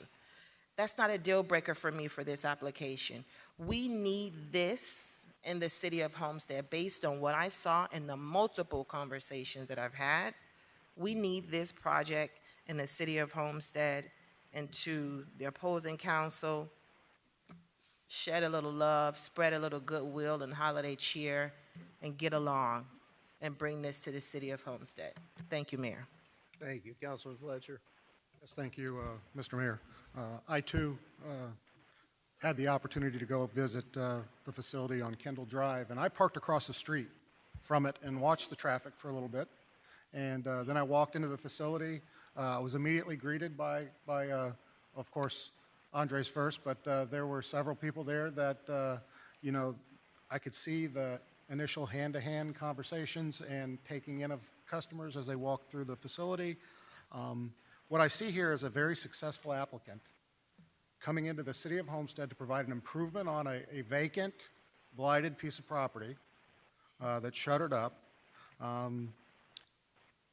has an empty parking lot 99% of the time. They're going to create additional business for the city of Homestead.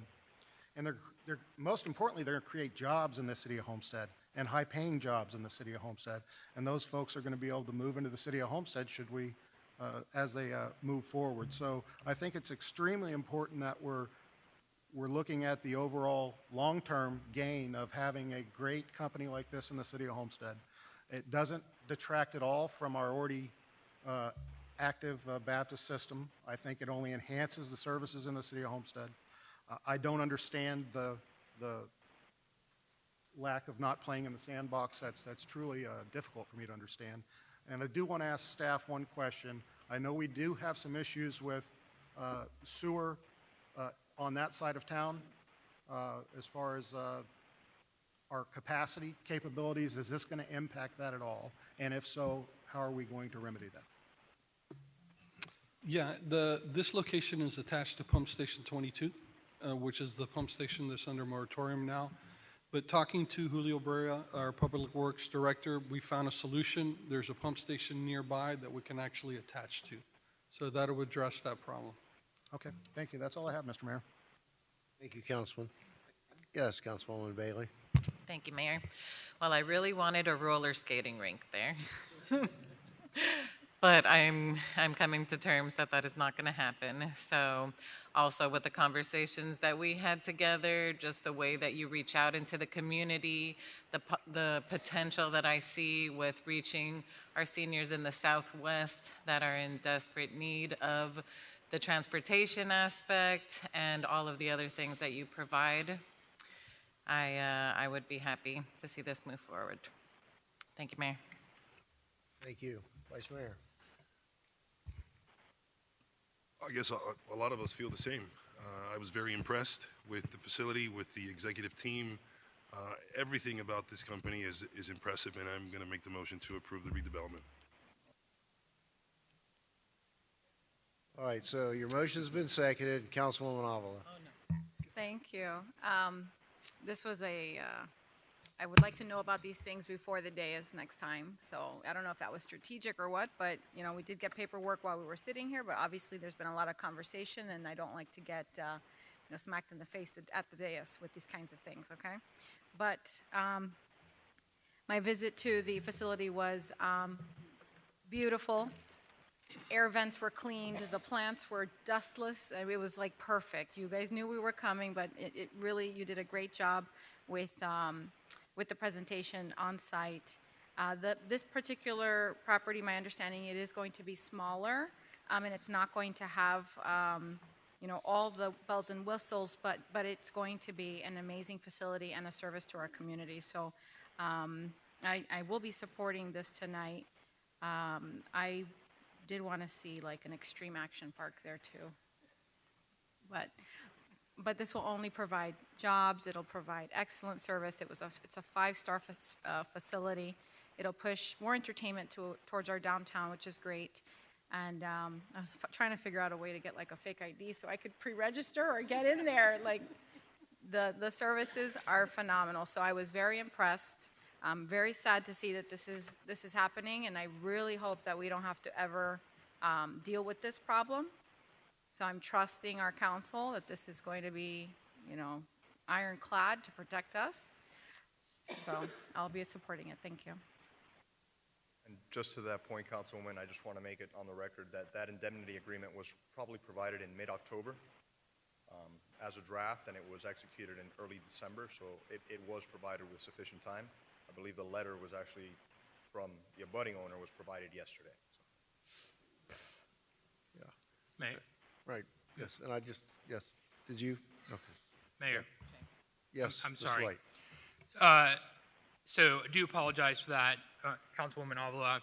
The letter that was provided on behalf of Prime by Mr. Seraphin, that was only provided to staff yesterday. So yesterday afternoon, actually. So it was a whole digesting it, understanding it, where it was, all of that. So on behalf of staff, do apologize, apologize for not getting that to you sooner, but we didn't get it until very late. I would ask, and certainly you all can make this determination and the applicant, but if we're not going to do it tonight at second reading, because I don't know whether this is going to be a contested hearing and subject to potential litigation, I do think that as part of the record, the applicant has provided a PowerPoint that has detailed information with regards to their position on the two agreements, although we're not party to it. And while I appreciate Mr. Seraphin's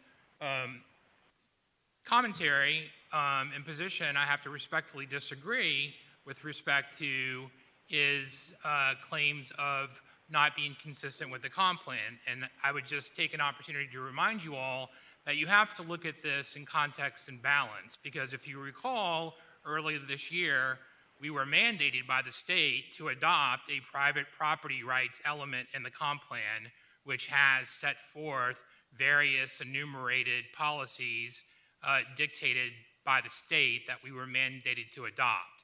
And so those have to be taken into consideration in context as well.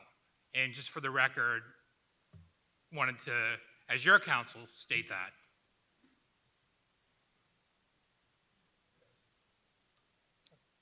No further comment.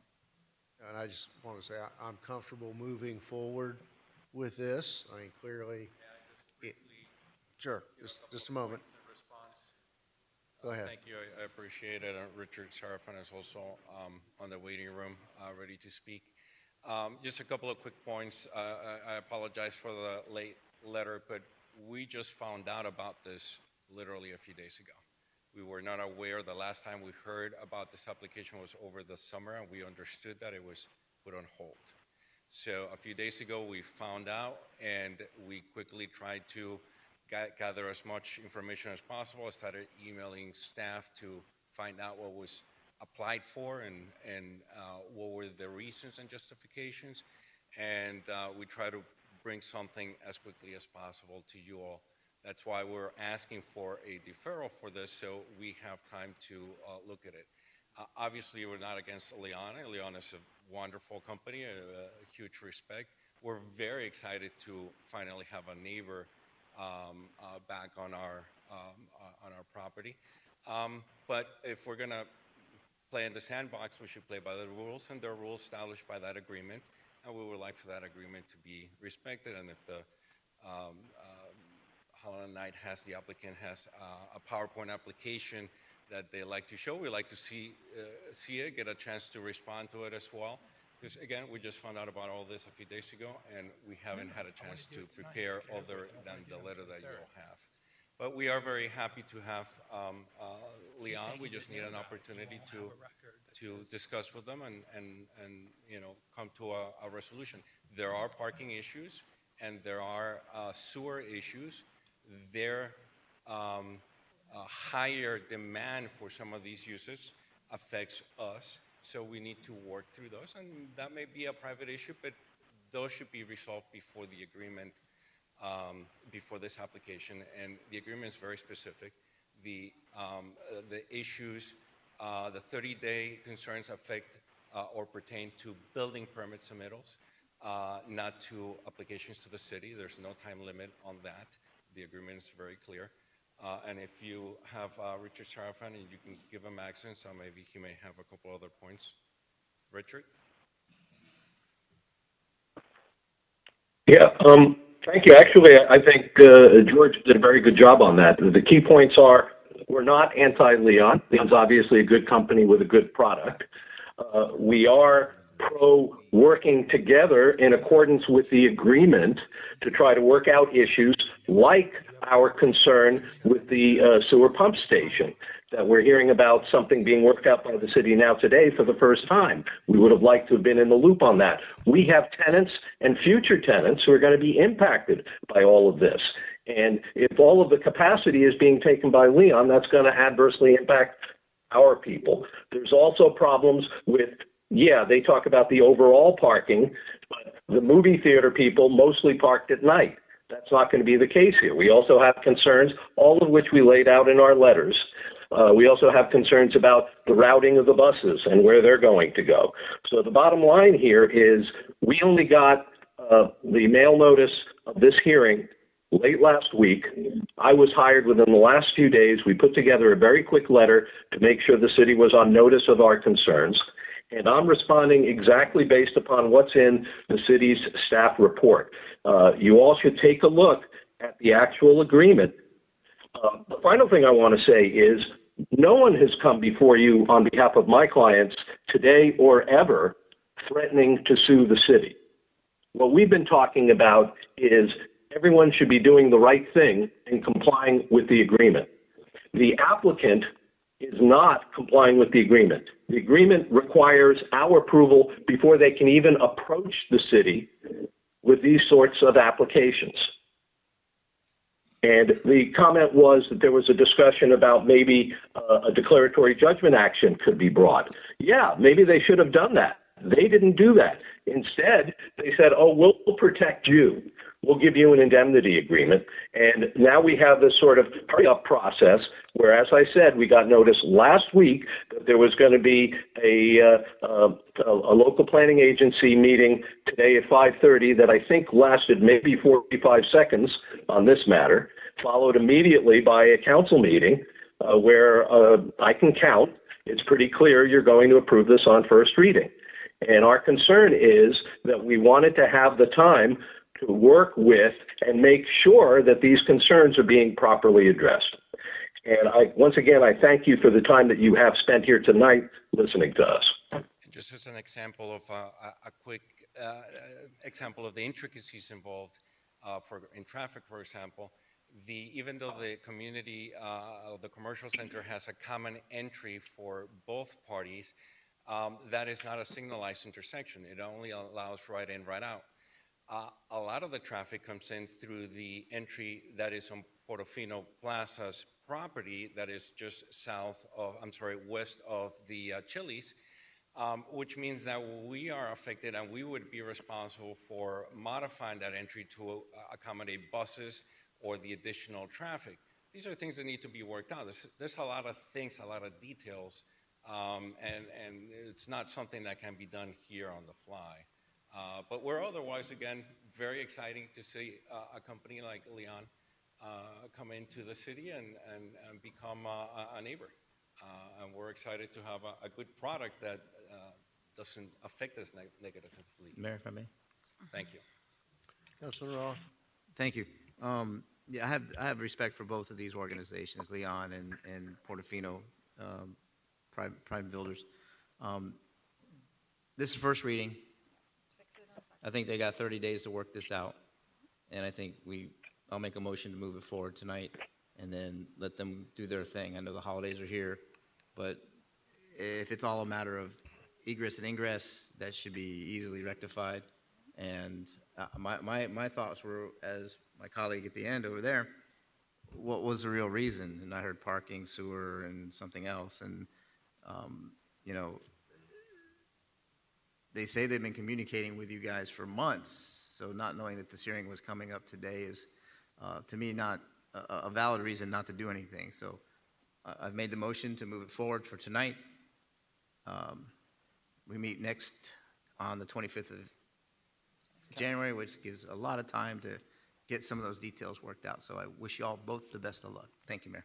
Thank you. Just for the record, I believe Vice Mayor Guzman already made a motion to approve, and it was seconded by Councilwoman Avila. So the motion is on the floor. Let me go back to Mr. White.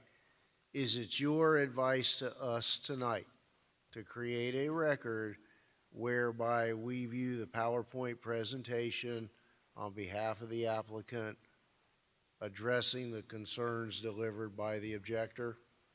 Is that a fair As your assessment? legal counsel, that is my advice. As painful as that may be, it's either going to have to be tonight or on the 25th. I would much rather you listen to what and view a series of events that occurred that I think are important details for you to know. Even though they're in the PowerPoint, they'll be in the packet, but I do think.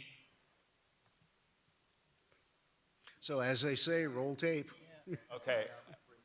No, we're gonna watch the, But if the you're going to rebuttal. allow the presentation, we should also be given the opportunity to, at the same time, show our own presentation, which obviously we don't have for tonight, but we would like to, and tell you our side of the story. Yeah, they're the applicant, they're gonna share their You're gonna presentation, and judge you what- make your case at second reading. Thank you, council members. I promise to make this as entertaining as possible. I know litigation can be dry. So real quick, just a quick, yeah, I'll put on the hat for you, sir. Just a quick thing is background. These are private contracts. As you can see, we have a reciprocal easement agreement and you have a development agreement. The agreements were executed by the respective owners. As your city attorney has pointed out, the city is not a party to these agreements. The city is not a beneficiary of these agreements. These agreements, frankly, have nothing to do with the city legally. The parcel that we are talking about tonight that applicant is concerned with is referenced in the agreements as the movie theater parcel, and the adjacent parcel owned by Prime is the retail parcel. I just have here some quick inserts regarding the language, relevant language from these agreements. And as you can see from the first one, the owner of the retail parcel, which is Prime, has a right to approve any alterations, constructions, or reconstructions upon the movie theater parcel. And it specifically states these approval rights have to be exercised in accordance with the process described in this paragraph. When you go a little bit farther down in that paragraph, it has the following sentence, that they are subject to the approval of the owner not to be unreasonably withheld or delayed. This is, as I'm sure you all are very familiar with real estate contracts, this is something that is pro forma, and courts, it's not just the common layperson's understanding of unreasonably withheld. There's actually a lot of case law behind this to say what you can and cannot object to. So now that we set out their standards, the agreement itself gives a little more about the process, which is the owner of the retail parcel has 30 days following receipt of any of these plans to thoroughly review them, go through them, and provide the owner of the movie theater parcel with either a written approval or specific objections to the plans. And the reason for this is simple. The process envisions the parties going back and forth every 30 days. Hey, you know, as I think Councilmember Roth mentioned, it's about an entryway. We don't like the entryway here. Okay, fine, we can fix that entryway. You kind of go back and forth. So it needs to be specific to be progressive. If the owner of the retail parcel fails to provide these specific objections, and this is the language of the agreement, within 30 days, the plans as submitted shall be deemed approved by the owner of the retail parcel, i.e., you don't give the specific objections, we're going to just assume you approve it. So now what actually happened here? Far more than a sneak attack in the middle of the night, this process has been going on for a year and a half. I have personally been back and forth with them on multiple emails. Our clients' representatives have. There's honestly no surprise here. You don't have to read through this entire timeline, but I do want to highlight a couple things because it was brought up tonight. Early on, you know, we wanted to be a good neighbor, frankly. And we said, okay, what are your concerns? And at the beginning, we weren't thinking about this whether or not these concerns are specific or not, in terms of the legal thing of fighting them. It's what specifically are you upset about, and we'll fix it. We never could get an answer, just never. It was just parking and traffic and the noise, and there's really not much you could do with that. So what did we do? We said, well, we don't want to fight with you. Here's an independent parking study. The city, here's their parking requirements, and we're giving over 90 extra spaces over what the city of Homestead requires. And our own parking analysis says you have plenty of parking. And by the way, you're so concerned about traffic and noise, we'll go the extra mile. We have a center in Bird Road, in the Bird Road Plaza. It's a Publix-anchored area that is strikingly similar. Our center was a former movie theater. It's in a retail, we have retail neighbors, and we went to those neighbors and we said, look, we have somebody that's kind of concerned about the traffic and the noise. Would you be willing to sign a sworn declaration just to kind of tell them that it has not devalued your property, you haven't seen a lot of traffic and noise? And they said, absolutely, upon demand, we'll give it to you. And we provided that to Prime. And we said, here's our study, you can look at our study, here's our neighbor at a similar place, here's all the materials. The response was just, nah, parking, traffic, and noise is the same thing. And we said, well, any more specifics? Do you have a problem with the study? Are you looking at another expert study we're not? No, just parking, traffic, and noise. And then we really got to the crux of the matter. And as you see, in multiple telephone conferences, it was, well, if you create an out parcel and transfer it to us, we might find a way to approve it. And so then at that point, we said, okay, now it makes sense. It's not really parking, traffic, and noise that we're talking about. So at that point, my client had an option. Hand over an out parcel, or just kind of move forward and say, you don't have a case, come sue us. This is in September of 2021. This is over a year and 3 months ago, right? And as any lawyer would know, this is a simple breach of contract action. If they really believed in it, they could have gotten a lawyer and sued us for breach of contract at any point. They didn't do it. So what did we do? On September 30th, we provided them with our plans, and we said, this starts your 30-day clock. We're done kind of going back and forth. Give us your specific objections. We got a response letter from them 2 days before the deadline to do so, and that response letter just said, parking, traffic, and noise. Then, right after that, less than a month later, we got a phone call and said, actually, if you could see your way to pay us $2 million, you'll get your approval. So at that point, we figured out, all right, there's no more negotiating. We've done literally everything we can do. I don't know what else we can do. And so we said, you know what, we're going to move forward with staff, because maybe when the city of Homestead, who's a third party, doesn't have a dog in this race, when their staff looks at this application and says there's no problem with parking, traffic, or noise, maybe that will calm them down a little bit. So that's what we did. We submitted the plans to you all, and as you can see, during the entire time that your staff was reviewing it, we kept sending them letters saying, hey, is there anything else? Are you looking at anything? Please give it to us. You have a study, you have an expert that you're listening to that's telling you things. Staff is reviewing our application, and we'd be happy to kind of give you guys, include you in the process to see what's going on.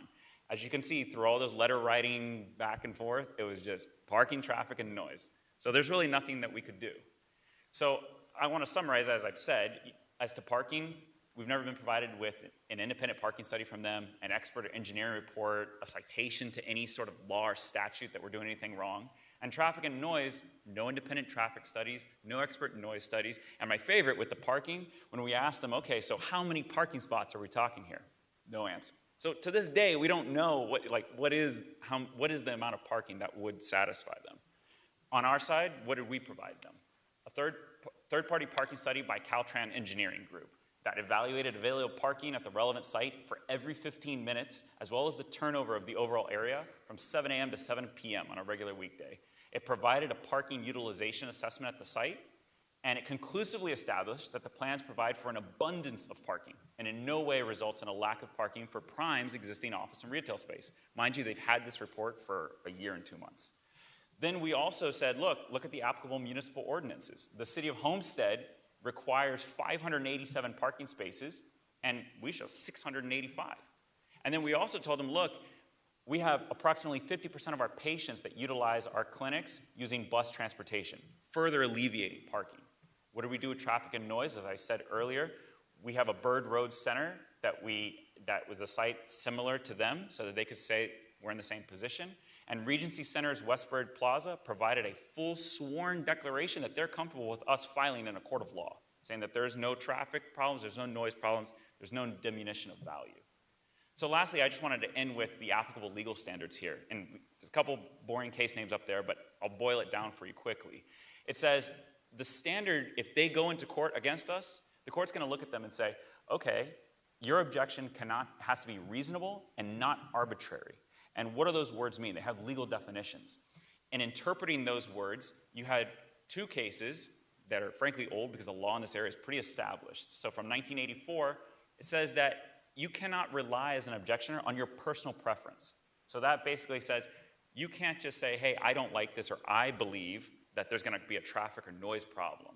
You got to bring competent, substantial evidence to that court to say there is a problem. In that case, there was an unfortunate homeowner that objected to tennis lights being erected on the property next to them, and they said, it's going to ruin the character of my building. You know, I don't like these bright white lights on tennis courts. And the court came in and said, well, do you have any competent, substantial evidence to back that up?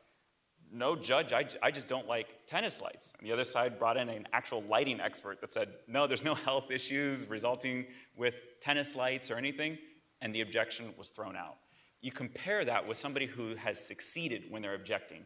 There's a Coral Gables investment case where it was deciding between wood shingles and fiberglass shingles. And there, the court specifically said, the objectioner wins because of the fact they brought in an expert who explained to us that this type of shingle that the applicant is trying to do will actually have objective material effects. And the court makes a note in that decision of saying, it's not just the personal preference of the objector. So, ladies and gentlemen, what do we have here? We have a personal preference objection that, frankly, I'm not in their head, but just from what they've told us, we think this is a money grab, frankly. And we believe that your staff has looked at all the information that we've provided. Independent studies have provided it. There is no problem with traffic, parking, or noise. We look forward to being a great neighbor of the city of Homestead. And we also provided you with an indemnity agreement because my client is willing to pay both his court costs and yours if we need to go into court to do this, because he has seen all this evidence. And frankly, it doesn't take a lawyer to see they don't have much of a case. Thank you very much. Thank you. Appreciate that. Very enlightening. So we'd like the opportunity at the next hearing to prepare our own story, our own version of the story. But just a quick couple of things that represent the complexities of this issue that they're kind of oversimplifying. Their site has the movie theater on the south end and then parking all the way to the north to Campbell Drive on the east side of the property. Absolutely nobody's going to park next to Campbell Drive and walk over to their site. They're going to park on our property and walk over to their site, affecting our tenants. And those tenants in the south that lose out to parking are going to park a little bit north, affecting those other tenants of our middle section, and then they park further to the north, et cetera, et cetera. So it's a domino. They all get affected. There's issues with the sewer that we've mentioned. We don't believe it's our responsibility to go out and prove anything to them. They are the investing party. They need to show us that they're not going to create the problems that we honestly believe they're going to create because they're common sense problems. I've already expressed the problem with the entry. It's obvious that most vehicles are going to use our entry into the property, use our roads, our portion of the roads, our portion of the parking for their buses. How is that going to be mitigated? So these things need to be addressed. That doesn't mean that they can't be solved, but they do require the time. And again, I wish we would have given the opportunity and told that this was going to happen. Again, we just found out about this application a few days ago because we were told that this was on hold last summer. But we wish we would have known that this presentation was going to happen, so we could be equally prepared for it. And we'd like to have that opportunity next time. Richard, do you have anything to add?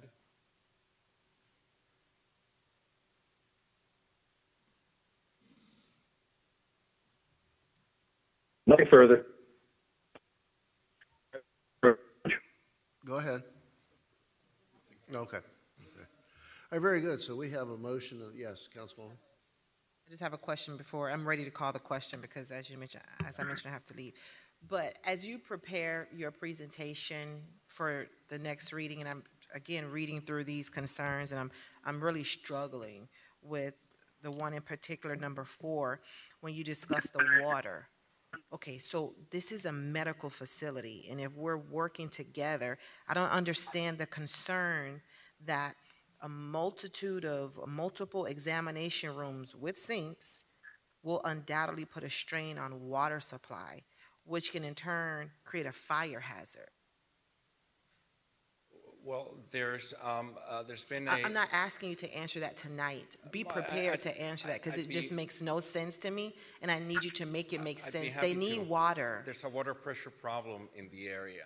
and it's going to create a fire hazard Well, because they have low sinks in the pressure, rooms. lower pressure could become a Okay. problem. That maybe it's not well enough explained. The problem is that medical uses have a higher water use. So how are you willing to work with them? They need water. So what do you propose? We need water as well. No sinks in the We have- examination rooms? We have tenants that would like to use that water, so that's Okay. what we gotta. So they work need out. to use water too, but I'm not asking for an explanation tonight. That just makes no sense to me. And then I also would love to know how you have all of these concerns. How would $2 million or an out parcel make those concerns go away? Just something to think about. Let's call the question. Thank you, Councilwoman. All right, so we have a roll call vote, please, Madam Clerk. Councilwoman Fairclough Staggers, Yes. Councilwoman Bailey, Councilman Roth. Yes. Councilman Fletcher, Yes. Councilwoman Avila. Vice Mayor Guzman, Yes. Mayor Losner. Yes. The motion carries. All right, we need a motion to extend the meeting from 8:30. It's now 9:10 to 10 o'clock. Going to be sufficient? Move to extend to 10. Second, all in favor? All right. Okay, next item, I believe, is first reading of tab 16. Is that correct? That's That's you, correct, Mr. Mayor. Moving on to legislative matters, tab 16, car number 3746.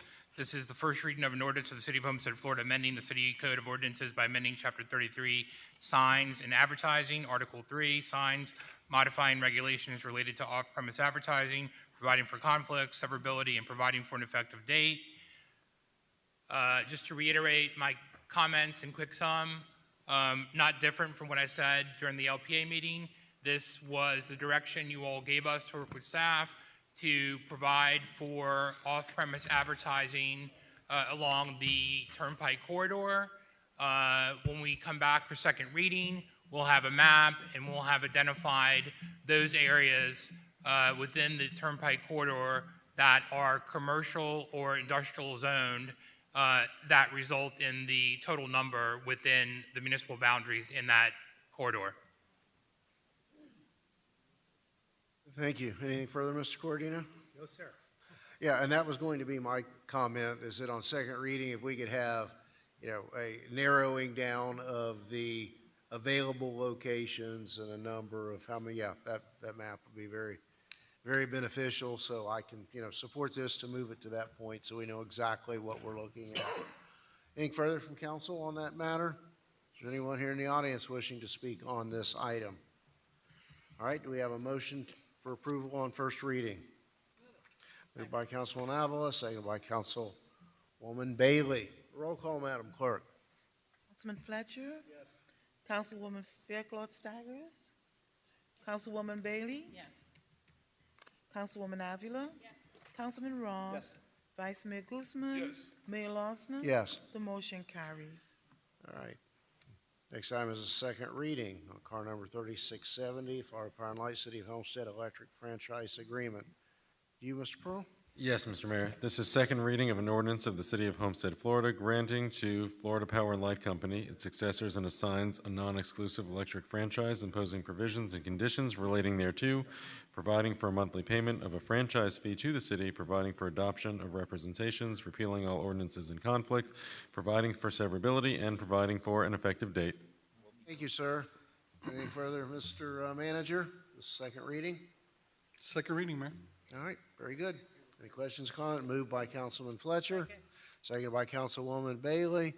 Any public comment? To close the public hearing, roll call, Madam Clerk. Councilwoman Bailey. Yes. Councilwoman Avila? Councilman Roth? Yes. Councilman Fletcher? Yes. Vice Mayor Guzman? Yes. Mayor Losner? Yes. The motion carries. Thank you. Next item is the second reading on tab 17, or tab 18. Yes, sir.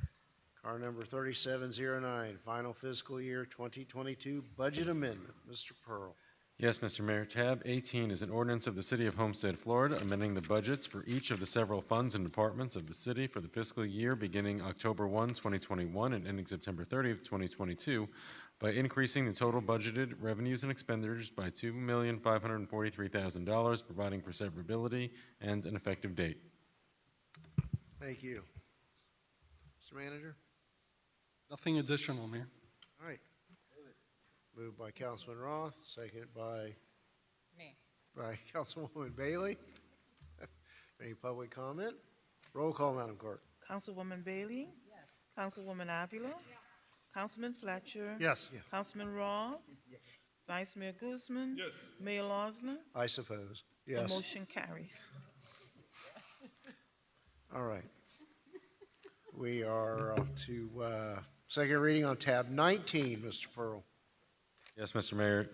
Tab 19 is second reading of an ordinance of the City of Homestead, Florida, amending the budgets for each of the several funds and departments of the city for the fiscal year beginning October 1, 2022, ending September 30th, 2023, by increasing the total budgeted revenues and expenditures by $9,035,940, providing for repealer, severability, and an effective date.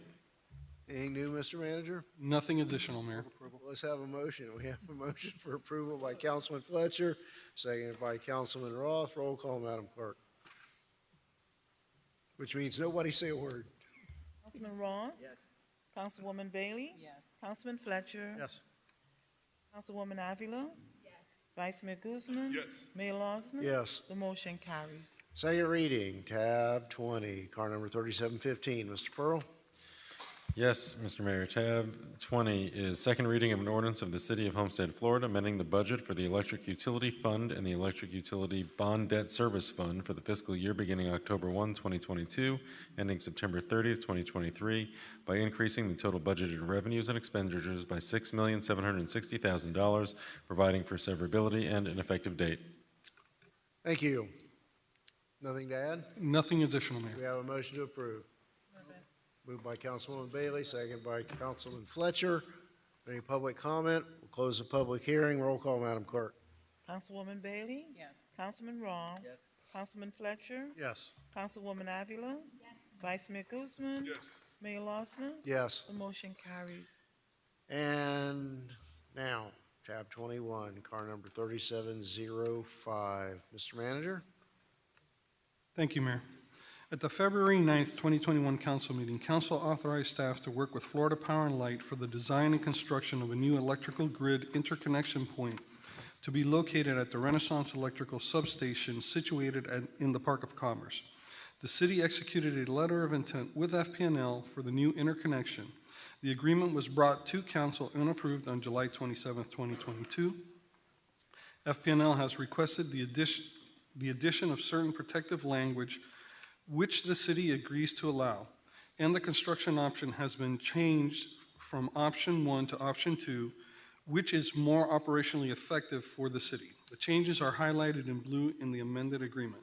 Staff recommends that Mayor and Council authorize the city manager to approve the attached amendment to the agreement between the city and Florida Power and Light for the construction of a grid interconnection project at the Renaissance Electrical Substation.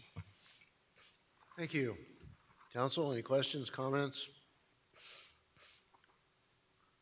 Motion? What do you need? All right, moved by Councilman Roth. Second by Councilwoman Bailey. Public comment? Roll call, Madam Clerk. Councilwoman Avila? Yes. Councilman Roth? Yes. Councilwoman Bailey? Yes. Councilman Fletcher? Yes. Vice Mayor Guzman? Yes. Mayor Losner? Yes. The motion carries. And the next item is tab 22. Mr. Pearl. Yes, Mr. Mayor. Tab 22 is a resolution of the City Council of the City of Homestead, Florida, accepting a grant award from the Alliance for Aging, Inc. as provided by the Florida Department of Elder Affairs, authorizing the city manager to execute the grant agreement and related documents, providing for implementation, and providing for an effective date. Thank you. Mr. Manager? Thank you, Mayor. The Homestead Parks and Recreation Department has been awarded a $175,000 grant from the Florida Department of Elder Affairs through the Alliance for Aging, Inc. to provide senior citizen recreational programs at the FICO Williams Community Center. Staff recommends that Mayor and Council approve the attached resolution authorizing the city manager to enter into an agreement and establish a budget for a grant award of $175,000 from the Alliance for Aging, Inc., provided by the Florida Department of Elder Affairs for senior citizen recreational programs at the FICO Williams Community Center. This grant requires no matching funds. Very good, thank you. Any questions or comments from council? Yes, Councilwoman Bailey. Thank you, Mayor. Whoever is going to organize the programming, or as soon as we have some more details, I would love if they could join one of the SWAC meetings to let the SWAC board members know what's going on. Okay. And me, of course, as well. Absolutely. This is going to be going out for solicitation, so we'll definitely be getting council input. Very good, thank you. And that's also a form of a motion by Councilwoman Bailey, seconded by Vice Mayor Guzman. Any public comment? Close the public hearing. Roll call, Madam Clerk. Councilman Fletcher? Yes. Councilwoman Bailey? Councilman Roth? Yes. Councilwoman Avila? Vice Mayor Guzman? Yes. Mayor Losner? Yes. The motion carried. And tab 23, Mr. Pearl. Yes, Mr. Mayor, tab 23 is a resolution of the City Council of the City of Homestead, Florida, accepting a grant award from the State of Florida Office of the Attorney General in order to provide victim advocacy services to crime victims, training of victim advocates, and approving the grant agreement, authorizing the city manager to execute the grant agreement, establishing a budget in the amount of $168,502 for the expenditure of grant funds, and providing for an effective date. Thank you. Mr. Manager? Thank you, Mayor. Staff recommends that Mayor and Council approve the attached resolution authorizing city manager to enter into an agreement and establish a budget for a grant award of $168,502 from the State of Florida Office of Attorney General for Victim Advocacy Support Services. This grant requires $42,125.50 in matching funds, which will be met through the salary of one captain and one homestead detective. The grant agreement will fund 3 victim advocates and 1 part supervisor in SOS. The victim advocates work in collaboration with the police department in order to provide support services to 2,400 victims of crime. Those services include judicial support, victim impact statements, psychological services, safe shelter relocation, and safety planning. Thank you. Council? Moved by Councilwoman Avila, seconded by Councilman Fletcher. Any further discussion? Any public comment? Close the public hearing. Let's have a roll call, Madam Clerk. Councilwoman Avila? Yes. Councilman Roth? Yes. Councilwoman Bailey? Yes. Councilman Fletcher? Yes. Vice Mayor Guzman? Yes. Mayor Losner? Yes. The motion carries. Thank you. Mr. Manager, tab 24, the discussion on the council chamber City Hall lobby use request. Sorry about that, Mayor. The Economic Development Council of South Miami-Dade has requested the use of City Hall lobby and council chambers for their State of South Dade event on Thursday, February 16th from 8 a.m. until 12 p.m. The event will begin with a light breakfast from 8 a.m. until 9 a.m. in the lobby, followed by a formal program inside the council chambers. The program will include updates from South Dade municipal and community leaders. Staff is seeking direction with this, and I believe the EDC might be here. They were here 3 hours ago. And this, as I understand it, this is similar to the event they had some time ago at the Seminole Theater. It's kind of a South Dade update. This is what we've accomplished. This is what we're looking forward to. Kind of moving that event to this venue for this year is I think what they're looking for. That is correct. That's our understanding. So you're looking for a nod of If approval? it's okay, then we'll go ahead and coordinate with them. Any objections, council? Any parameters? Okay. All right, I think you've got your consensus. Very good. Thank you, Mayor. All right. I know that several of those who signed up under public comments, sorry. I'm trying to skip it again. I hate to disappoint you with this. If we must, tab 25. Go ahead, Joe. Let's rip the Band-Aid off. Thank you very much. We'll try to to make this brief as possible. So we were asked in May to go back and do analysis of properties in the Chrome Avenue corridor that didn't have a matching future land use designation and matching zoning designation. And we found 38 properties that were inconsistent in that. And so what has happened is that zoning has existed forever in Homestead. It was around from basically the very beginning. Zoning represents the future, or the existing condition of a property. In the 70s, the state came in and made us do comprehensive planning. And in there, in the land use element, we get a future land use map. The future land use map is what we want the property to be at some point in the future when we grow up. When we put the future land use map together, it doesn't necessarily have to or coordinate with the zoning map. When the property redevelops, it has to coordinate with the future land use map. And so what typically happens is the property owner or the new owner or the developer will come in and then, like we do all the time, is make sure that the future land use map will say, this land use designation is implemented by these zoning code designations, just like we dealt with in the A1, A2 thing. The applicant then gets to come into one of those zoning designations. That's what I think has happened here. We have 30 different things. These properties haven't redeveloped yet since the future land use map had been put in place. And typically what we do here is the applicant comes in and makes those changes. These aren't mistakes. These aren't mapping errors. They're just comp plan that is working with a redeveloping corridor, and the underlying properties zoning-wise haven't caught up with what we wanted to see in the future. And I can answer any questions if you have them specifically. On this. Thank you, Joe. So, thinking of the 38 properties, and back when we had this meeting, or when we started talking about this, we were going to have the city take the responsibility to fix the inconsistencies. So, what I'd like to proffer is, instead of putting all these properties in a package to do, to get the inconsistency all on the same page, I would proffer that each applicant who's ready to move forward come to the city and express their interest in making that process start, and have that applicant go ahead and submit whatever he needs to submit. The city then takes responsibility on a case-by-case basis. And I think that's a good way we can start as we move forward through the process. And if they all happen to come at the same time, then it's done. So if you guys, my colleagues, don't have any objections with that, I think it's a good way to start. I guess my question is, when you say we take responsibility, does that mean we're going to bear the cost of? Correct.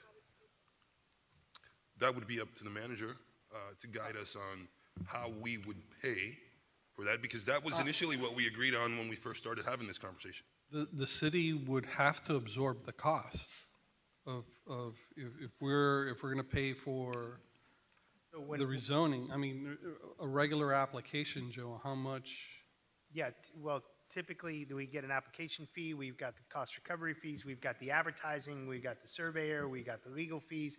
So these things can cost, the initial changes for rezoning, we start off at $8,000. And if it's a clean application, which it would be because we're doing it, is the opportunity, we give refunds on good applications that don't end up in the DRC process for months. But just for argument's sake, you said about $8,000, and we're talking over 30 properties. You're already talking 200. Right, exactly. And I just want to put it on council's radar. If we do this here, don't be surprised if somewhere else in the community they start showing up asking for the same And Joe, would it be accurate to say that in addition to those city items of costs, that in order to prepare a package, those applicants have to bring in surveys, they have to pay for notice being given out to property owners. So it's the $8,000 of our in-house expenses plus other items that they need to have done to put with that, with that Correct. When the package. applicant puts together an application, they hire a professional, whether it's an architect or a planner or a land use attorney or a surveyor. So there are professional services costs.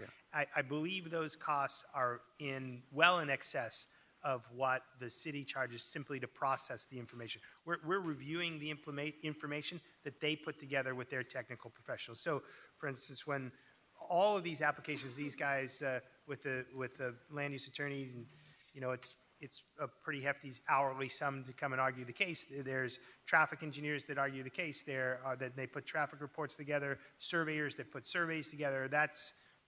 I estimate that's like 3 to 4 times as much as the review As work. the in-house fees. Correct. That was my point, that it's not just 8. That if we were going to take the entire burden per site, it's far more than $8,000 a site.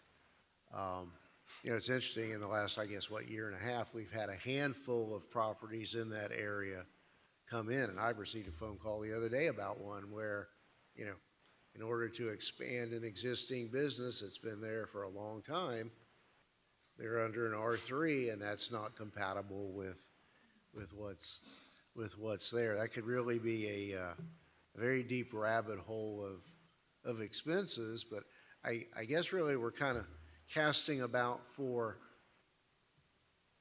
how do we help folks redevelop or expand existing businesses and deal with this inconsistency without some of the cost and delay. I mean, obviously, it's not the old days where the city attorney just waves his magic wand and the rezoning is done. And look, I know that's what was done a long, long time ago by attorneys long in the past. I mean, literally. So, I guess we're probably looking for some help as to some creative solutions as to what we can do to remedy that without spending $750,000 or more. And then it's kind of like the student loan thing. You got the people who just spent the money to do it, and then you're going to tell everybody else, don't worry about it. Joe,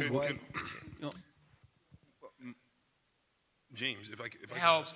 yeah, I mean, to help facilitate, I mean, this is not a unique problem to Homestead. You find this in older cities, and especially in older downtown, which this is the corridor that is your oldest and historically, for lack of better words, the original portion of the city, right? So it's not unusual, quite frankly, it happens in most older cities where you aspire to what you would like to see in 20 years. That's a fluid document. It can change, right? It's based on all kinds of different things. But the way that the system works and the zoning works is that you may have a future land use category that is inconsistent with the zoning that currently is on the property. But that doesn't mean that, I mean, that's where our non-conforming regulations kick in, right? That person, let's just say it's a future land use category of light commercial, but they have a residential zoning, a home there, right? So the non-conforming provisions basically stipulate and say that this gets to continue to exist as a residential home, but at some point there's a benchmark or a trigger that is going to be affected whereby they'll have to come in and comply with a zoning that's consistent with the future land use. So if they voluntarily vacate the property and lose their non-conforming status, or if they redevelop the property, those are the trigger points by which, at that point, they would then have to rezone the property to be consistent with the flume. And so not every one of these properties is apples to apples. It's all each one is fact-specific, right? And so I had some preliminary conversations with staff and with some of you about, how do you deal with this? And I think, I mean, certainly we could do like a huge rollout, but that would require a lot of time and coordination with various property owners. And then we have to be very careful that we're not appearing in any way, shape, sense, or form that we are taking away rights that would subject us to Harris Act claims or takings claims. And so I think you've identified this corridor due to the distinct nature and characteristic of the corridor. You've identified these properties, they're on the list, and I think you can deal with them on an ad hoc basis and not open the door to, yeah, you might get an ask for somebody on the west side, the east side, but that's a completely different factual scenario than the built environment in the old city Chrome Avenue corridor that's distinct and different from other areas in the city. Could you address it by enacting an ordinance? And again, I'm just, off the top of my head here on the fly, that if a property lies within this defined corridor and its proposed use is in compliance with the flume, but the zoning is not, how do we create a situation where you don't have to go through the rezoning process or the redevelopment, upon permit and site plan approval and so forth is deemed to be a rezoning? No, legally you wouldn't be able to do that. You'd have to go through the steps. To advertise it. Right. Yeah, there's a whole due process, notice provisions in place. Mm-hmm. That could be done unilaterally, right? We rarely do that. It's applicant driven. We've done it for our own property several years ago, where we had a number of properties that we owned when we were redoing Losner Park and police station. Yeah. There were a number of properties that we were in control of, and we were able to do several properties all at the same time, a future land use designation change as well as zoning change. But that's not the situation here. So the solution, a reasonable solution, is really precluded by state statute. Is that the bottom line? Vice Mayor? James, are we allowed to put a time limit on when the city is going to assume the responsibility and payment of fees? Can we put, let's say, 365 days? If you submit and you wanted the city to assume the responsibility, you'd have to apply or come request that within a year. You could certainly do that. If that's the policy direction that you all want to establish, I don't think you need to codify that. I think direction to staff, if that is the parameter that you want, I think we would notify as a courtesy all those people that option is available to them. But I would think a lot of properties are just quite happy the way they are and are not going to want to get into issues of creating situations. what I'm trying to do is, if we want to curb or try to diminish us being on the hook for $325,000, then you may put a time limit on it. Because I heard, or maybe create a fund, and when that fund is exhausted, that's it. Yes. Sure.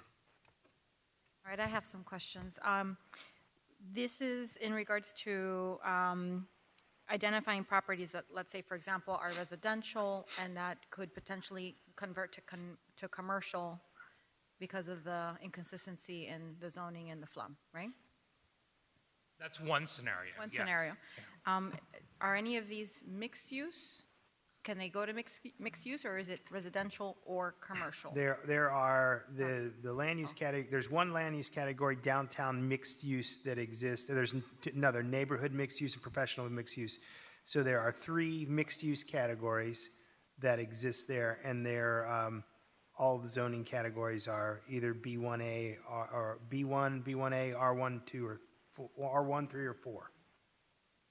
Okay, and then if we were going to add the ability to become mixed use, that's not taking away rights, that's adding flexibility. Yeah, I wouldn't disagree with that. I Okay. mean, but again, we'd have to look at it case by case to see exactly, So if we were to, let's say, go like. because, I'm sorry, not to No, go interrupt, ahead. but it's kind of hard to answer that question without getting into the facts, because broadly speaking, yes, giving someone extra development rights is not a detriment, or you wouldn't think would be a diminution in the value, but you could also see there could be a side argument that says, well, if there's some cap, then the ability of my commercial side could be considered, or the limitation on developing commercial. It just depends on how you draft it, or how we would do it. I mean, there's many ways to peel the banana here, right? So that's why I say each one is sort of fact specific, because they don't all exactly line up apples to apples. But generally speaking, as long as we are not diminishing existing rights and we're adding to it, and arguably adds value, then we should be fine. Okay, so the hard pink line that I'm seeing here, and all this pink area, is that where those 35 properties are? No, because I'm seeing some out here, right? Yes, the properties are typically in the shaded areas of about a block from Chrome, and they're located on this map. I have a silly question. So wait, so with respect to the future land use category, we can only do mixed use on those properties that are zoned neighborhood mixed use. Could only do it on the okay. So you mean land use? I mean, why couldn't we decide that our vision would be for a whole block, left and right, east and west of Chrome Avenue, be for the ability to go, yeah, just like this, right? One block to, okay, so Northwest First Avenue, Chrome, and then what's this one? The study corridor, I think. Study corridor was 1 block on either side of Chrome. Yeah, but like, so then why the study, right, so the study identified, but within that 1 block east and west, there are properties that are not on that list that, for example, They don't have conflicts. they don't have a conflict, but our vision would want it to naturally include some commercial, some mixed use. So let's incentivize, whether they were conflicting or not conflicting, let's incentivize those properties within the corridor to develop.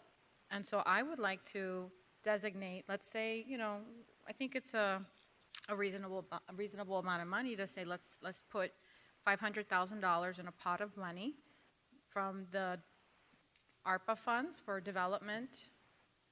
Can we use ARPA funds for development? I thought that was on the list that we saw on a presentation. And then first come, first serve within the corridor, 1 block east and west, regardless of conflicting or not, if they want to, and that we encourage. I mean, but I also am not against doing the blanket change, because I think that's cheaper and we do it right. I have a little bit of institutional knowledge that goes back to on the northwest side where it's residential. I could easily see those folks not wanting any further commercial encroachment into their residential neighborhood, and where that would be an issue.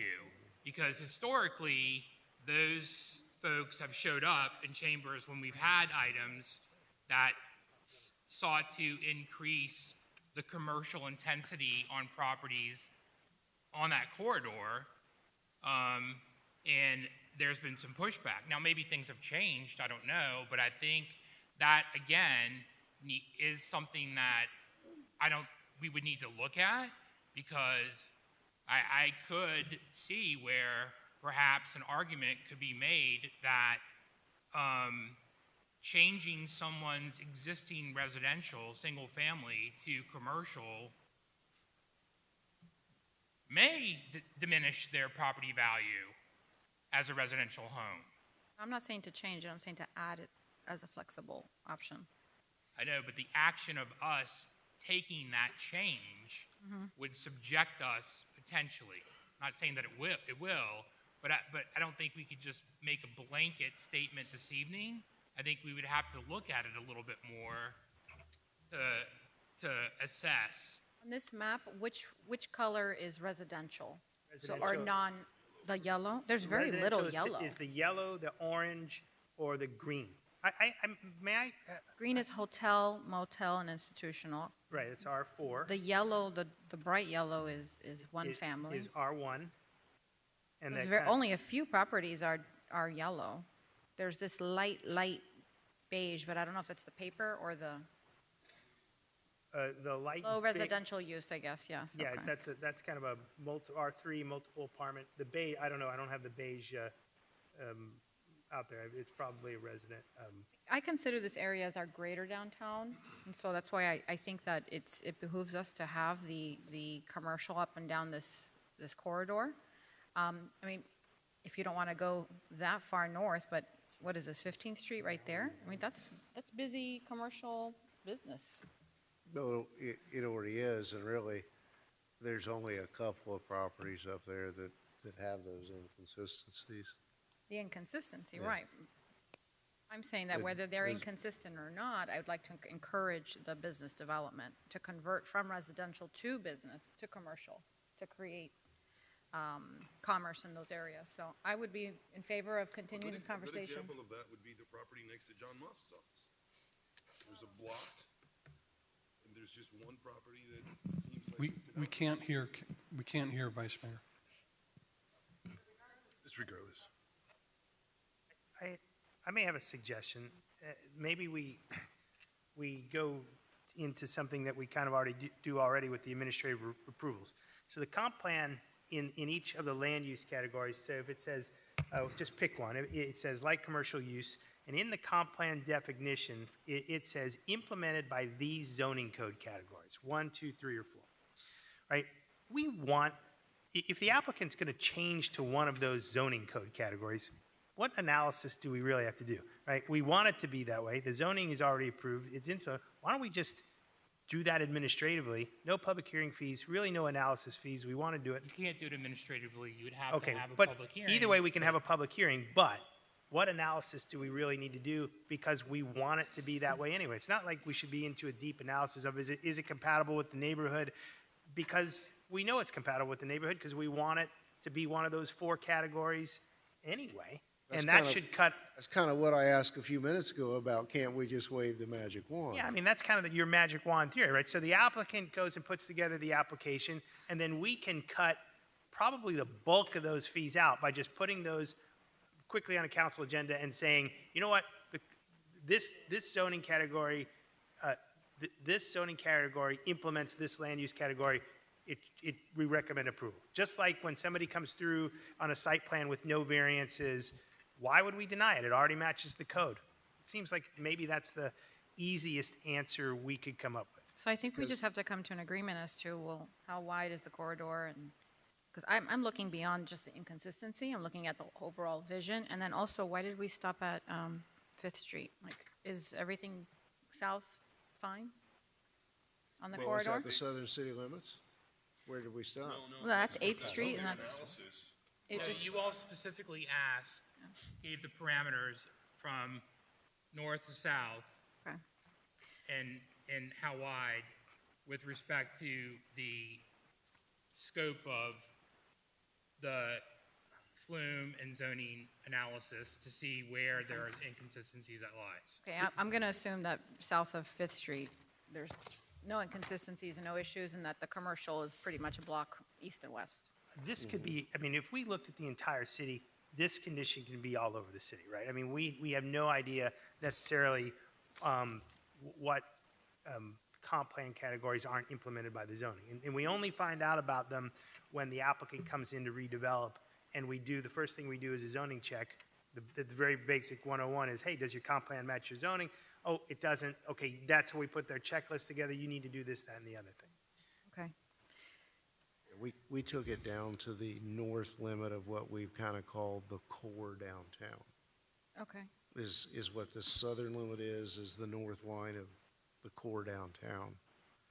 So for the 38 properties that are on here, for those that want to go ahead and start, because then we could always come back to creating the corridor to whatever designated area we want, but at least give the opportunity for those that are in those 38 to go ahead and get started with the plan that Joe just described, which is a lot simpler and a lot faster. In terms of time, can you specify more or less what that would be?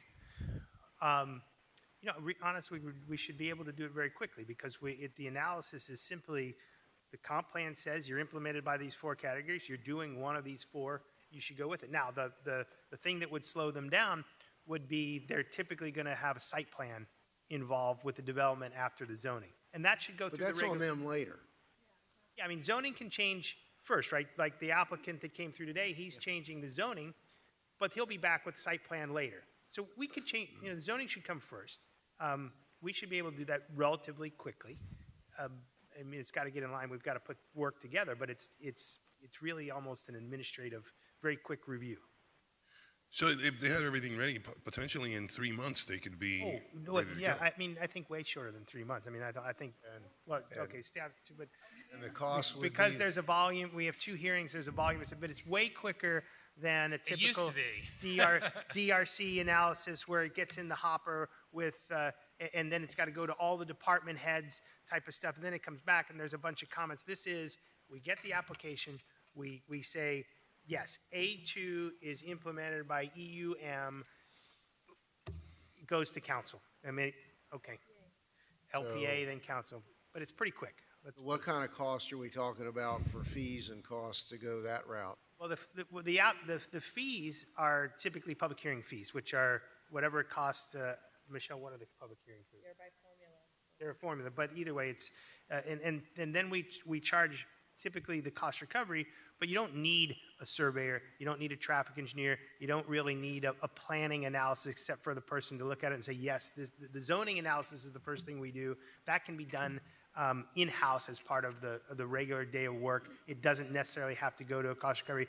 I think that, the planners and the lawyers would check it and make sure that it's accurate. We don't give you something that's wrong, but it would be minimal fees compared to what we're doing now, which is a full-blown process. It's kind of a common sense approach to a sticky problem. Let's put a price tag on that. Does that apply, does that process apply to what Councilwoman Avila is proffering to create a wider zone? No, because typically what we do, what Councilwoman Avila is suggesting is essentially the same exercise we have been going through to create the new downtown or the rapid transit zone districts. That's something we're doing in-house and re-land using the areas, right? And so that's going to, when we land use the areas, that's going to create more of these problems because the existing underlying zoning may not change. The land use will change, right? Unless the property owners, unless we want to rezone the properties as well. And so if the land use changes to something different and it makes the zoning incompatible, then we've got this mismatch problem. So what Councilwoman Avila is suggesting goes back to what James was saying, that it's a fluid document. We're creating a new vision of a future land use. Yeah, every time you revision the community, your land use necessarily changes. That's your long-term vision. Now, whether you change it for the applicant on the ground or the applicant comes in to implement that vision, that's where they run into this this problem of things not matching. The vision's implemented by the adoption of a flume overlay. Right, and under today's, there are other things that we need to consider that 20, 30 years ago weren't in existence, right? And so we need to look at, make sure that we're not creating further problems or non-conforming issues for existing properties that may want to expand, but they can't because they're non-conforming. It may not be an issue. I mean, but that's where the study would have to start from. You'd have to start looking at, I mean, if you wanted to just, you know, oh, we want to unilaterally do a future land use change to this area, well, then you're going to have to examine what the risk analysis is in that for all different properties because, you know, all those people have to be noticed. All those people have to be, go through. And so that's a big deal. I mean, that's a lot of time, effort, a lot of, not that it can't be done, but there needs to be some methodical assessment and evaluation to it to properly do it. And then that will guide your decision-making process or help guide it. So I'm ready to move forward with case-by-case basis on the applicants that want to get their zoning and flume consistent. And I'd like to use Mr. Corodino's expedited process. So unless we have anything, any additional. We need to put a price tag per package. Well, I don't think Joe can give us. I'll report, I'll give it to the manager. We'll go think about it in the next couple of days and say, okay, what do you think this would really come out to cost? And we'll we can come up with that in short order. And Mayor and Council, talking to staff, we believe we can use ARPA funds, right?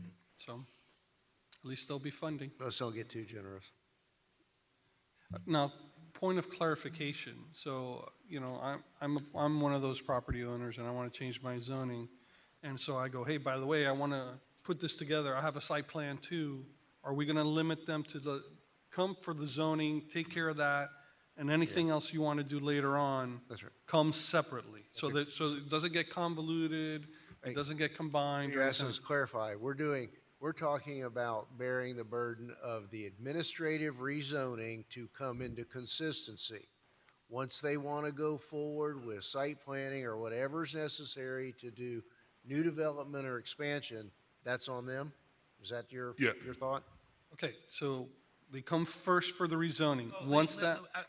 You can't stipulate that they have to do zoning first. They have the ability to apply for zoning the same time they do site plan. No, I get that. You could say, okay, the zoning application, no fees, but everything else that you're applying for is on you.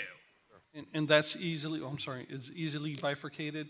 Yes, because we do it now, because right now we take separate applications for each component of the development. So we'll do, sometimes we got to change the comp plan, that's a separate application, then we got to change the zoning, separate application, then we got to do a site plan, separate application, then we got to do a variance, separate application. Each variance is now a separate application. So yeah, it's all cut up into its individual components. So it's very easy to cut out the zoning and figure out what that is. Another question. Is this for existing property owners? Or somebody can come, finds out this is happening, and then, like, I'm buying a house there in that corner because I know I can get the rezoning switched over for it. Just looking for direction. Doesn't matter to me either or. Look, if spending a little bit of money engenders investment, that's going to trigger expanding the tax base and more vibrancy. Okay, I'm seeing nods. The ARPA money has served its purpose by creating new commerce. Okay, fair enough. You know, it's interesting, we talk about incentivizing development and what can the city do to do it. And if you pick this corridor and that's where we want to incentivize development and we're giving them an expedited rezonings, that's a really cool city benefit when you get right down to it that didn't exist before. Maybe it does kickstart redevelopment. I have another and such. question. How are we going to advertise this to the property owners?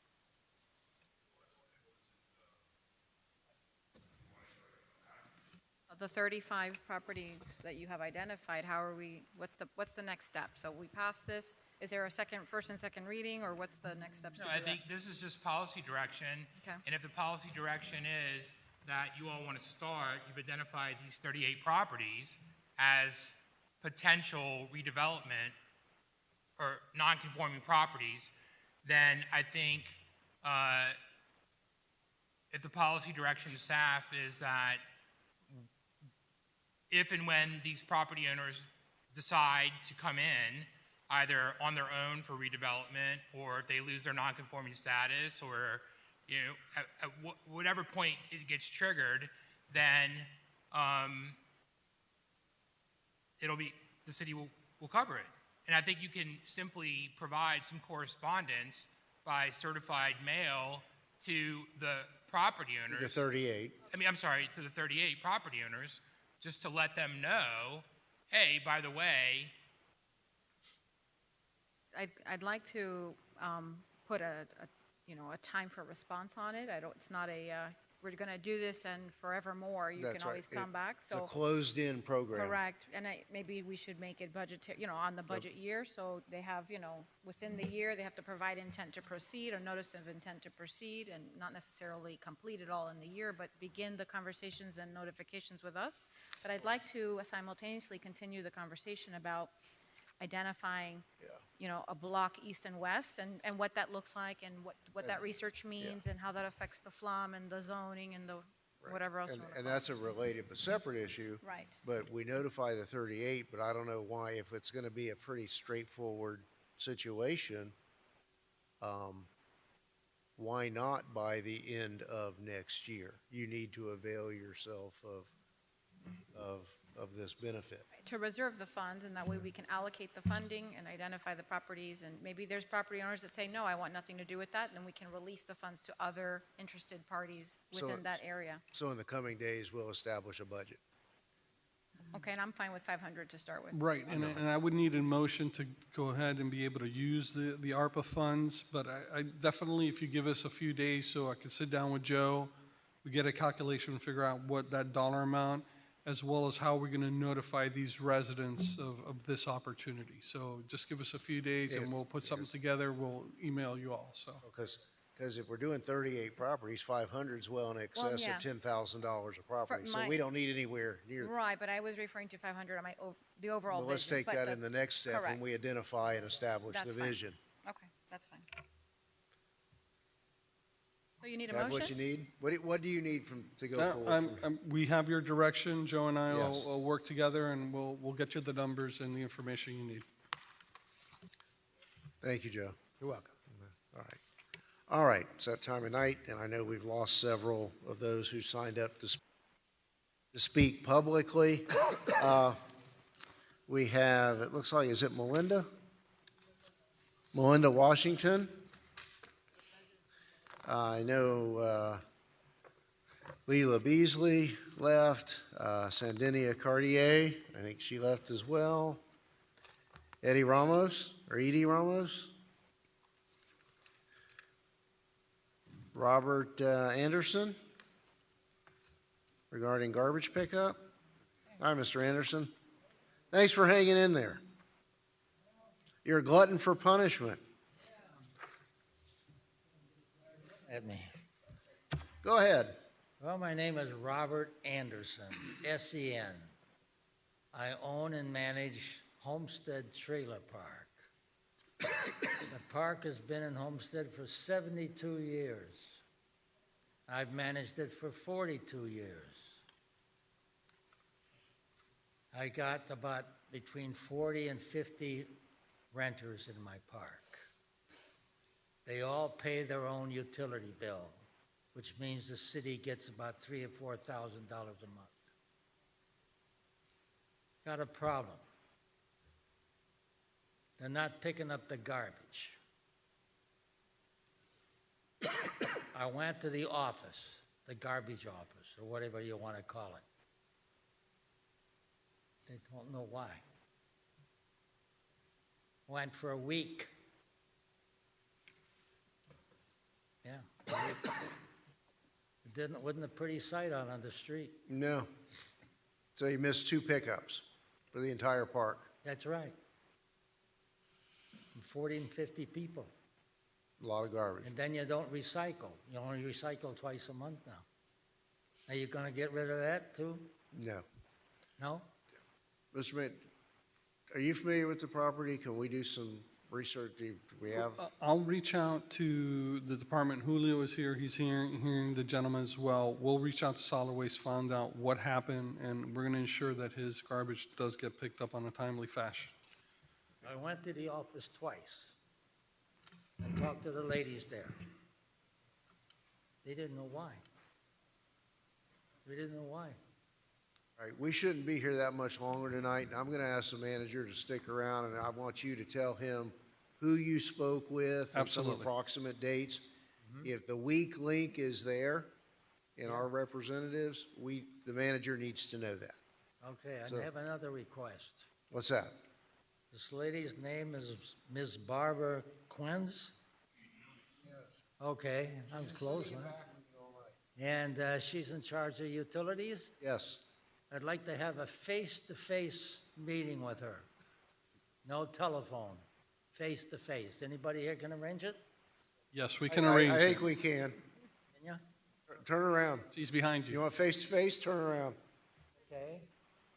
She's the lady in pink at the end of it. Lady? Yes. He's not hiding from you.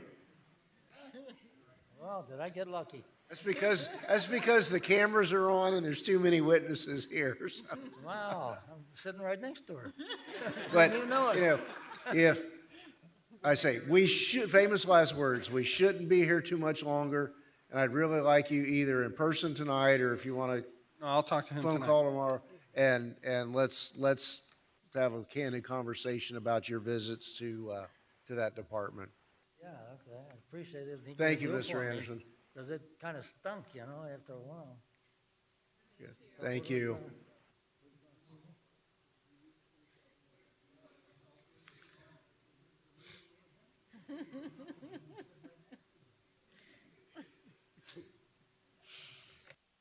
Okay, the next person clocked in, and I'm sorry, I can't make out the name, but you, no, you've been, gave me an address in Coconut Creek.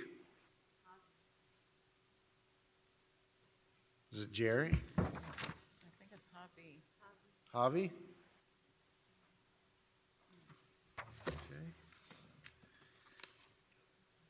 I think C. Schultz spoke, based on this address, she here was speaking on the rezoning. Real quick, though, I know that several of those who signed in were here to, again, talk about the James Archer Smith Park issues. Do we have any update on that? Police presence still going on there? Mayor and council, the police department is still constantly doing it. The majority of the problems are occurring. There are some in the daytime, and that's mainly traffic issues. Our traffic unit's addressing those and has written some citations there. The majority of the actual calls there, the nuisance problems that they're having there are occurring after hours, usually between 4 o'clock in the afternoon and midnight. We do have, and I'm trying to get that number now. I don't know if I'll have it before I finish speaking. Hopefully I'll just talk a little bit slower and maybe get that number for you. But we do constant extra watches there every night, and we have made some arrests there. Unfortunately, there are nights with staffing and volumes of calls that we can't address it the way we should, but for the most part, we are trying to stay on top of that. And I hope everyone's having a really good day. I only need a couple more seconds, I should have that number. Very good. Thank you. But maybe, Mr. Manager, I know Ms. Beasley and some of her neighbors, we perhaps have addresses and phone numbers. Maybe we can get them in for a meeting. I mean, they've tried to come before council twice. Mayor, we'll be more than happy to All right, arrange The that. clerk has the sign-in sheets. And Mayor and Council, just our community policing unit has stayed in touch with them and been in touch with them. And there's been, in the last 60 days, there's been 266 extra watches conducted at the park. Very good. That's not counting the traffic enforcement. Right. That's separate. And I want them to be clear and understand what the efforts that we've gone to there. We'll be there with the police department as Yeah, well. very good. Okay. Anything further, Mr. Manager? No, I just want a shout out to HR for the great holiday Christmas drive-through. It was a smashing success. And I just wanted to wish everybody Merry Christmas, Happy Holidays, Happy New Year, since this is our last formal council meeting. And that's it for me. Thank you. Mr. Attorney, do you need any executive sessions, or we took care of that? Very good. Thank you. All right, Councilwoman Avila. Merry Christmas. Good night. Good night. Councilwoman Bailey. Thank you, Mayor. Really quick, I hope you're not busy this weekend because Keg South is the official, unofficial place to watch the World Cup. So Saturday and Sunday, they will be supporting AYSO with Giving Back to Them. So both games, Saturday and Sunday, are at 10 a.m., but it is going to be a guaranteed good time. The kids are going to help decorate. So it'll be Argentina plus to be announced in tomorrow's game. So Saturday will be the third place qualifier, and then Sunday will be the finals. Right after the Sunday game, we also have snow again at Roby George Park. So if you have any little ones and want to come by and play in the snow, join us.